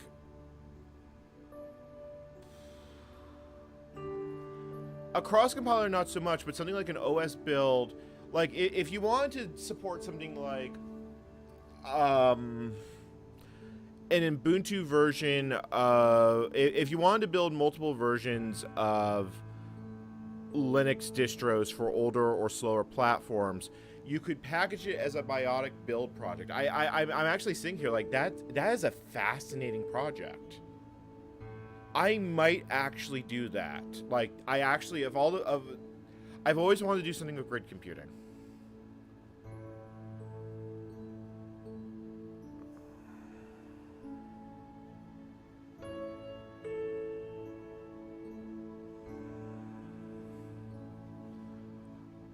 I don't know if and when I'll get to it, but I kind of like it. Well, we'll see what happens.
Well, I mean, the thing with using Bionic is that then anyone could load up the Bionic Manager, as long as you could basically package it with an emulator, so it just works, like, as a static binary, and you basically download it as a work unit, you could do it. And that means that there's a lot of people that would run other Bionic projects, because the Bionic client, there's people that will just run it for shits and giggles as part of a larger Bionic issue.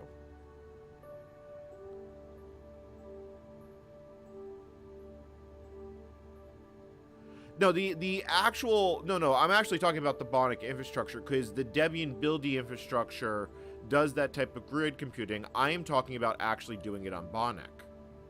Because the biggest thing is that the build environment is very peculiar, and setting up machines is fucking annoying.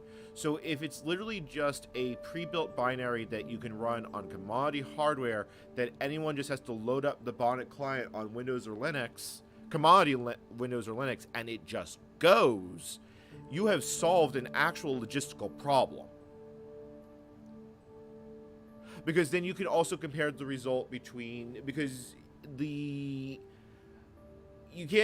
have some concern, because you have to basically determine,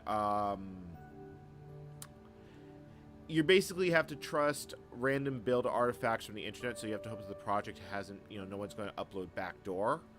But who cares? It's obsolete computers that's being done for fun.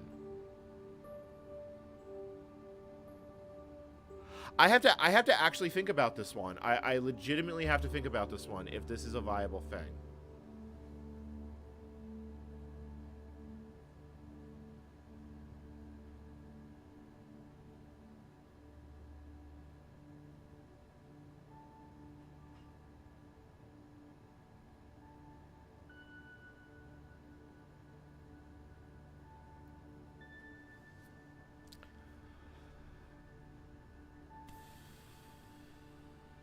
The problem is that most compiling, while it is deterministic, pick up side effects from the environment like time of date. No two compilers are exactly one-to-one identical, although theoretically running the same code for the same compiler should generate the same binary every time, but it doesn't.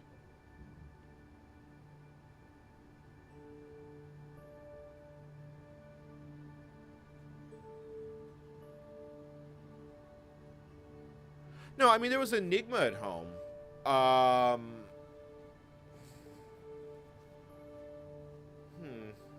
It's an idea. It is a literal... It is just an idea.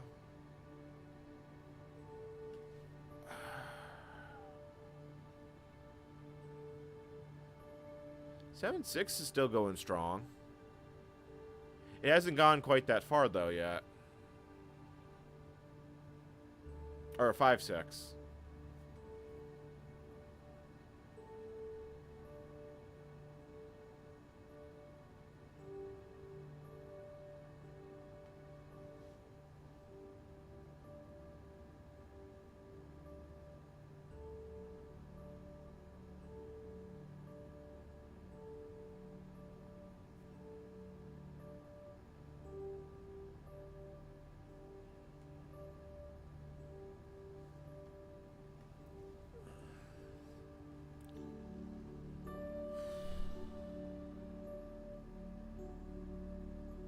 I have no idea if it's tampering. Like, I don't think it is. I'm just mentally considering it because it is part of the fret model. I used to follow the technical papers about SETI at home back in the day. So, bionic and grid computing, I've always considered that to be really cool.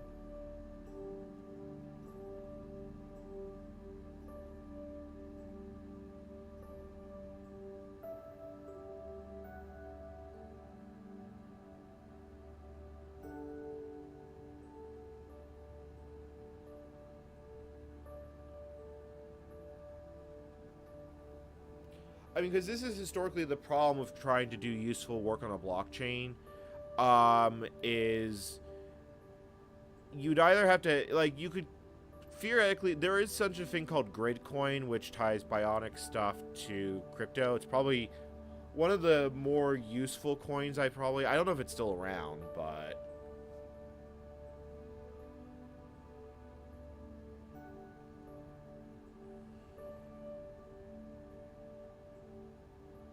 Like, looking at the technical nuts and bolts of Ethereum was quite a wild trip. So, you know, now I understand how the magic money works.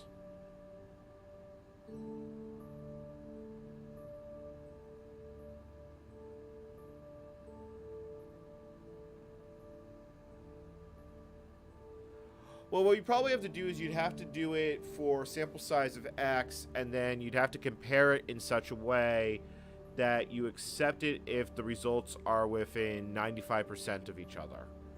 And then you pick one of those at random and then ship it. It's not an ideal solution to the problem, but it could be done. Because unfortunately there's no way to write a general validation test.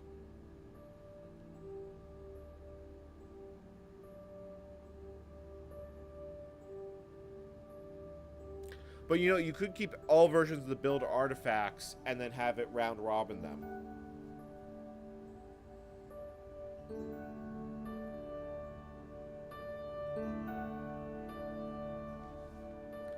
Well, that's the thing that completely kills me, is,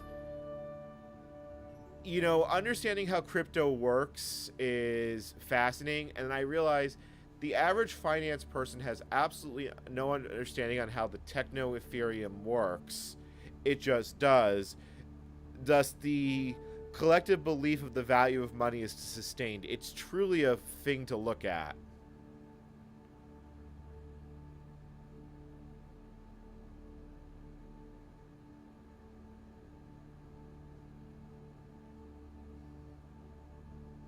Yes, I know, it's a halting problem. Oh, good lord.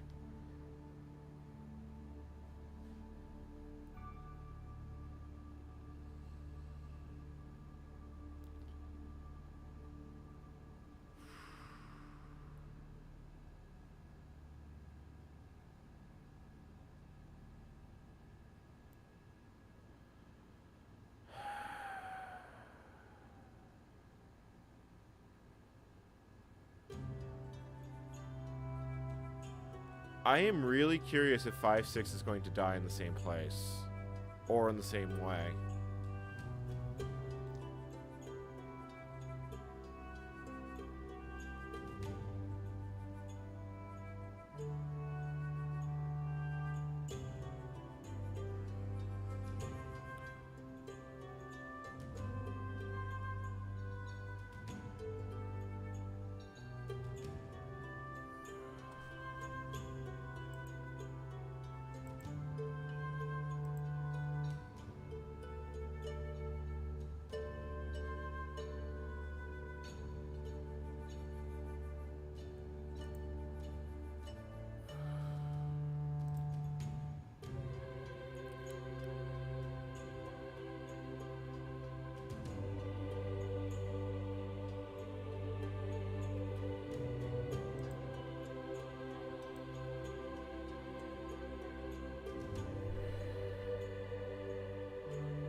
Yeah, we're going to have to use CC cache because that is what this is going to require. But at this point, we're dealing. Each build is 6 months in time from each other, and OpenBSD only. I can only build OpenBSD on OpenBSD, and I, roughly speaking, have to be on the same version to do so. So when I get closer in, CC cache is going to make a lot of sense.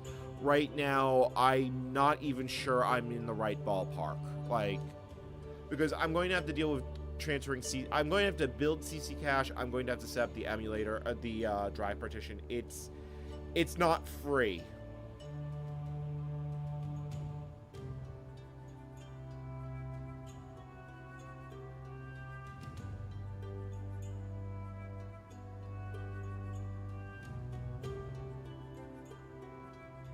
More realistically, I probably have to fix the network driver.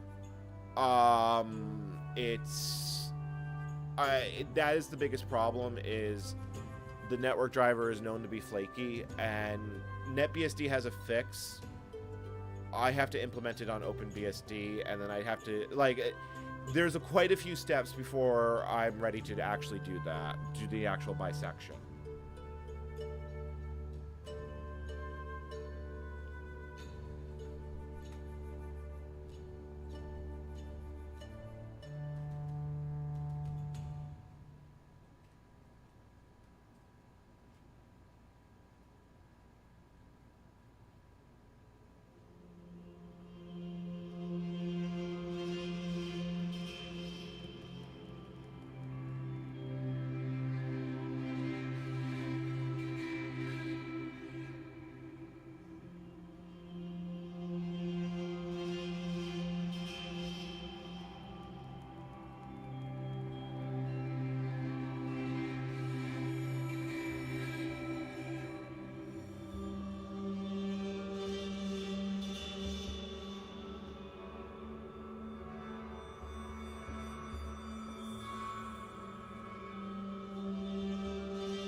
someone super chatted.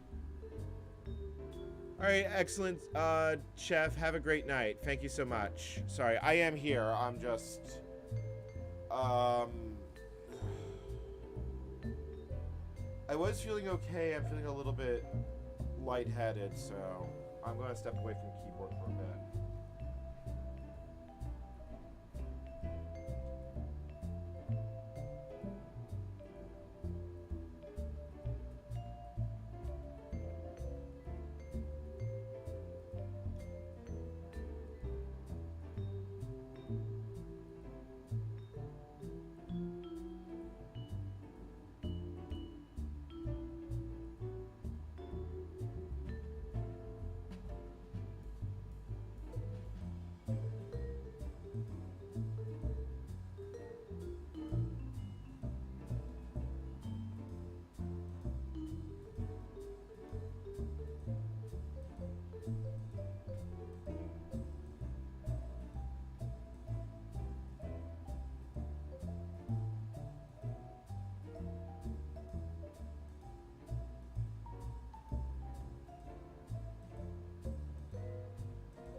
Five, 5.4 through 5.6 are still up.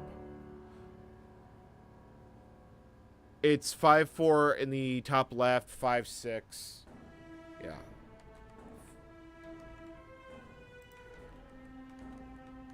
That's 4.5. 5.5 is to the one right, and 5.6 is the one below it.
of, like, lightheaded.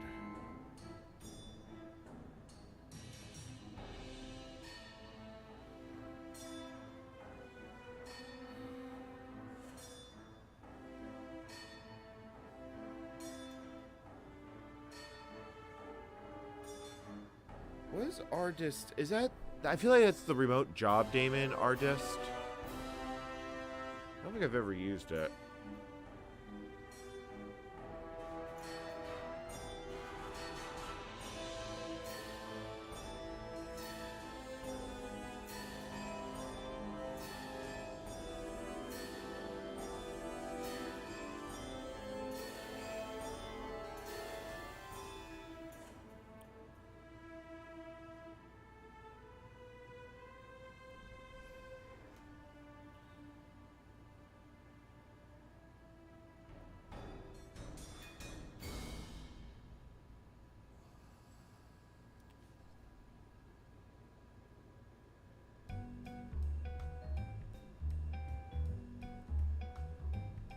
You know, that just gave me an idea. Let me actually look at the man page for Ardist. Oh, it maintains identical copies of files across multiple machines. Okay. I'm surprised it's still included. You'd think there'd be an SDist.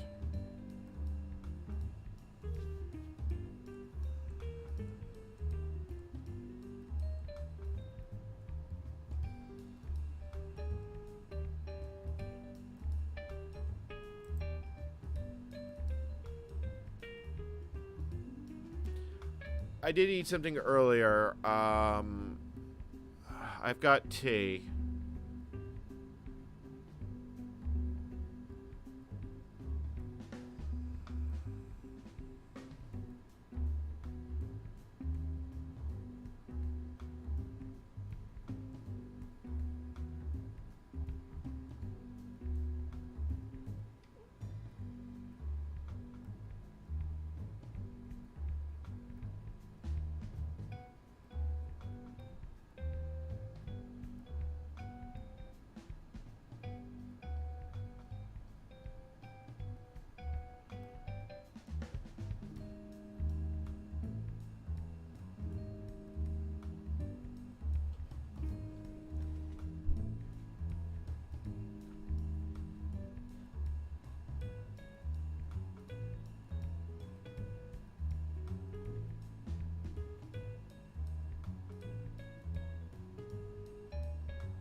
So far, so good. I think it, yeah,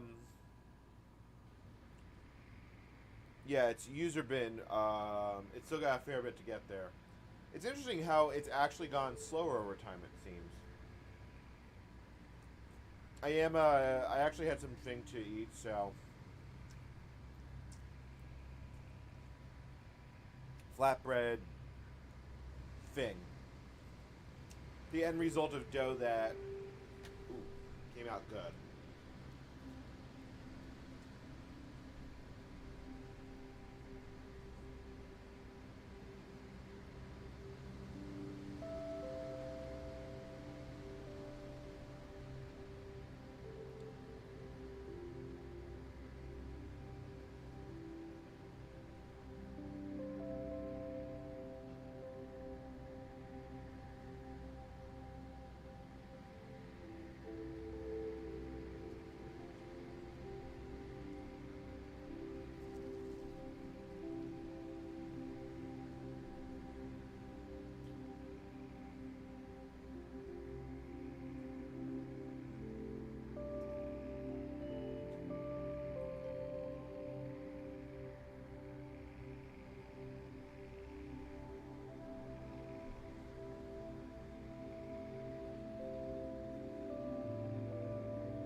I feel better. Like, a good feeling in life is when you can measure it in pounds, in how long it's been since the last time you killed a bag of flour.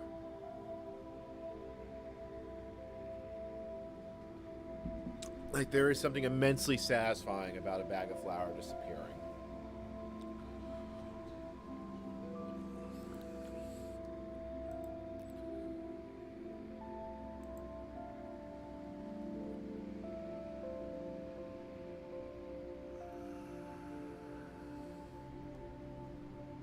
Yeah, no, this is definitely using a lot less because these are down in the 80s where before it was 90, 90, 90s. Like, the system load has gone down quite a bit.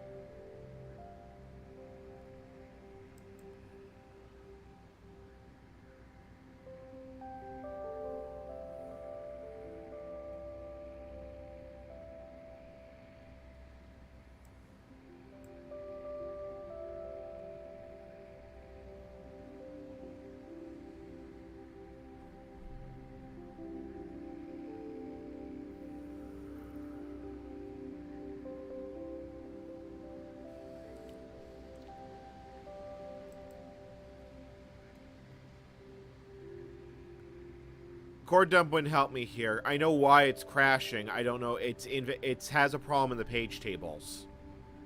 It's trying to invalidate. It's trying to remove a page that doesn't exist, and thus is panicking.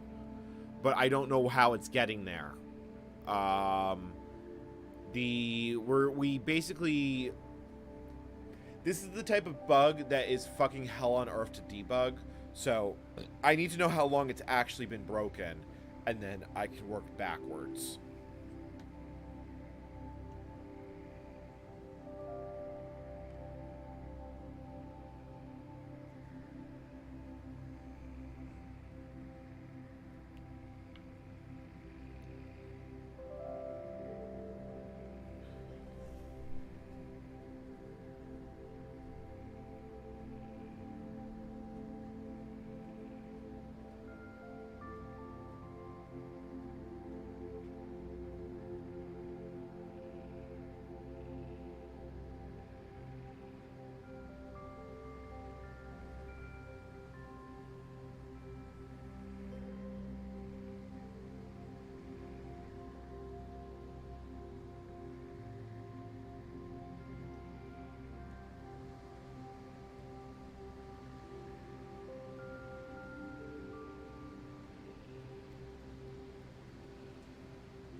Not much more to say right now.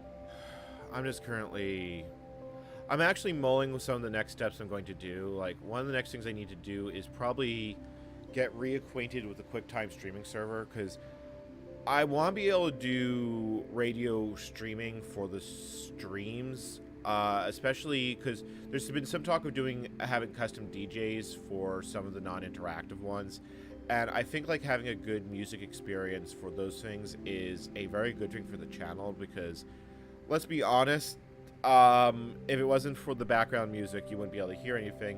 Most people are watching the content, but I might as well just see if I can make it appealing to people who just want it as a big desktop. Like, you know, it's an artistic thing. It's like, I don't know if I can do it, but, you know, it gives me an excuse to actually use QuickTime Streaming Server.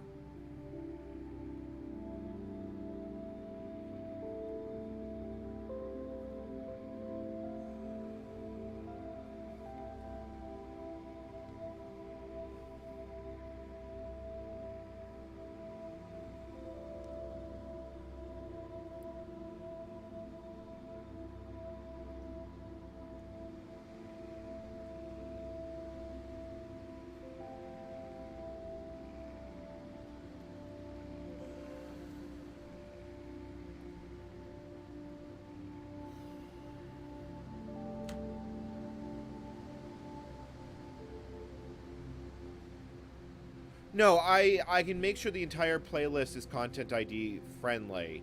So you'd basically be able to queue up what you want. The DJs would be limited to a select list, but you'd still be able to do it, because there's people on my channel who just make music for fun.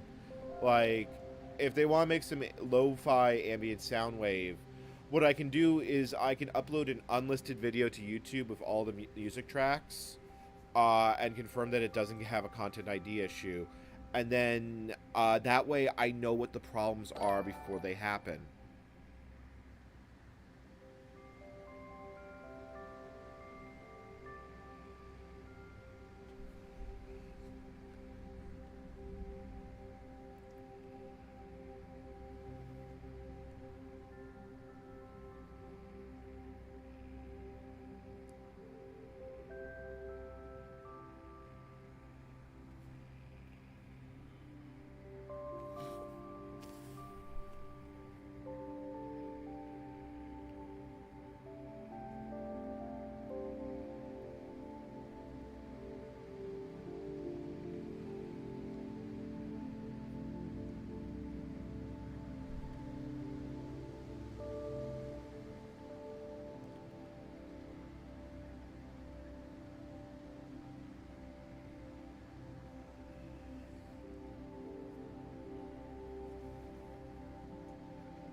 Yeah, I'm just kind of blah right now.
God, imagine doing BGP on a VAX.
Yeah, like the difference in relative build speed is fascinating. But yeah, I'm starting to think there's a race condition. Maybe because the time on SimH is not perfect.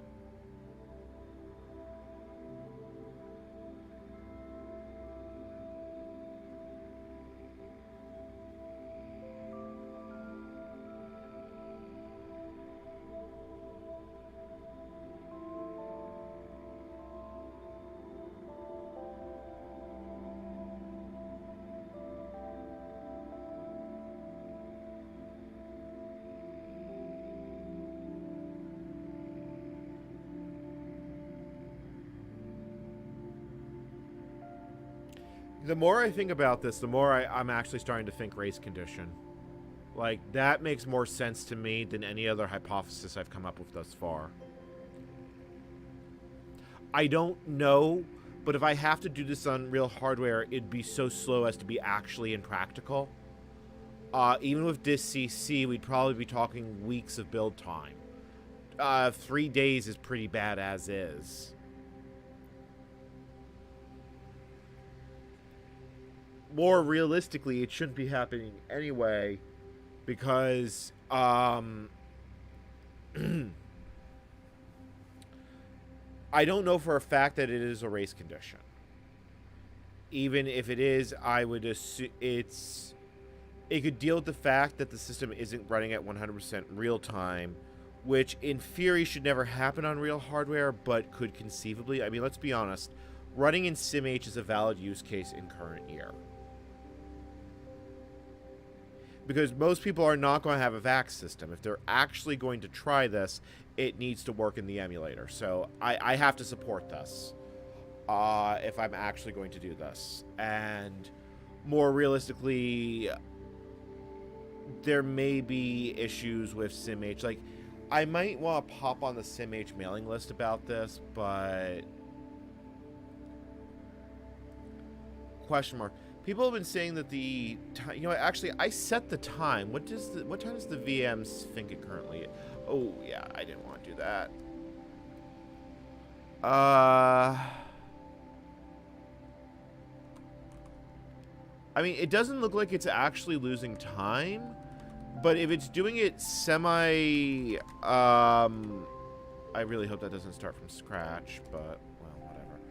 If it's doing that, if it's losing time, like only semi-regularly, like imagine a slightly faulty hardware, which easily could happen, let's be honest, these systems are 30 years old, it still should not be happening. It's an impossible condition that is in fact possible in current year. I mean, let's be honest, the OpenBSD devs are not going to be trying this. I'm the one doing this. If they decide to readopt the VAX port, hey, party time.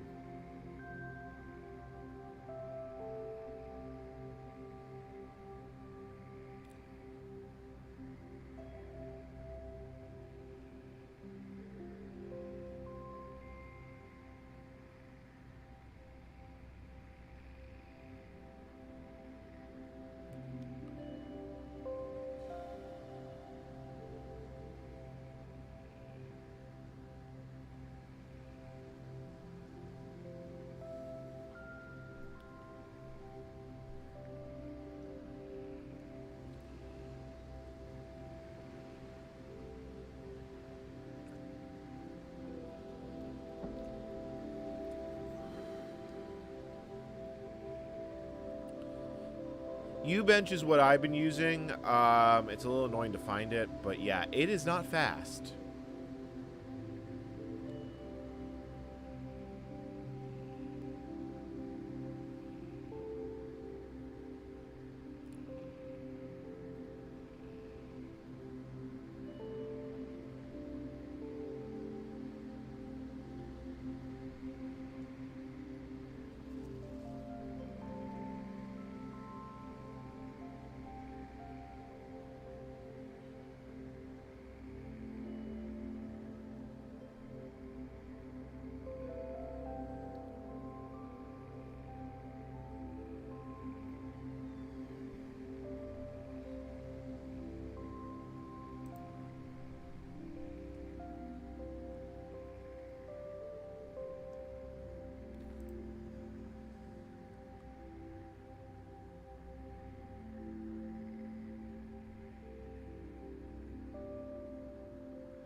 I don't know. I'm having some very deep thoughts thinking about right now the future.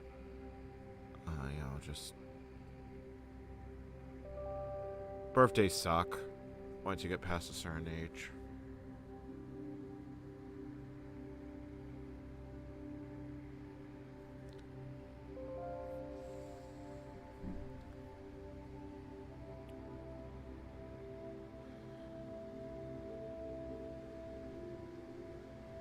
You only get so much time on this earth. You have to make it count. I like to think I have.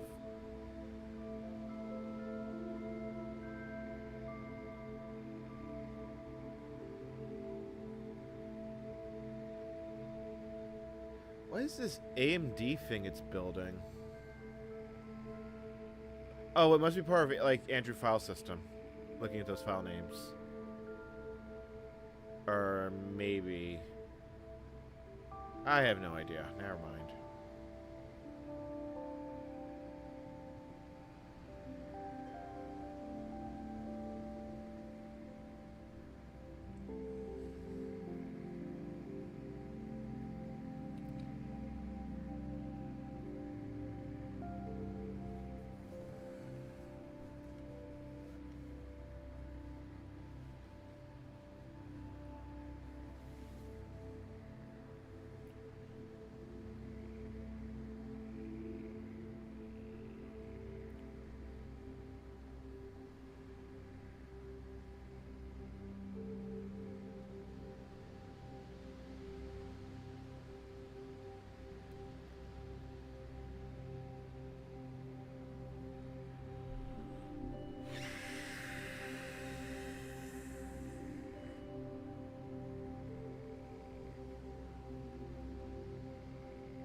Oh, auto-mounted damage. That makes sense. Alright. I'm surprised they don't call it auto-mount D, but fair enough. I do find some of the differences in variable names between NetBSD and OpenBSD to be weirdly, like, it just seems to be different for the sake of being different.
So the 5.6 VM is basically catching up to the point where, yeah, it's almost there. If it's going to die in the same place, it'll be in user sbin mopd. But if it is a race condition, it's got to get the right circumstances to do so.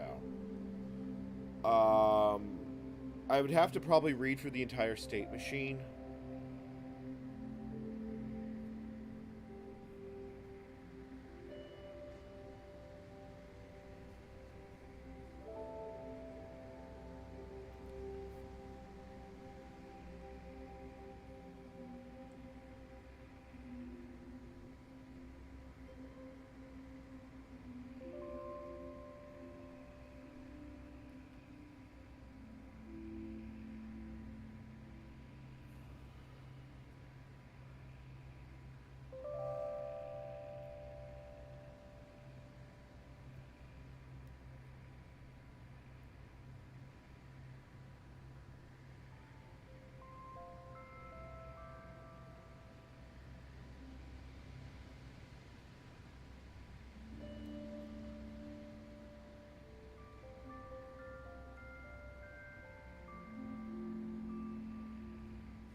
I completely understand it as having been on the other side of it. Like, I completely understand how Linus and Theo get reputations as being very short-tempered. From what I've heard, Linus is actually quite reasonable in real life. I assume Theo is as well. Oh,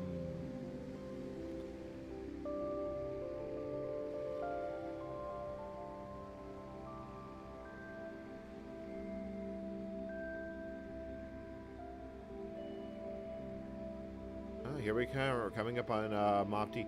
Yeah, I really do actually am starting to think this is a race condition. The more that I look at how this bug happens...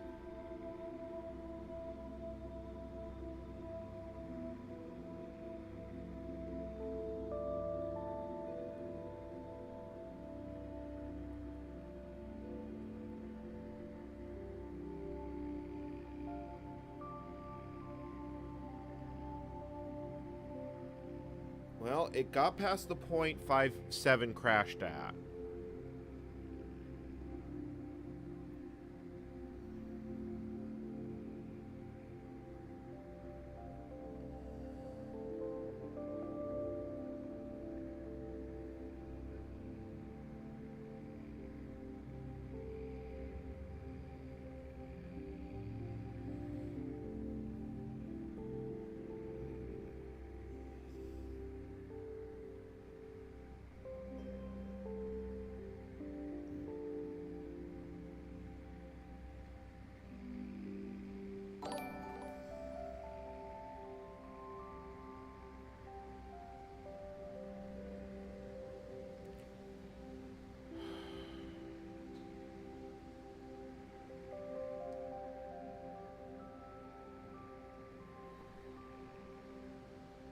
Thank you for subscribing, Paul Lenart.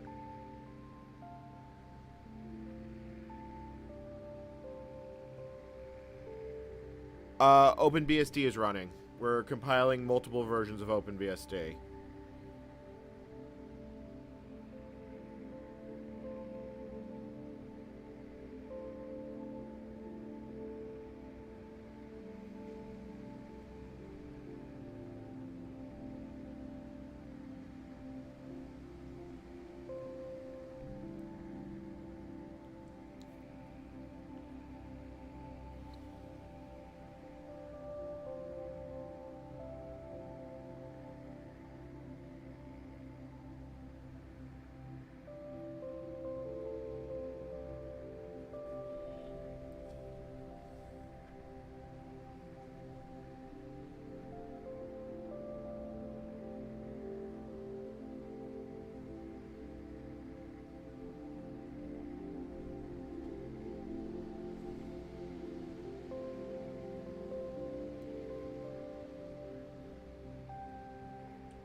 I'm just I really am. So, if the race condition starts with 5.7, then at least we'll be able to work from there.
Yeah, I mean, it's just kind of cruising.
just like...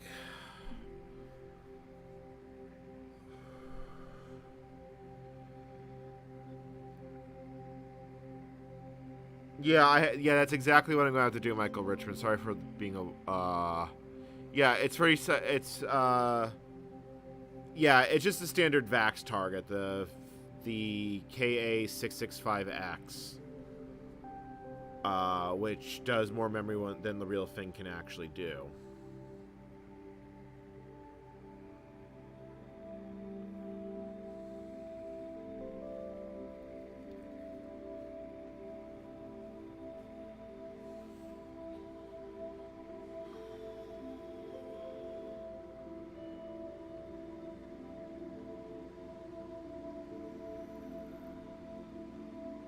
I almost wonder if I should, like, if I could write a course series on this.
Yeah, I'm kind of just mulling right now. I am really curious to see which one's going to die.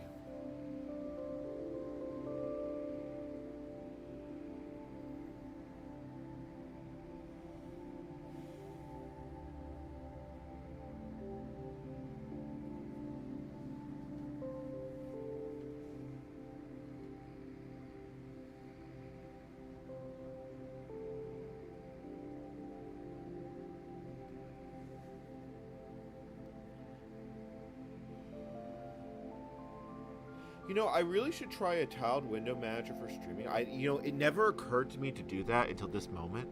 I used to use Xmonad a long time ago.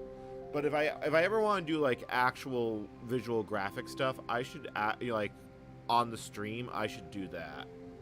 Cuz this has worked really fucking well. Doing everything in a console.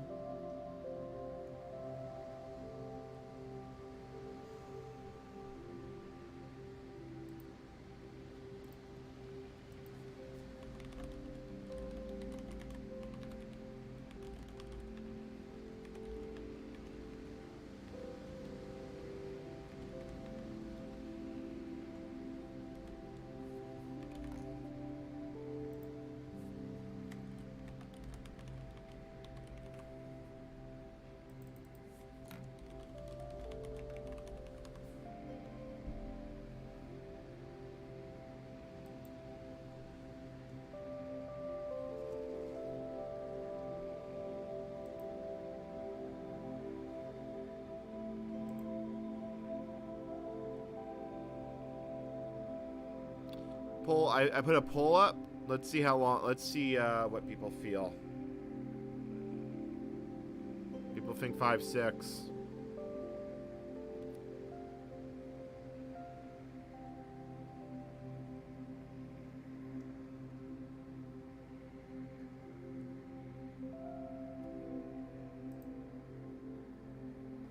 Well, only 4 people have voted, so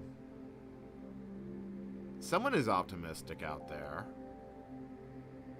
Like, someone is real optimistic out there. Thank you, whoever that is.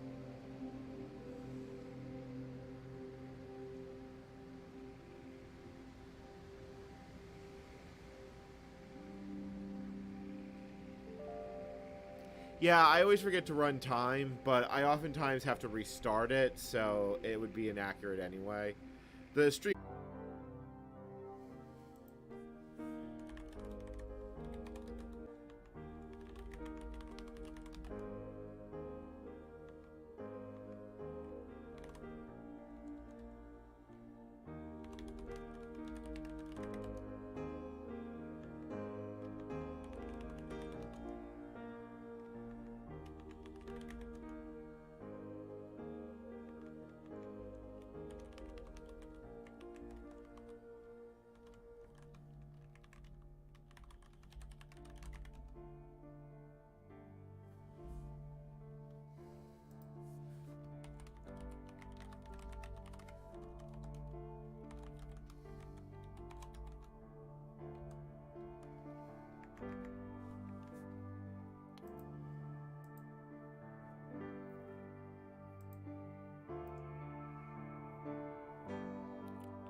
Hey, look, I'm back.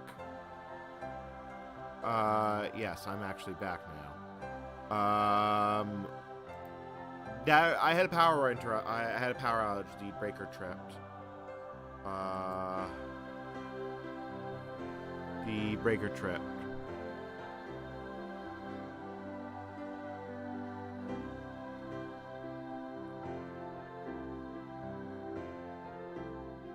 So there was an interruption. Fortunately, this is a battery-powered VAX. And like, if it actually gets to that point, that Apple stuff is good at going into hibernate, so I have no concern.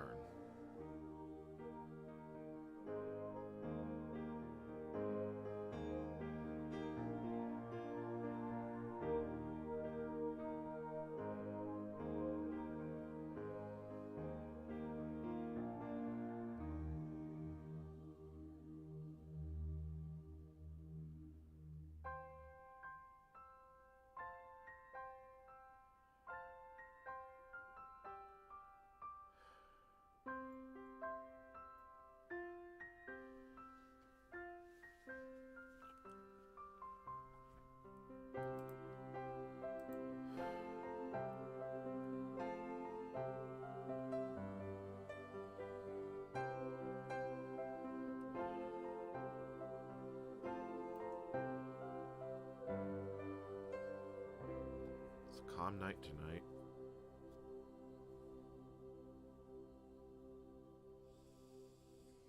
I'm gonna thumb through a little bit more of the VAX manual. I think I've got the parts that I already need, though.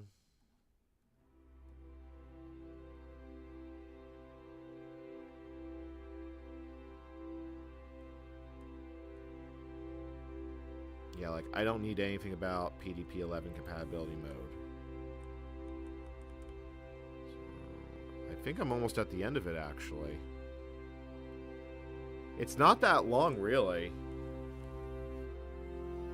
Yeah, and then here it talks about things like talking to the Bootstrap console, which I don't really need to worry about right now.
I'm just seeing what's going on in Discord right now.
I'm just kind of...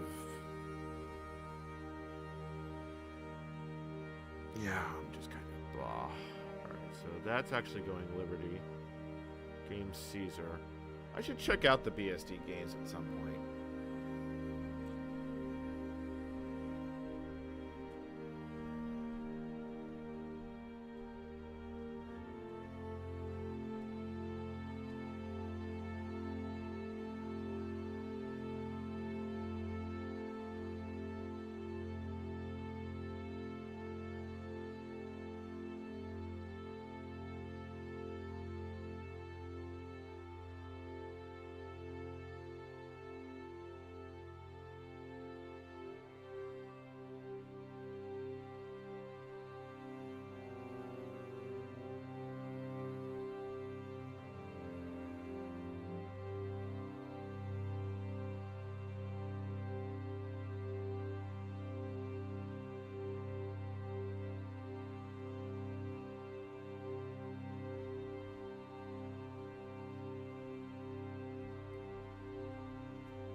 Chat, sometimes you have some really deep and profound thoughts. It's thoughts about wanting, having, wondering how life will be. It's hard.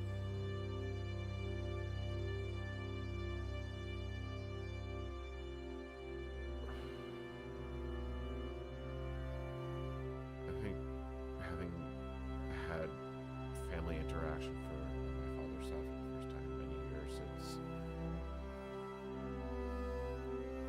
I hadn't seen him before since well before the pandemic.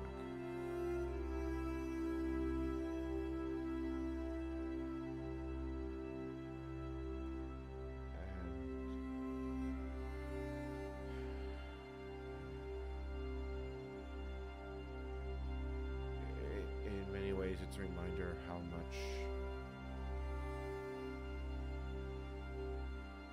he was a part.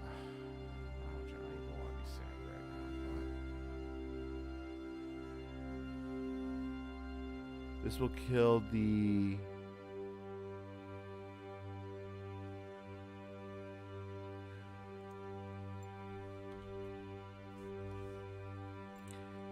This will kill the hamster in the wheel. I don't think so. The hamster can be rebooted.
It's non-deterministic. We've had it in multiple places, so unless it really has to run for the entire build without a crash. It has to run for the entire build, and I have to be able to make release for me to say that it is good.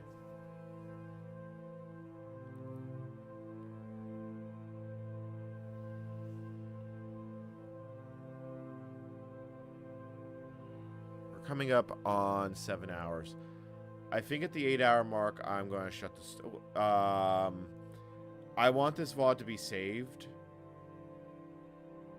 So, more realistically, I'm going to shut it down at some point, and then it's just going to run. Like, this is actually getting to the... Like, this is still running to the depend step.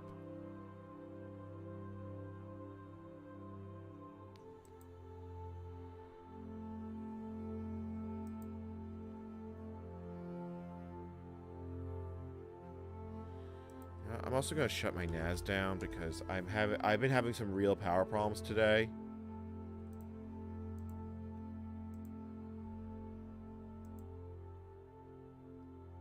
So if it's off, it can't have any problems. I'm not using it right now. Shut down. And my living room's about to get a lot quieter.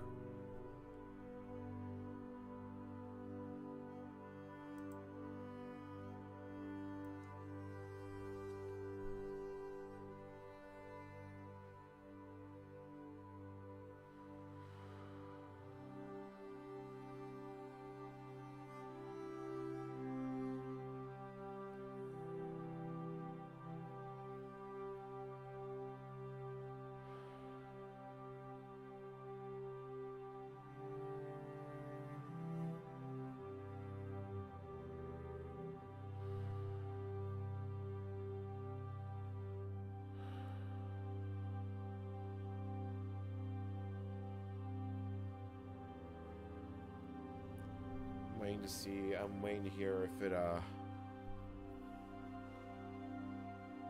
shuts down.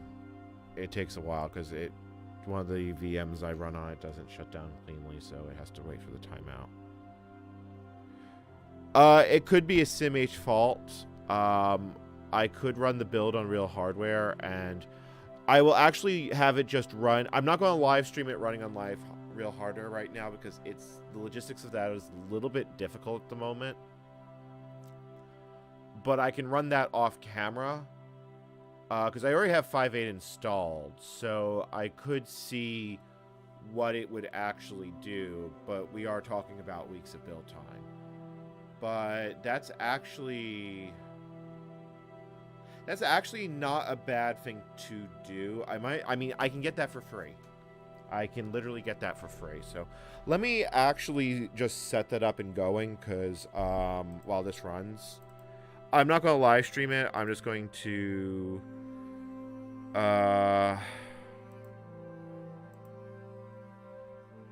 right.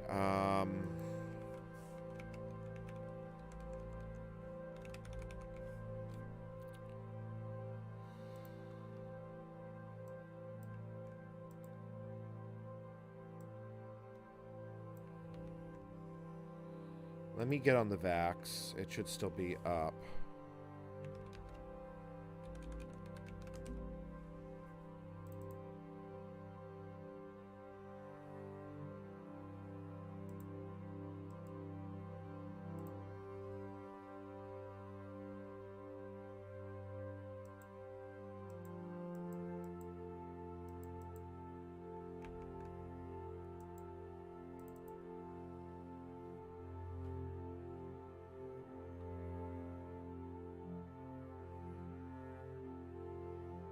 Because the VAX should have 5.8 on its hard drive.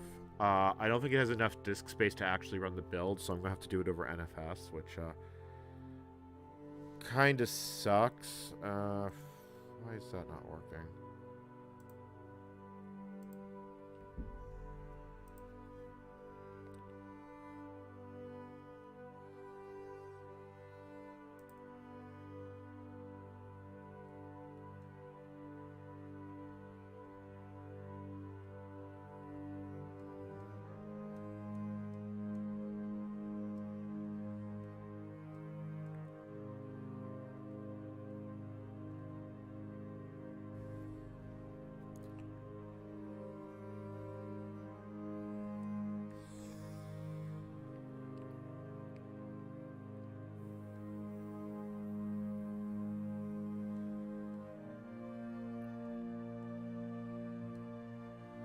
Sorry, I'm trying to find...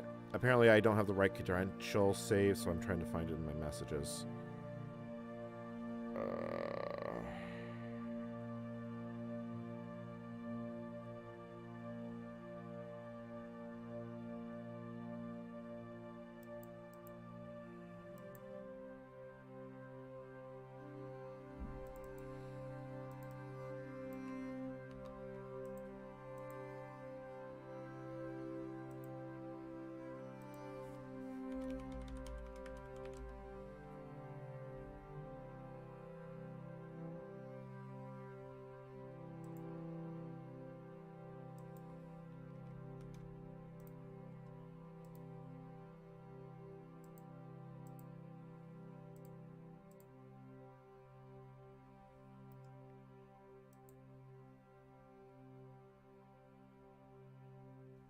Oh, right. You know why it's not working? Because I'm using the remote desktop.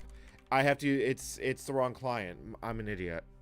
It's like, huh, why can't this connect? Yeah, it would help if I used the right tool. Oh, man, chat. Okay,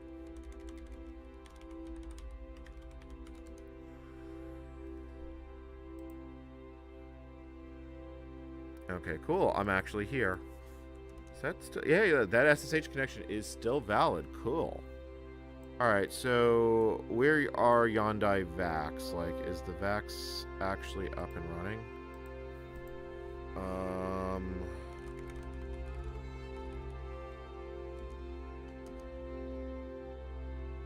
Because really, I can put the source code on the hard drive, and then I can just have it write the build artifacts to an NFS mount. So, yeah, I actually should try that, and I will just get it going right now. I'll stream what I can of it, which probably isn't going to be much, but... Okay, so why can't I get serial VAX? Here we go. And we are... Yeah, so we're still on NetBSD on this thing. So let me boot it off the hard drive. It's been up for 19 days. I feel bad rebooting it, but it's not been doing anything.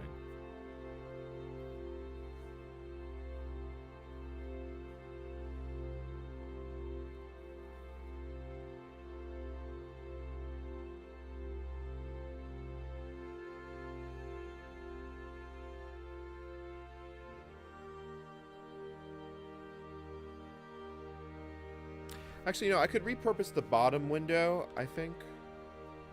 And now that I think about it. Let me Control Z that. Can I connect Skywalker? I can connect Skywalker. Cool. Alright, so that means I should be able to do telnet.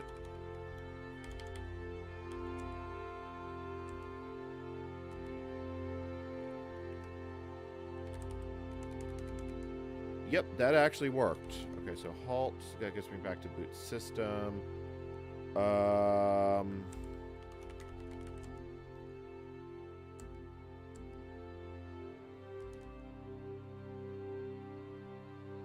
Here's the problem. I never quite figured out how to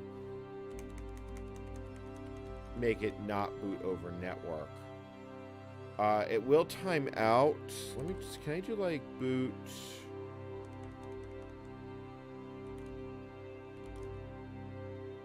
Oh, this booted ESA 1.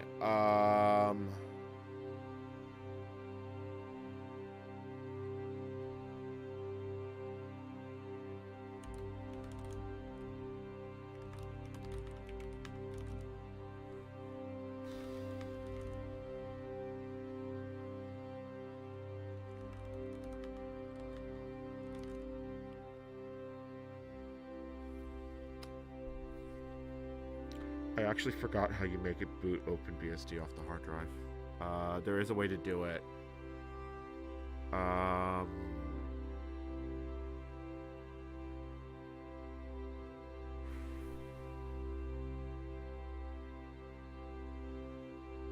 God, that means Ultrix has actually been running this entire time.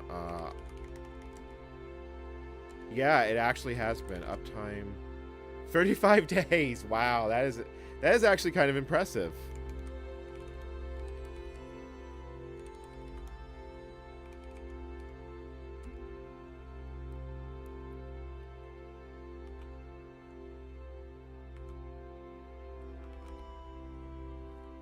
Alright, if I halt here, it will time out eventually. I feel like I figured out how to do this last time, like...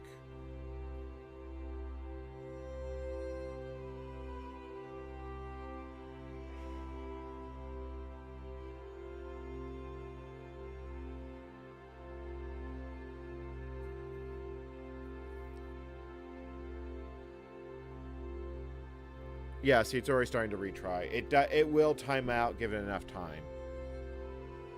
I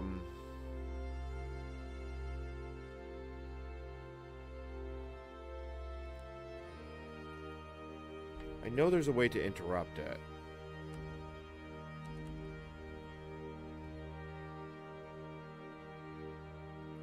I also can't see chat right now.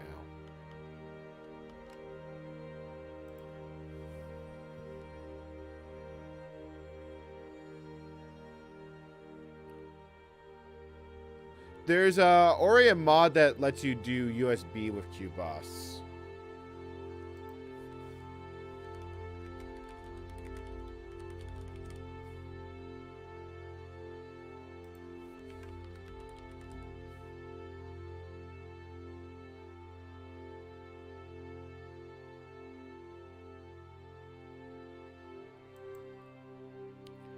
I think the problem is that it might be the RS-232 adapter. It just can't send a proper break. Let me see what I can do with it. Like... because that's what you're supposed to be able to do, and this is... I don't know why it auto-boots.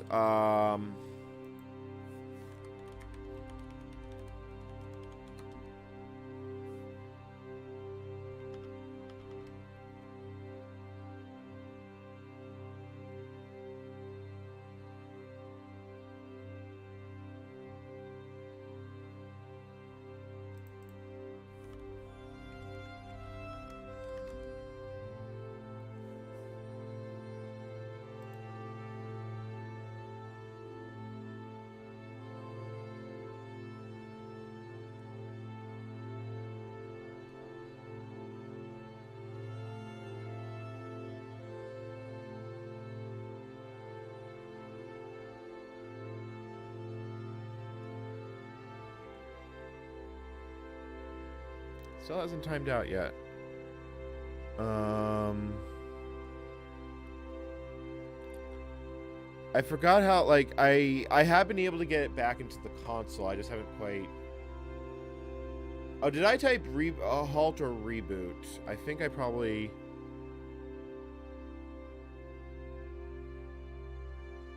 Currently, I'm looking for my messages, because I remember I tried to get on the console, and I couldn't. I have 5.8 on the hard drive.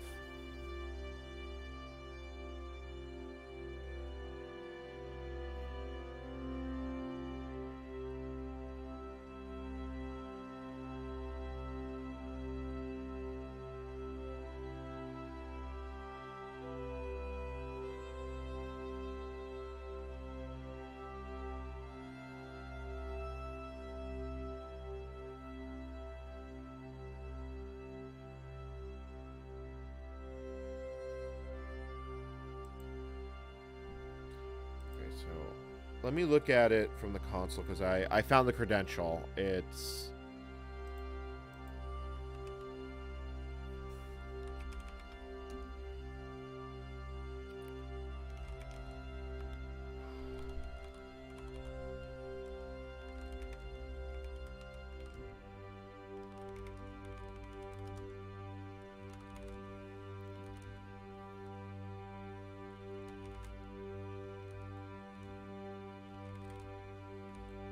Well, that is completely useless. I got into the telnet interface, and it doesn't respond to help. Like, I only need some help. I started that, and it's like, no, I don't want to get, like, media infringement from the Beatles. Oh, here we go, finally. Serial port settings. Okay.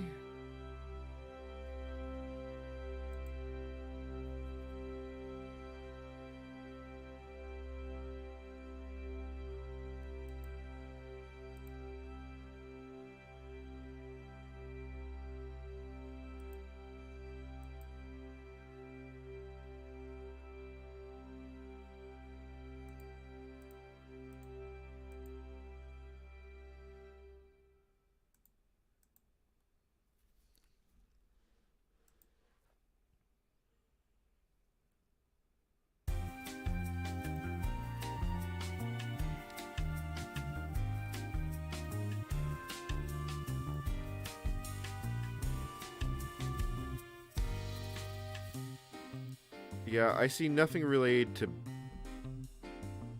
sending a break.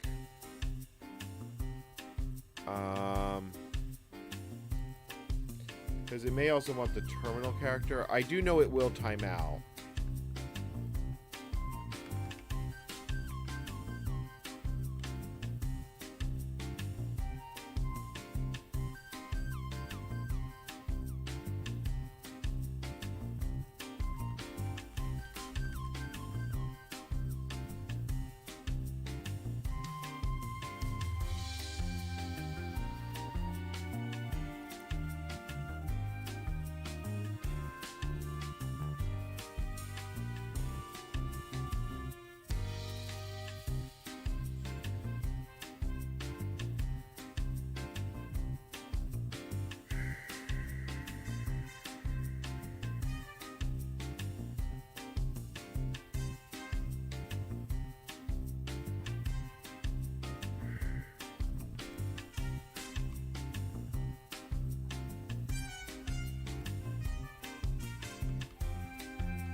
Maybe I do.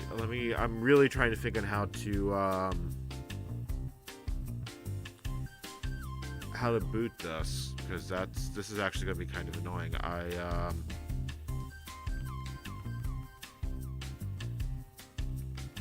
Unexpected challenge level.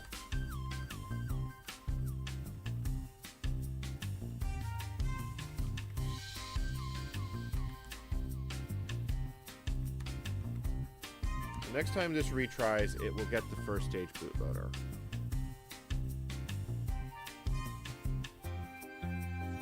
Let me look in the system architecture manual, because this was probably completely standardized by DEC, I have to imagine. And I was just reading a section about that. Okay, yes, this talks all about the console.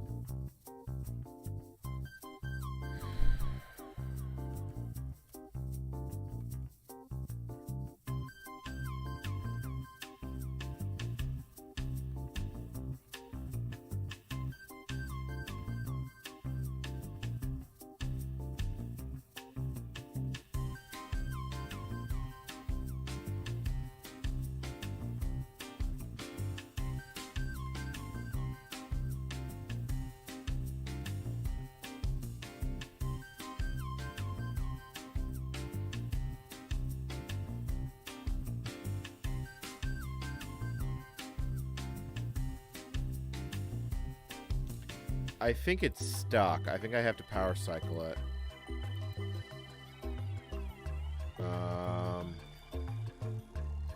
Because it keeps saying retry, but...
Yeah, so that went right into boot sys. That's joy.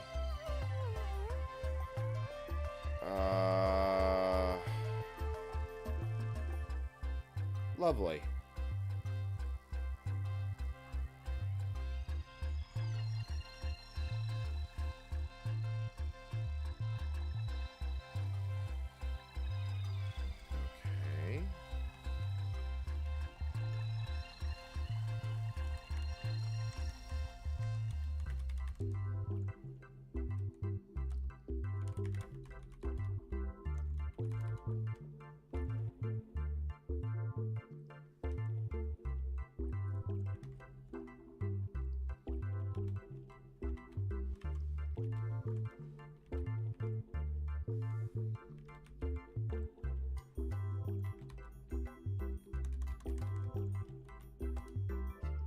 So you know what I can do is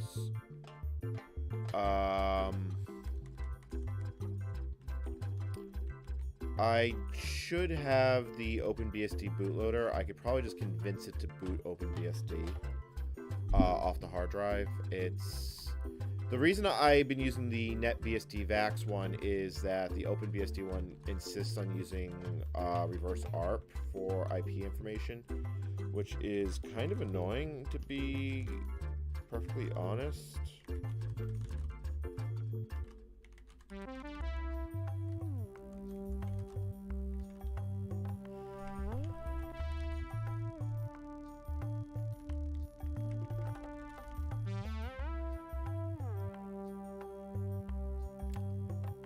I'm trying to remember where the bootloader binary is.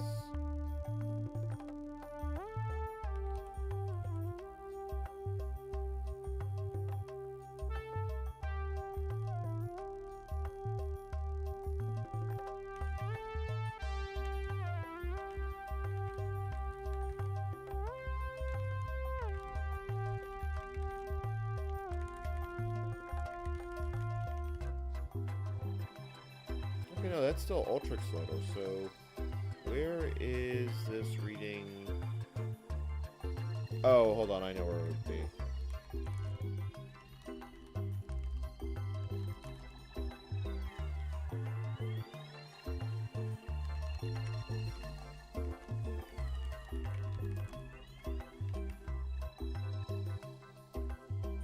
Actually, you know what? Hold on. It would be get host. Get hosts.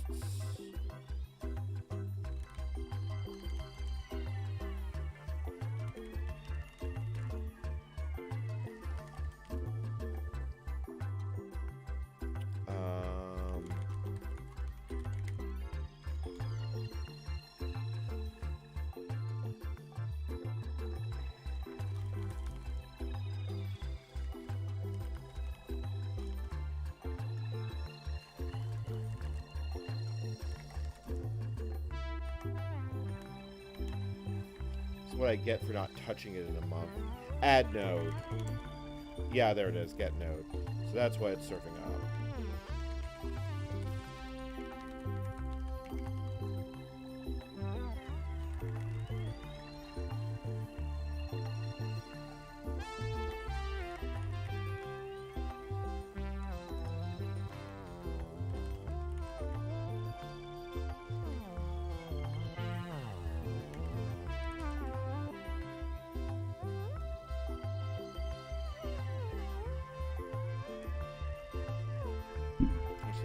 Let me see if I can just load up a system.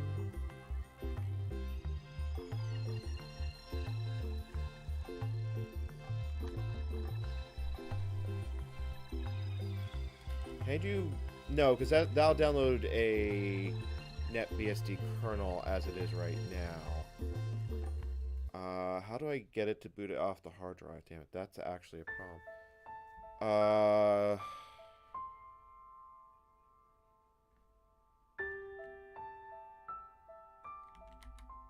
Yeah, sending...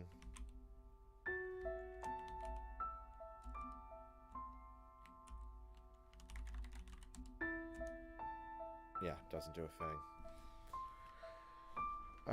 Let me just see, is there anything else I can send?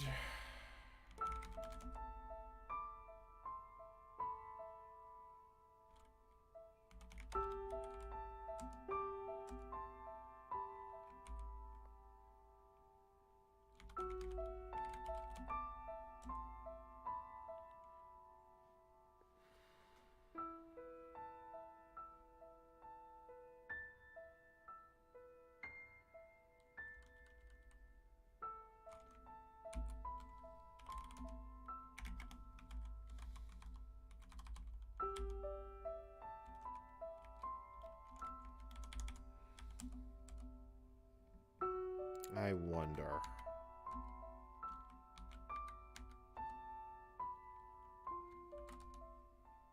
No, it is actually speaking Telnet. Alright, that actually surprised me. It is actually speaking legitimate Telnet. So it's probably not it's probably because it's it just doesn't handle break properly, which is really fucking annoying. Because this is almost certainly for industrial equipment. Which would have been coded for the least common denominator. Of course it would. That is...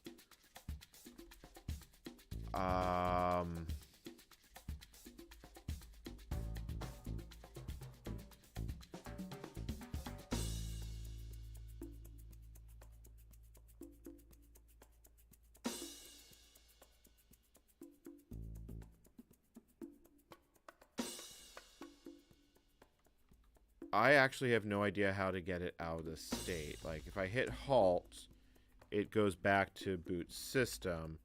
I assume I would have to down the network and just let it sit and hope it eventually does. Because I have gotten it back into the firmware. Like, I have seen it time out. Oh, you know what would do it? If I let it try, if I let it try and boot Ultrix, it will likely ill out.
I might need to restart the mop bootloader. I actually probably do. And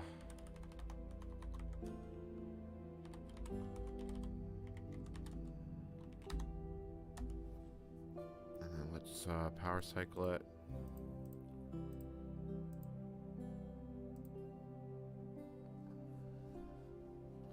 Because I would like to actually fix this.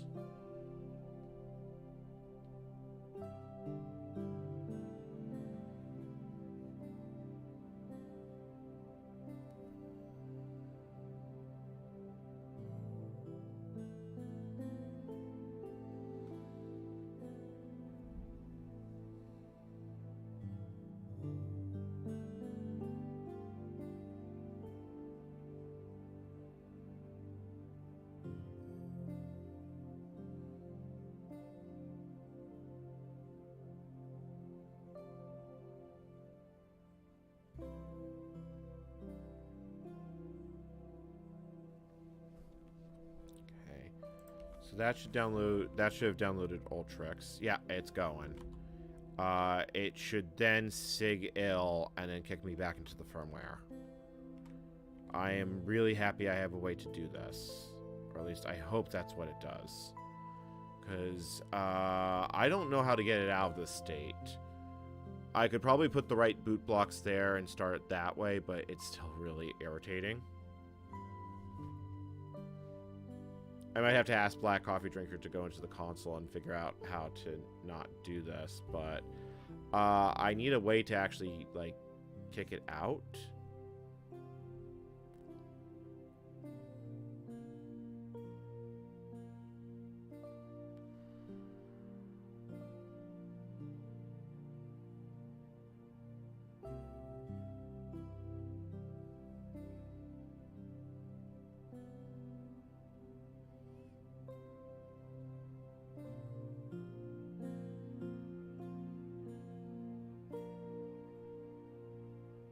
Well, nothing's happening. No smoke, no nothing. Is it still trying to boot? Oh, yeah. Now it's starting to start having... Yeah, I remember doing this. It will try several times. It will then get unhappy and then die.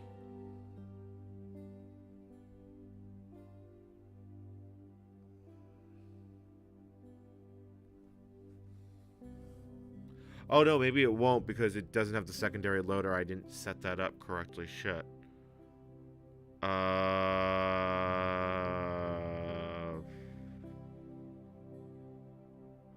Crap, I've kind of been hosed by my own,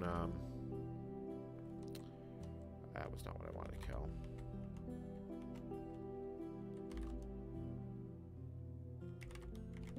Alright, let's just go netloader BSD. Let's see if we can just get it to work. Like, I don't need to be stupid clever about this. I just need it to, like, you know, do something.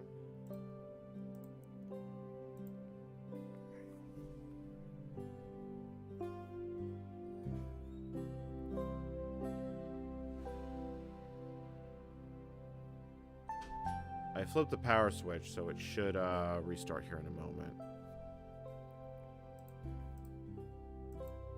Thought I... Oh, there it goes.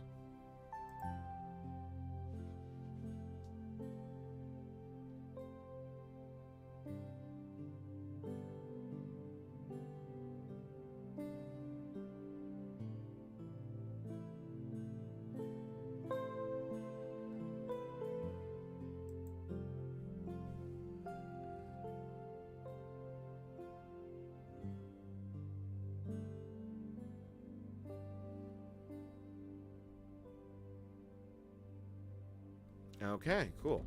So if I want to boot RA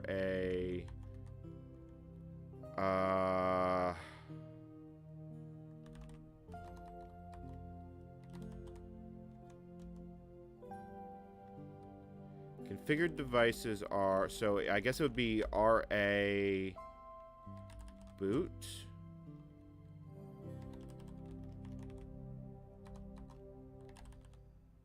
No, it would be SD. This is SCSI.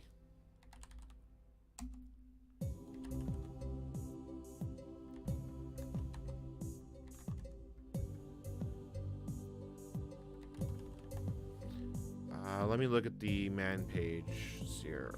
OpenBSD.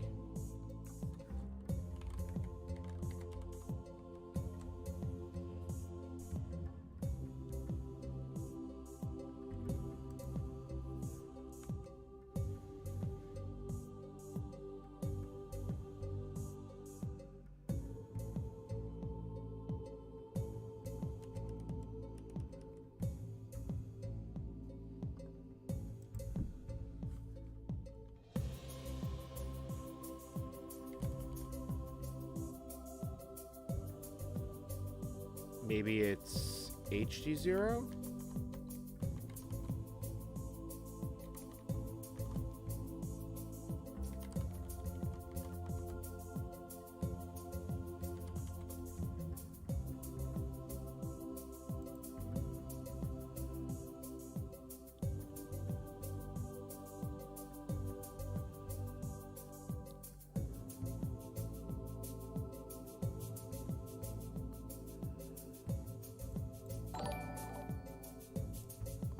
I'm reading more about how boot works. Okay, so syntax is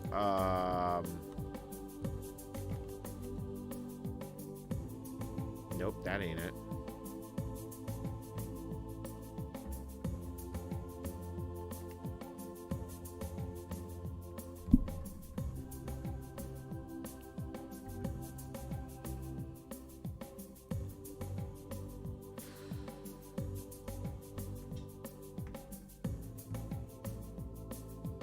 This is really irritating. Okay.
I could load the OpenBSD. Okay, hold on.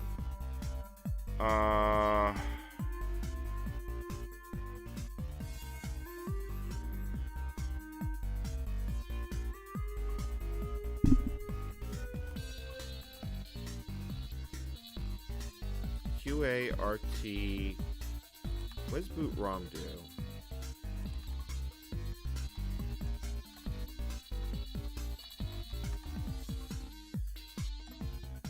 Nope, that doesn't work.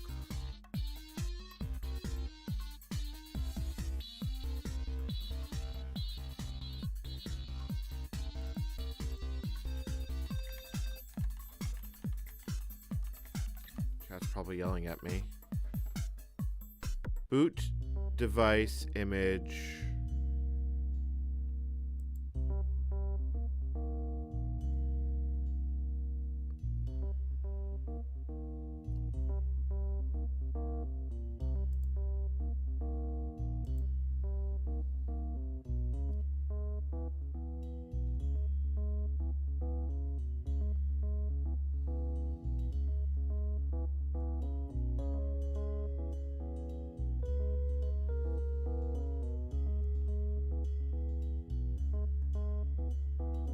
I'm just currently looking at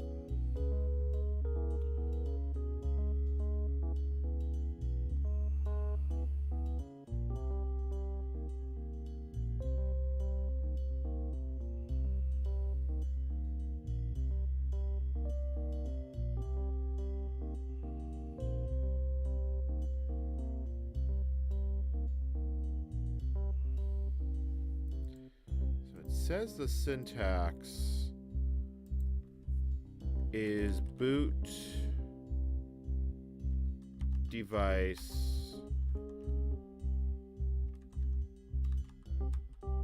SD BSD -S, and it just tries to put parameters. I suspect that doesn't work.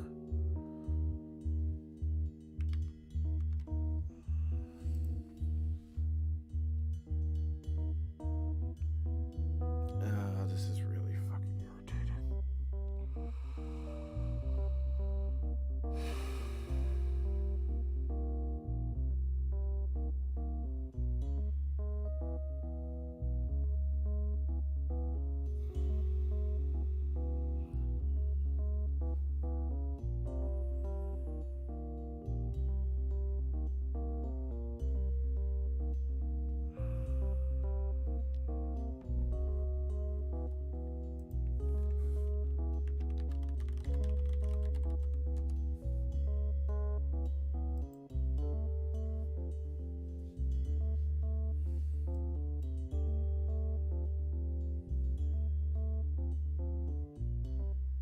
Alright, here we go. Disable auto start.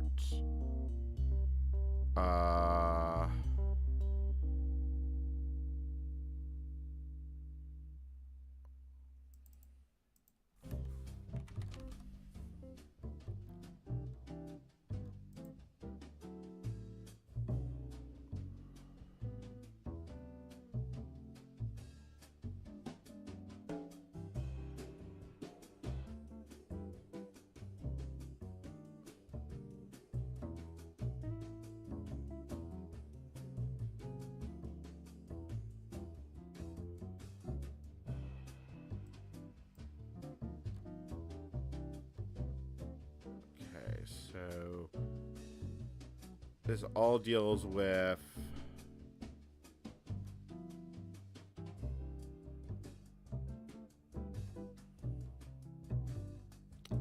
I do not have an easy way. Like, if I halt here, it's just going to reload it, right?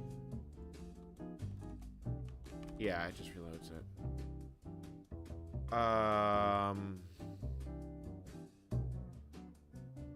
I guess I could just run it off the network. I mean, sure. God, also my feet are suddenly very itchy.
Yeah, I mean, it's basically everything disabled.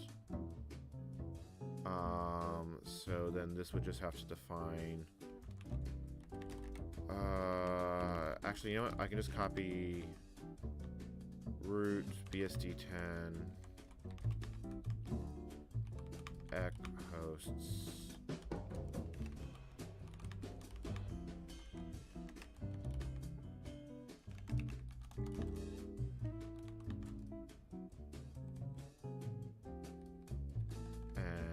Tab.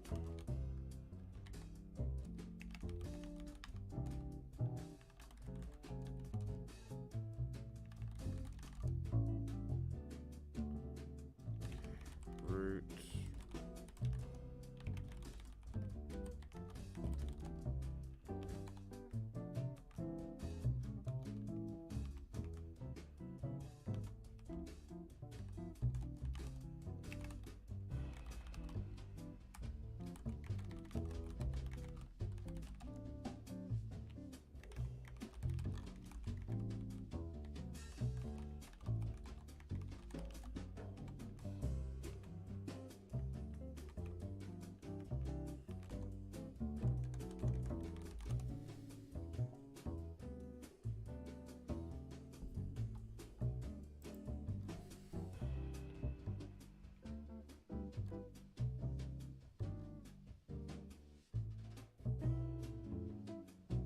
The machine has Ethernet, so let's see here. I did previously successfully boot this into OpenBSD off the network like this.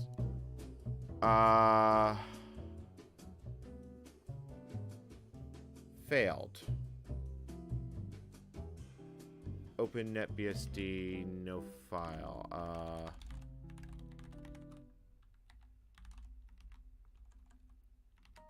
Oh, right. That makes perfect sense. That actually makes perfect sense because I didn't download the kernel.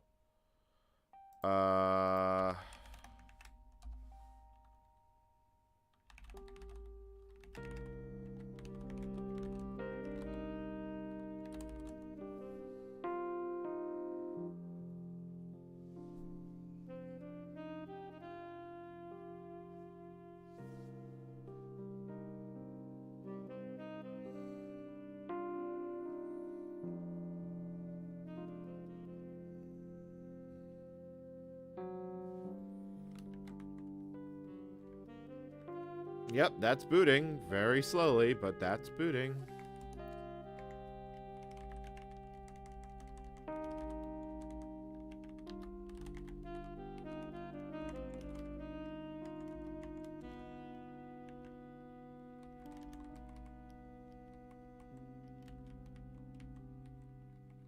Oh.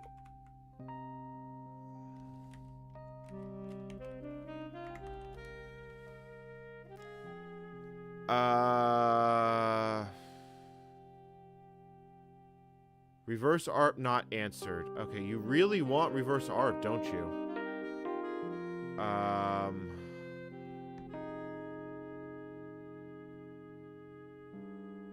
You know what? No, hold on. I know exactly what to do. I know exactly what to do.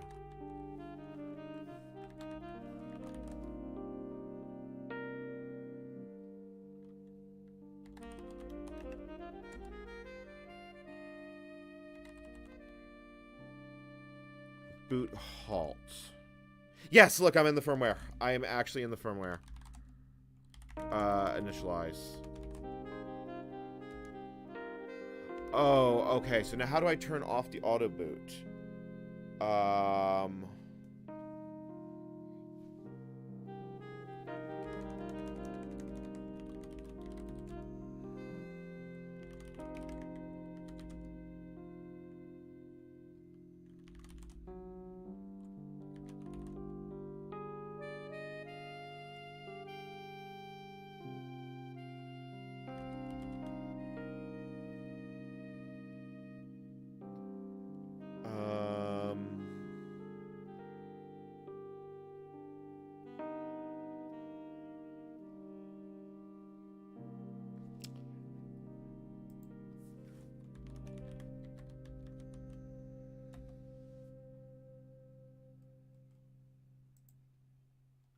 All right, hold on. I'm actually have to look at the manual for this.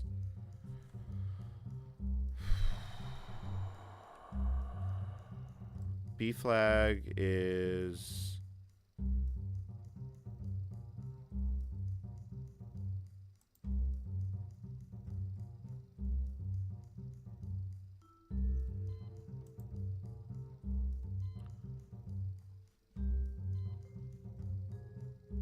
I don't actually know how I set it to not boot from anything. So I set it from show dev.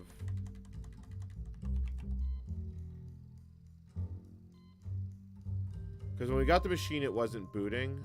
Oh, it should actually be showing me something here. Oh, there it is.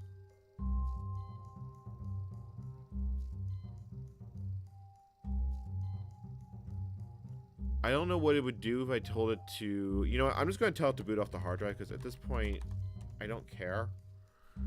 I now have a way to get back here.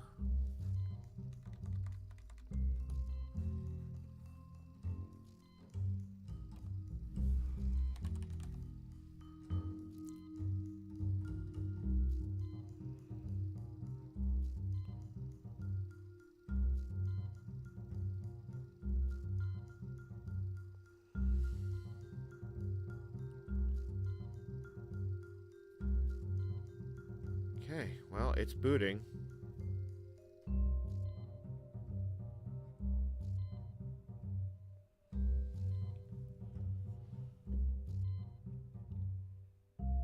it is a different Ethernet driver, so it should be fine. I could probably just export the source via NFS, and it should be okay.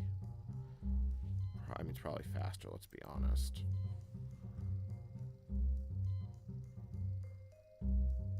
Well, the VOD will save it. Like, I can always look in the VOD and see.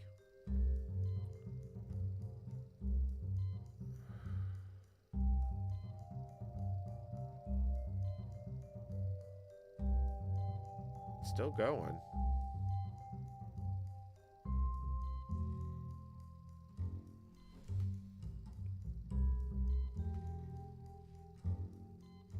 And we're compiling.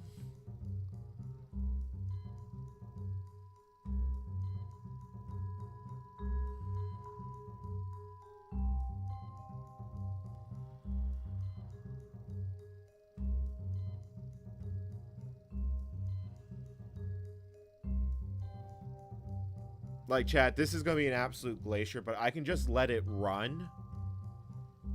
I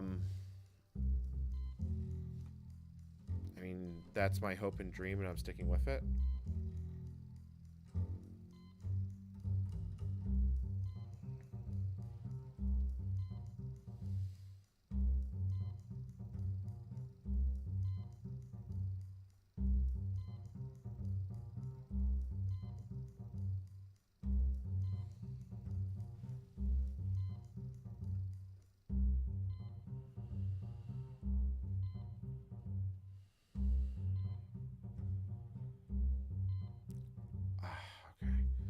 My foot is all itchy tonight. I don't know why. I took a shower.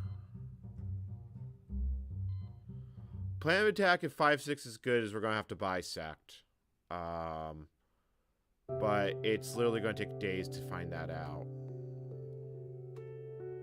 Like, these are some hard-fought answers.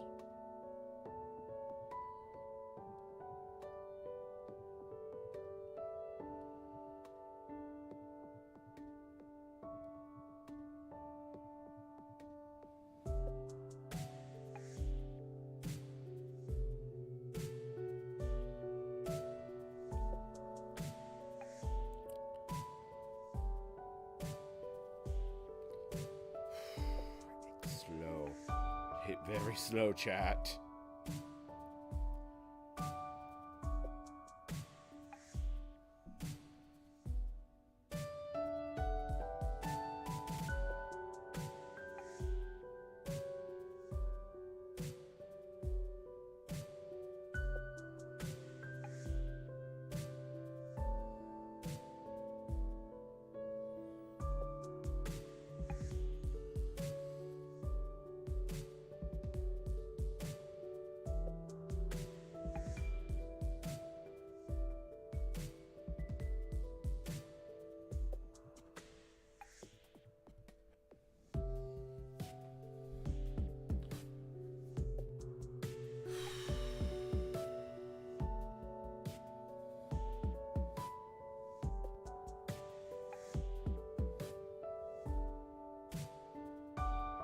Yeah, I mean, it will boot eventually. Yep, there it goes.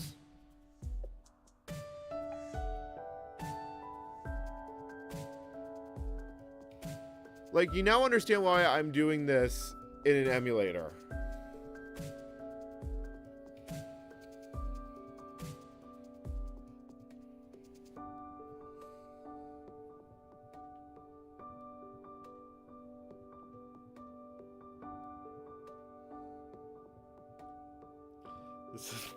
I actually haven't run this in a while. I forgot how hilariously glacier the real thing was.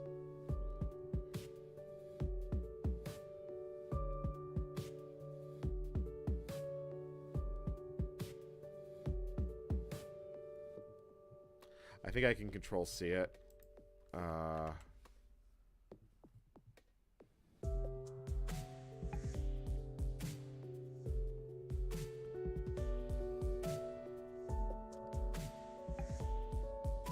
It's like the moment where the ape stands up in A Space Odyssey.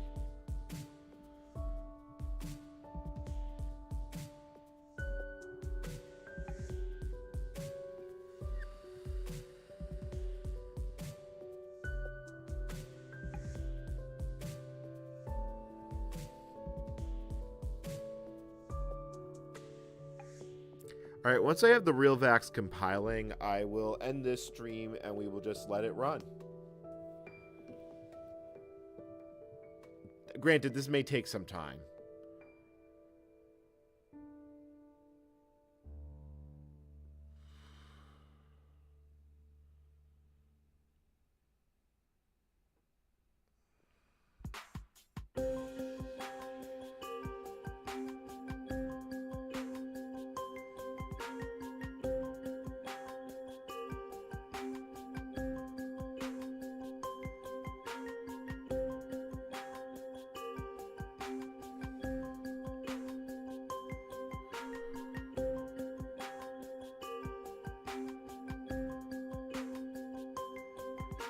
It's so quiet without the NAS running.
We should get a login prompt now.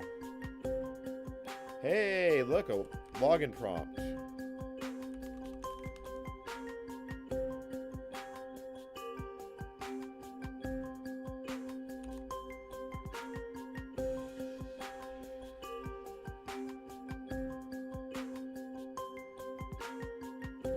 Hey, look, we have half a processor available.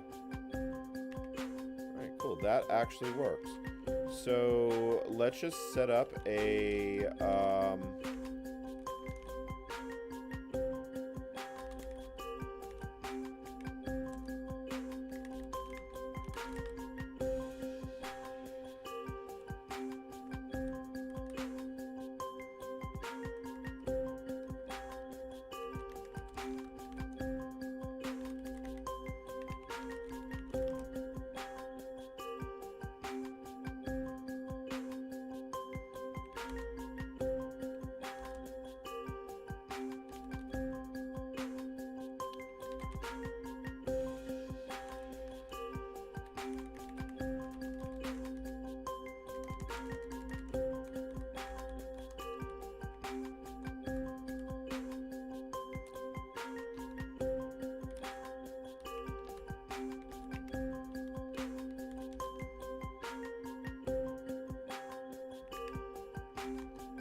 sorry, I think it's 5, not 6.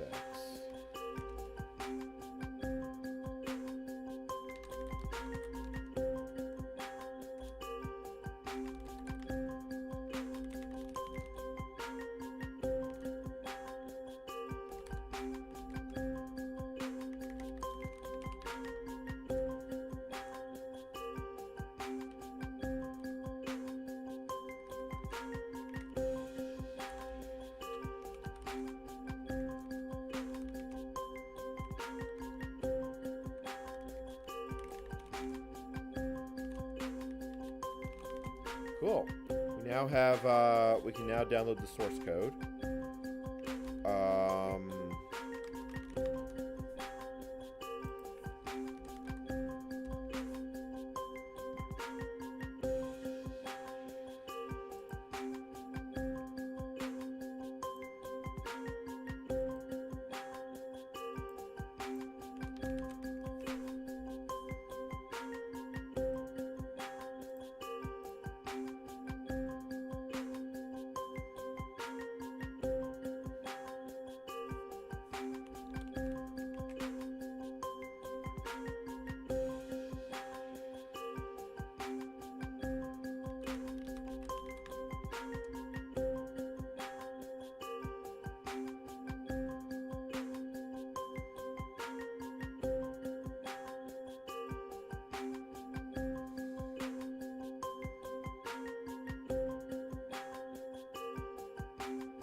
You have to appreciate how much faster it is on modern hardware.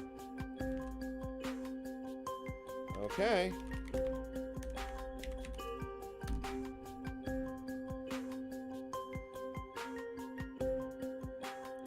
Chat, look at it.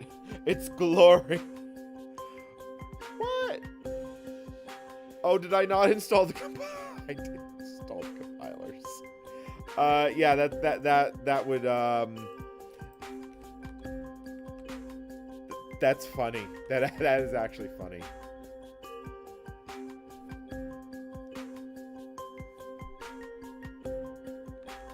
You know what? And we'll speed this up by unzipping it.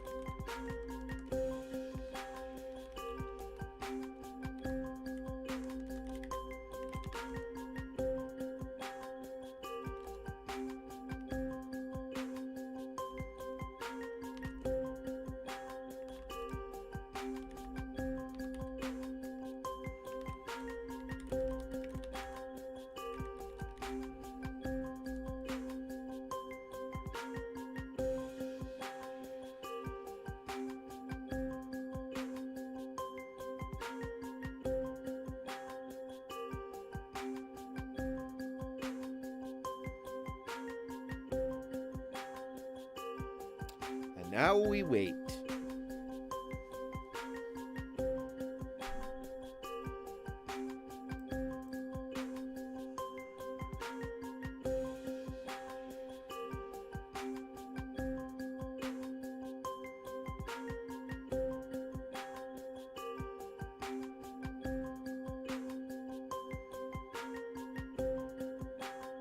Oh god, look at the speed it's extracting at. Oh man, that is blissfully glacier.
I am actually getting tired.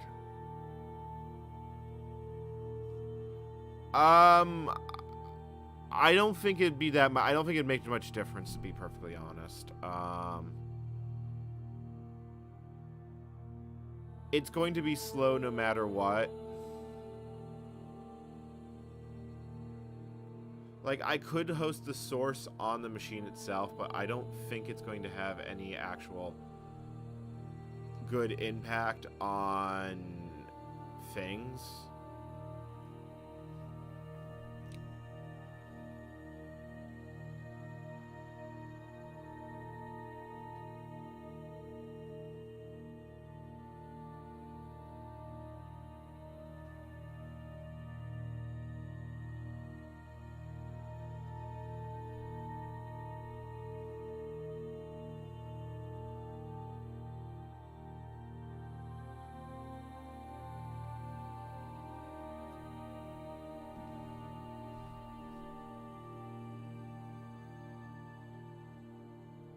Yeah, like it shouldn't be too bad. I mean, this takes about 20 minutes to extract in the 10 minutes to extract into VM, so taking a fair bit longer is like completely expected.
Yeah, sorry, chat. I am out of commentary.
Yeah,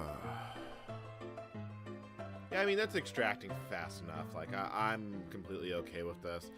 Let's be honest, I don't think it's going to get very... Like, this is going to run for days or possibly weeks in the background. Like, I'm probably going to forget about it.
I'm going to kick off a build on the real Vax.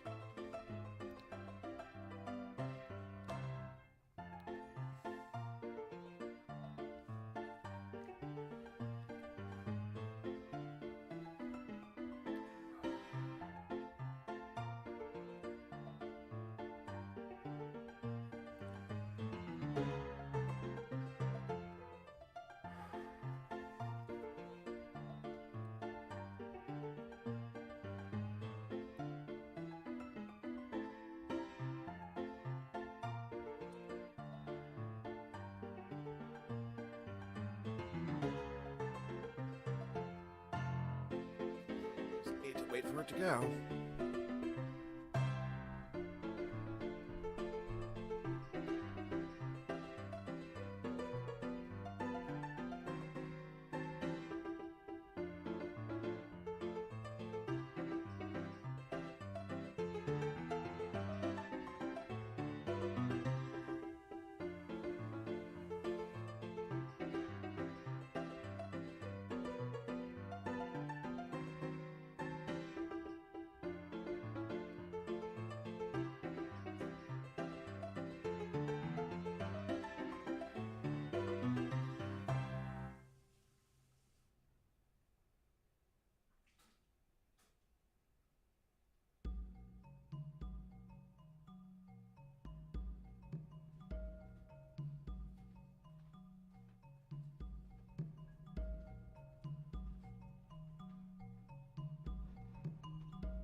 I'm just kind of sitting here.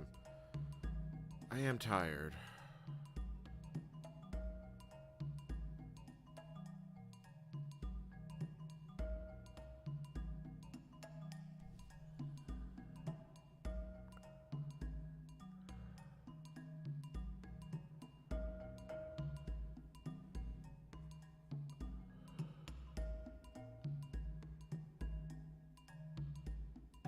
Tired's the wrong word.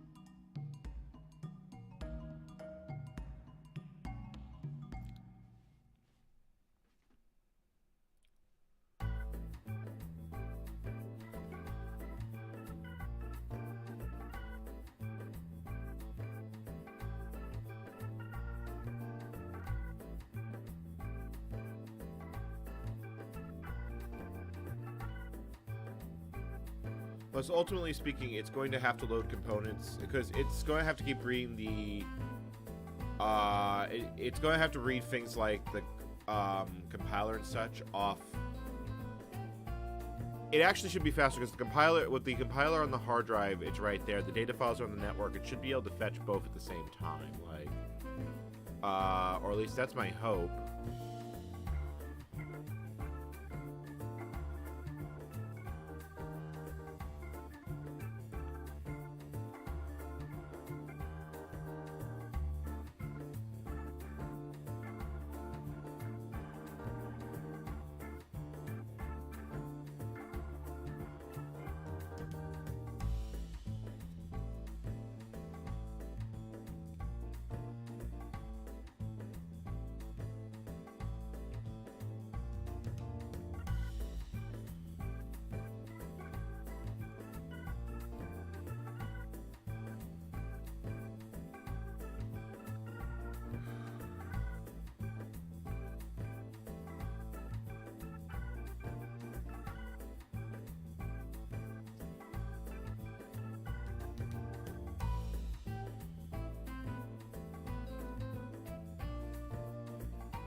Basically sitting here and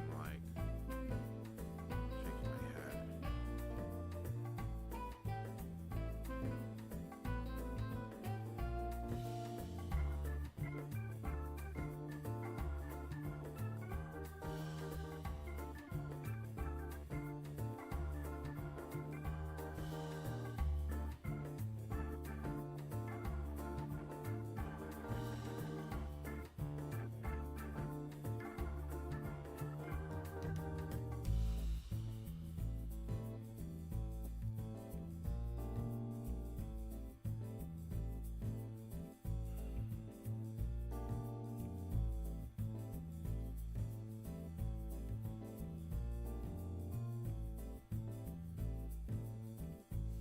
Just having some really deep thoughts right now.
I mean, there's 32 megabytes of RAM, but realistically, we're going to need that, so... I mean, we have been building in... I think these are 32 megabytes, maybe 64 megabyte VMs, but it should build in 32, as long as it has enough page space.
that finished extracting. Cool.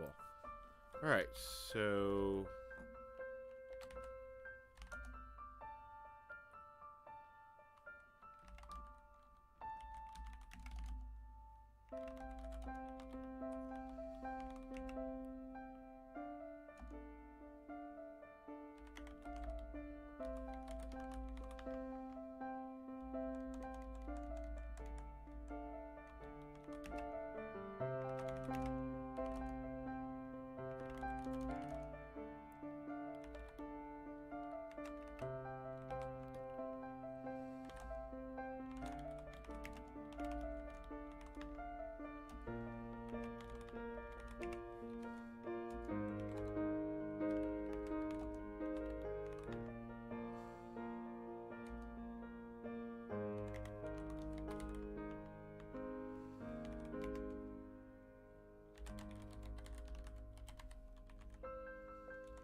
okay, there it goes.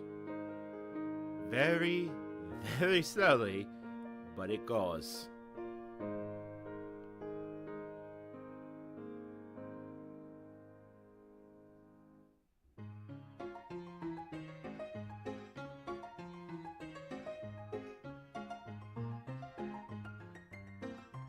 See, the other ones still haven't even finished running make depend, which is a little bit concerning, but I mean, like, okay.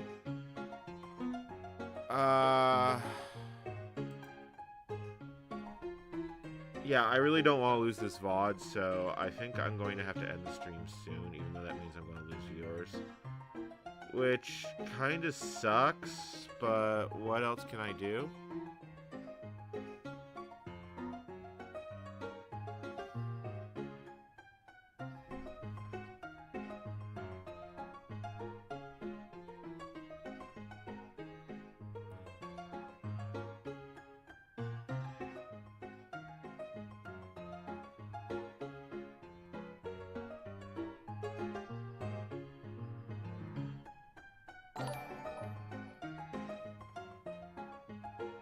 Thank you for the subscription, Ty.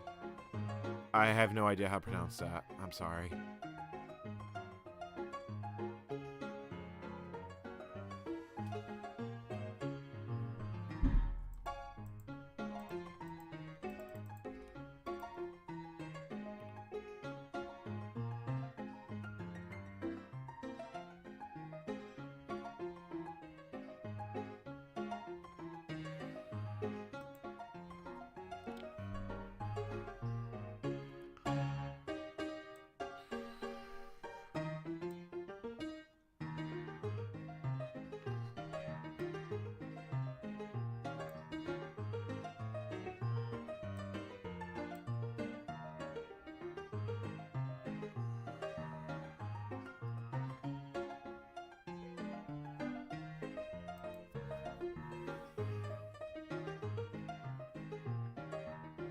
It's impressively slow. Like, I'm curious how much I/O it's going to have done by the time all is said and done.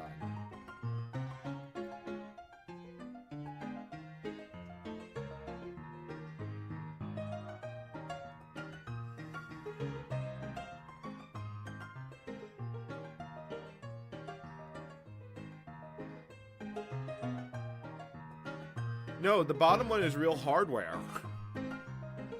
Like, you can't just play... And it has a RAM expansion. It has 32 megabytes of RAM in it. Which is about all it can actually use. There are problems going more than that. Look at it go, chat. Look at the hamster's running. That poor Microvax was not designed for something like this. This is a 1980s VAX architecture. It is an immensely unimpressive machine. by the era of which it was sold in.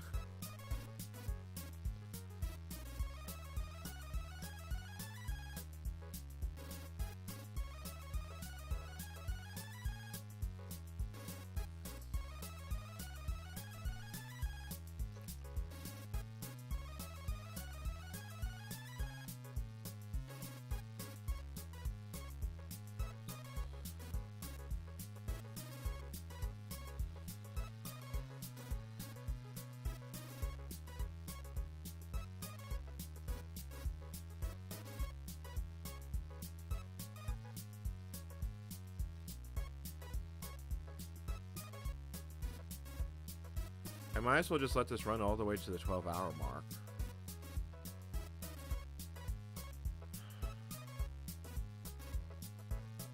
This is far better than binging on YouTube, I'll tell you that. Especially because I'm not really able to watch YouTube like this. Like, if I really want to get my pop culture fix, I have to read TV tropes.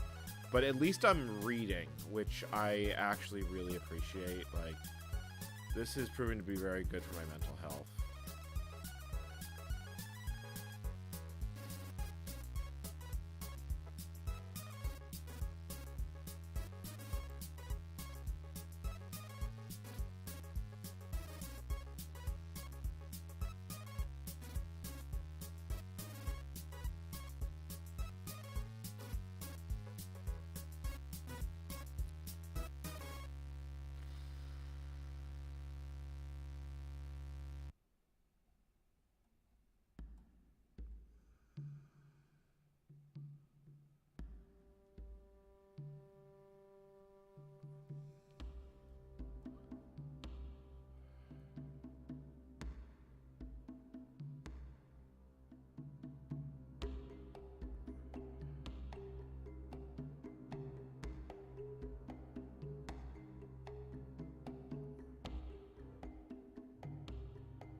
God, sometimes looking at Reddit when you're not logged in is just strange.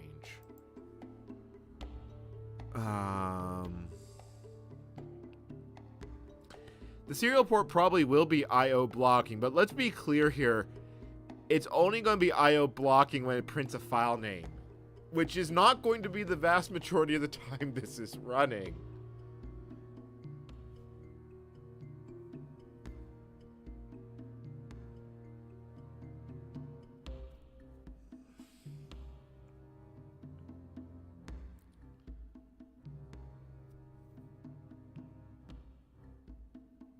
This is immensely potato. Like, this is impressively potato. Whether it's an Idaho potato is an entirely different discussion, but it is a potato.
going.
We're at 8 hours, 25 minutes. If I let this go a bit longer, I'll get views during the day. Like, this is going to run for days. This is literally going to run for days at this point.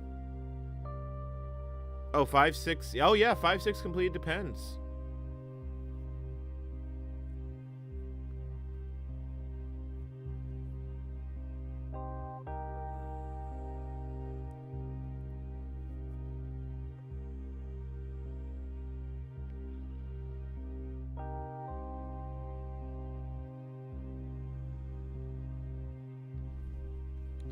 Let me set up a new stream, because I can already set it up now, so I'll just basically be able to go live when I'm ready.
Okay, so now I have 2 live streams set up on the channel. This one and the one that will go later. Alright, so let me turn off auto stop.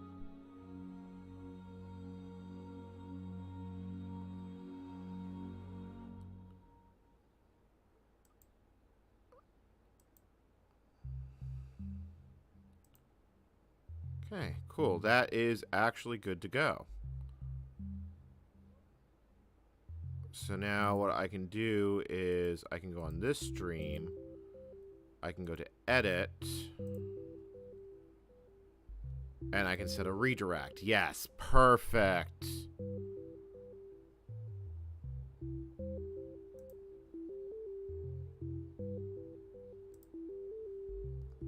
Oh, that is glorious. Chat, that is absolutely glorious. That will keep people moving over to the new stream. Okay. All right, chat, I've learned something from this.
Okay, so if... Yeah, that works really well. Okay, perfect. And then I will actually also set the poll here.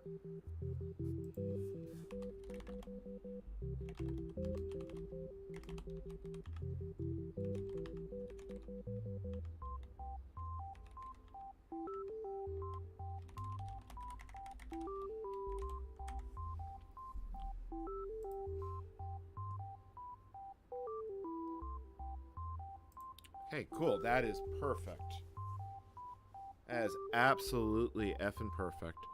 Alright, so I think in a little bit we'll cut over to the other stream. I will disconnect the mic and we are just going to let this run.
Let me set the go live time.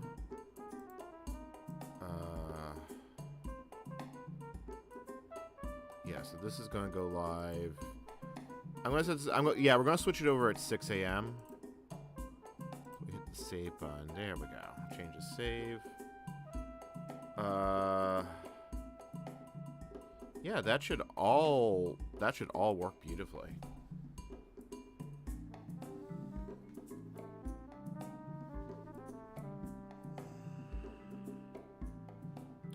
So what I'll do is I'll set auto stop on this stream,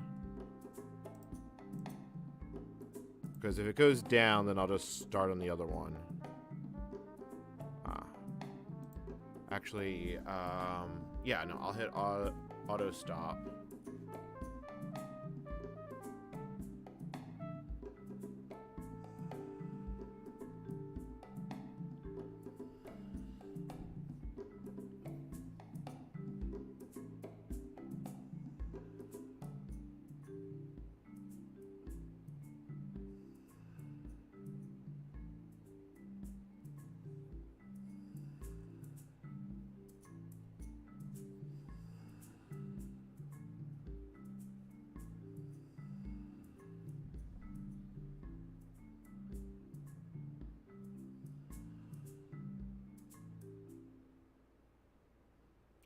It should be large enough, and if it's not, well, we'll have to deal with it then.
Yeah, I think at around 6 o'clock we're gonna cut over to the other one. I think the bugs are getting to me.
Just a bit more yogurt before I get ready for bed.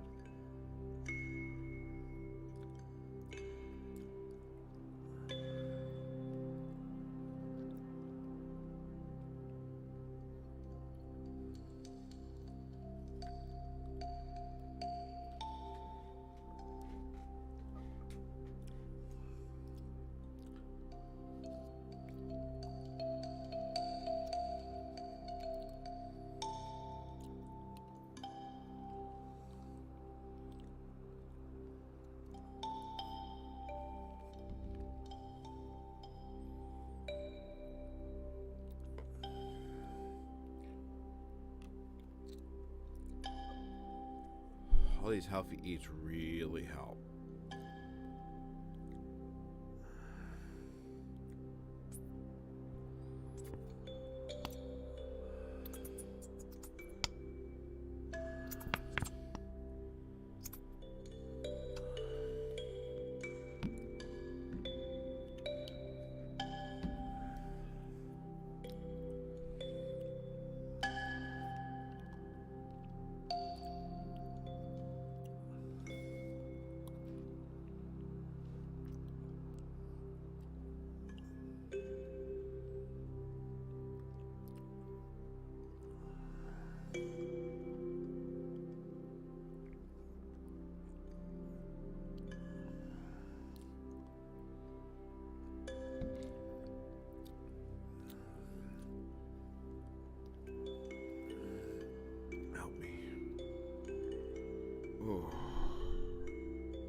I think it's time for me to wrap this up. I'm going to turn off my mic for now. We'll switch it over in a little bit.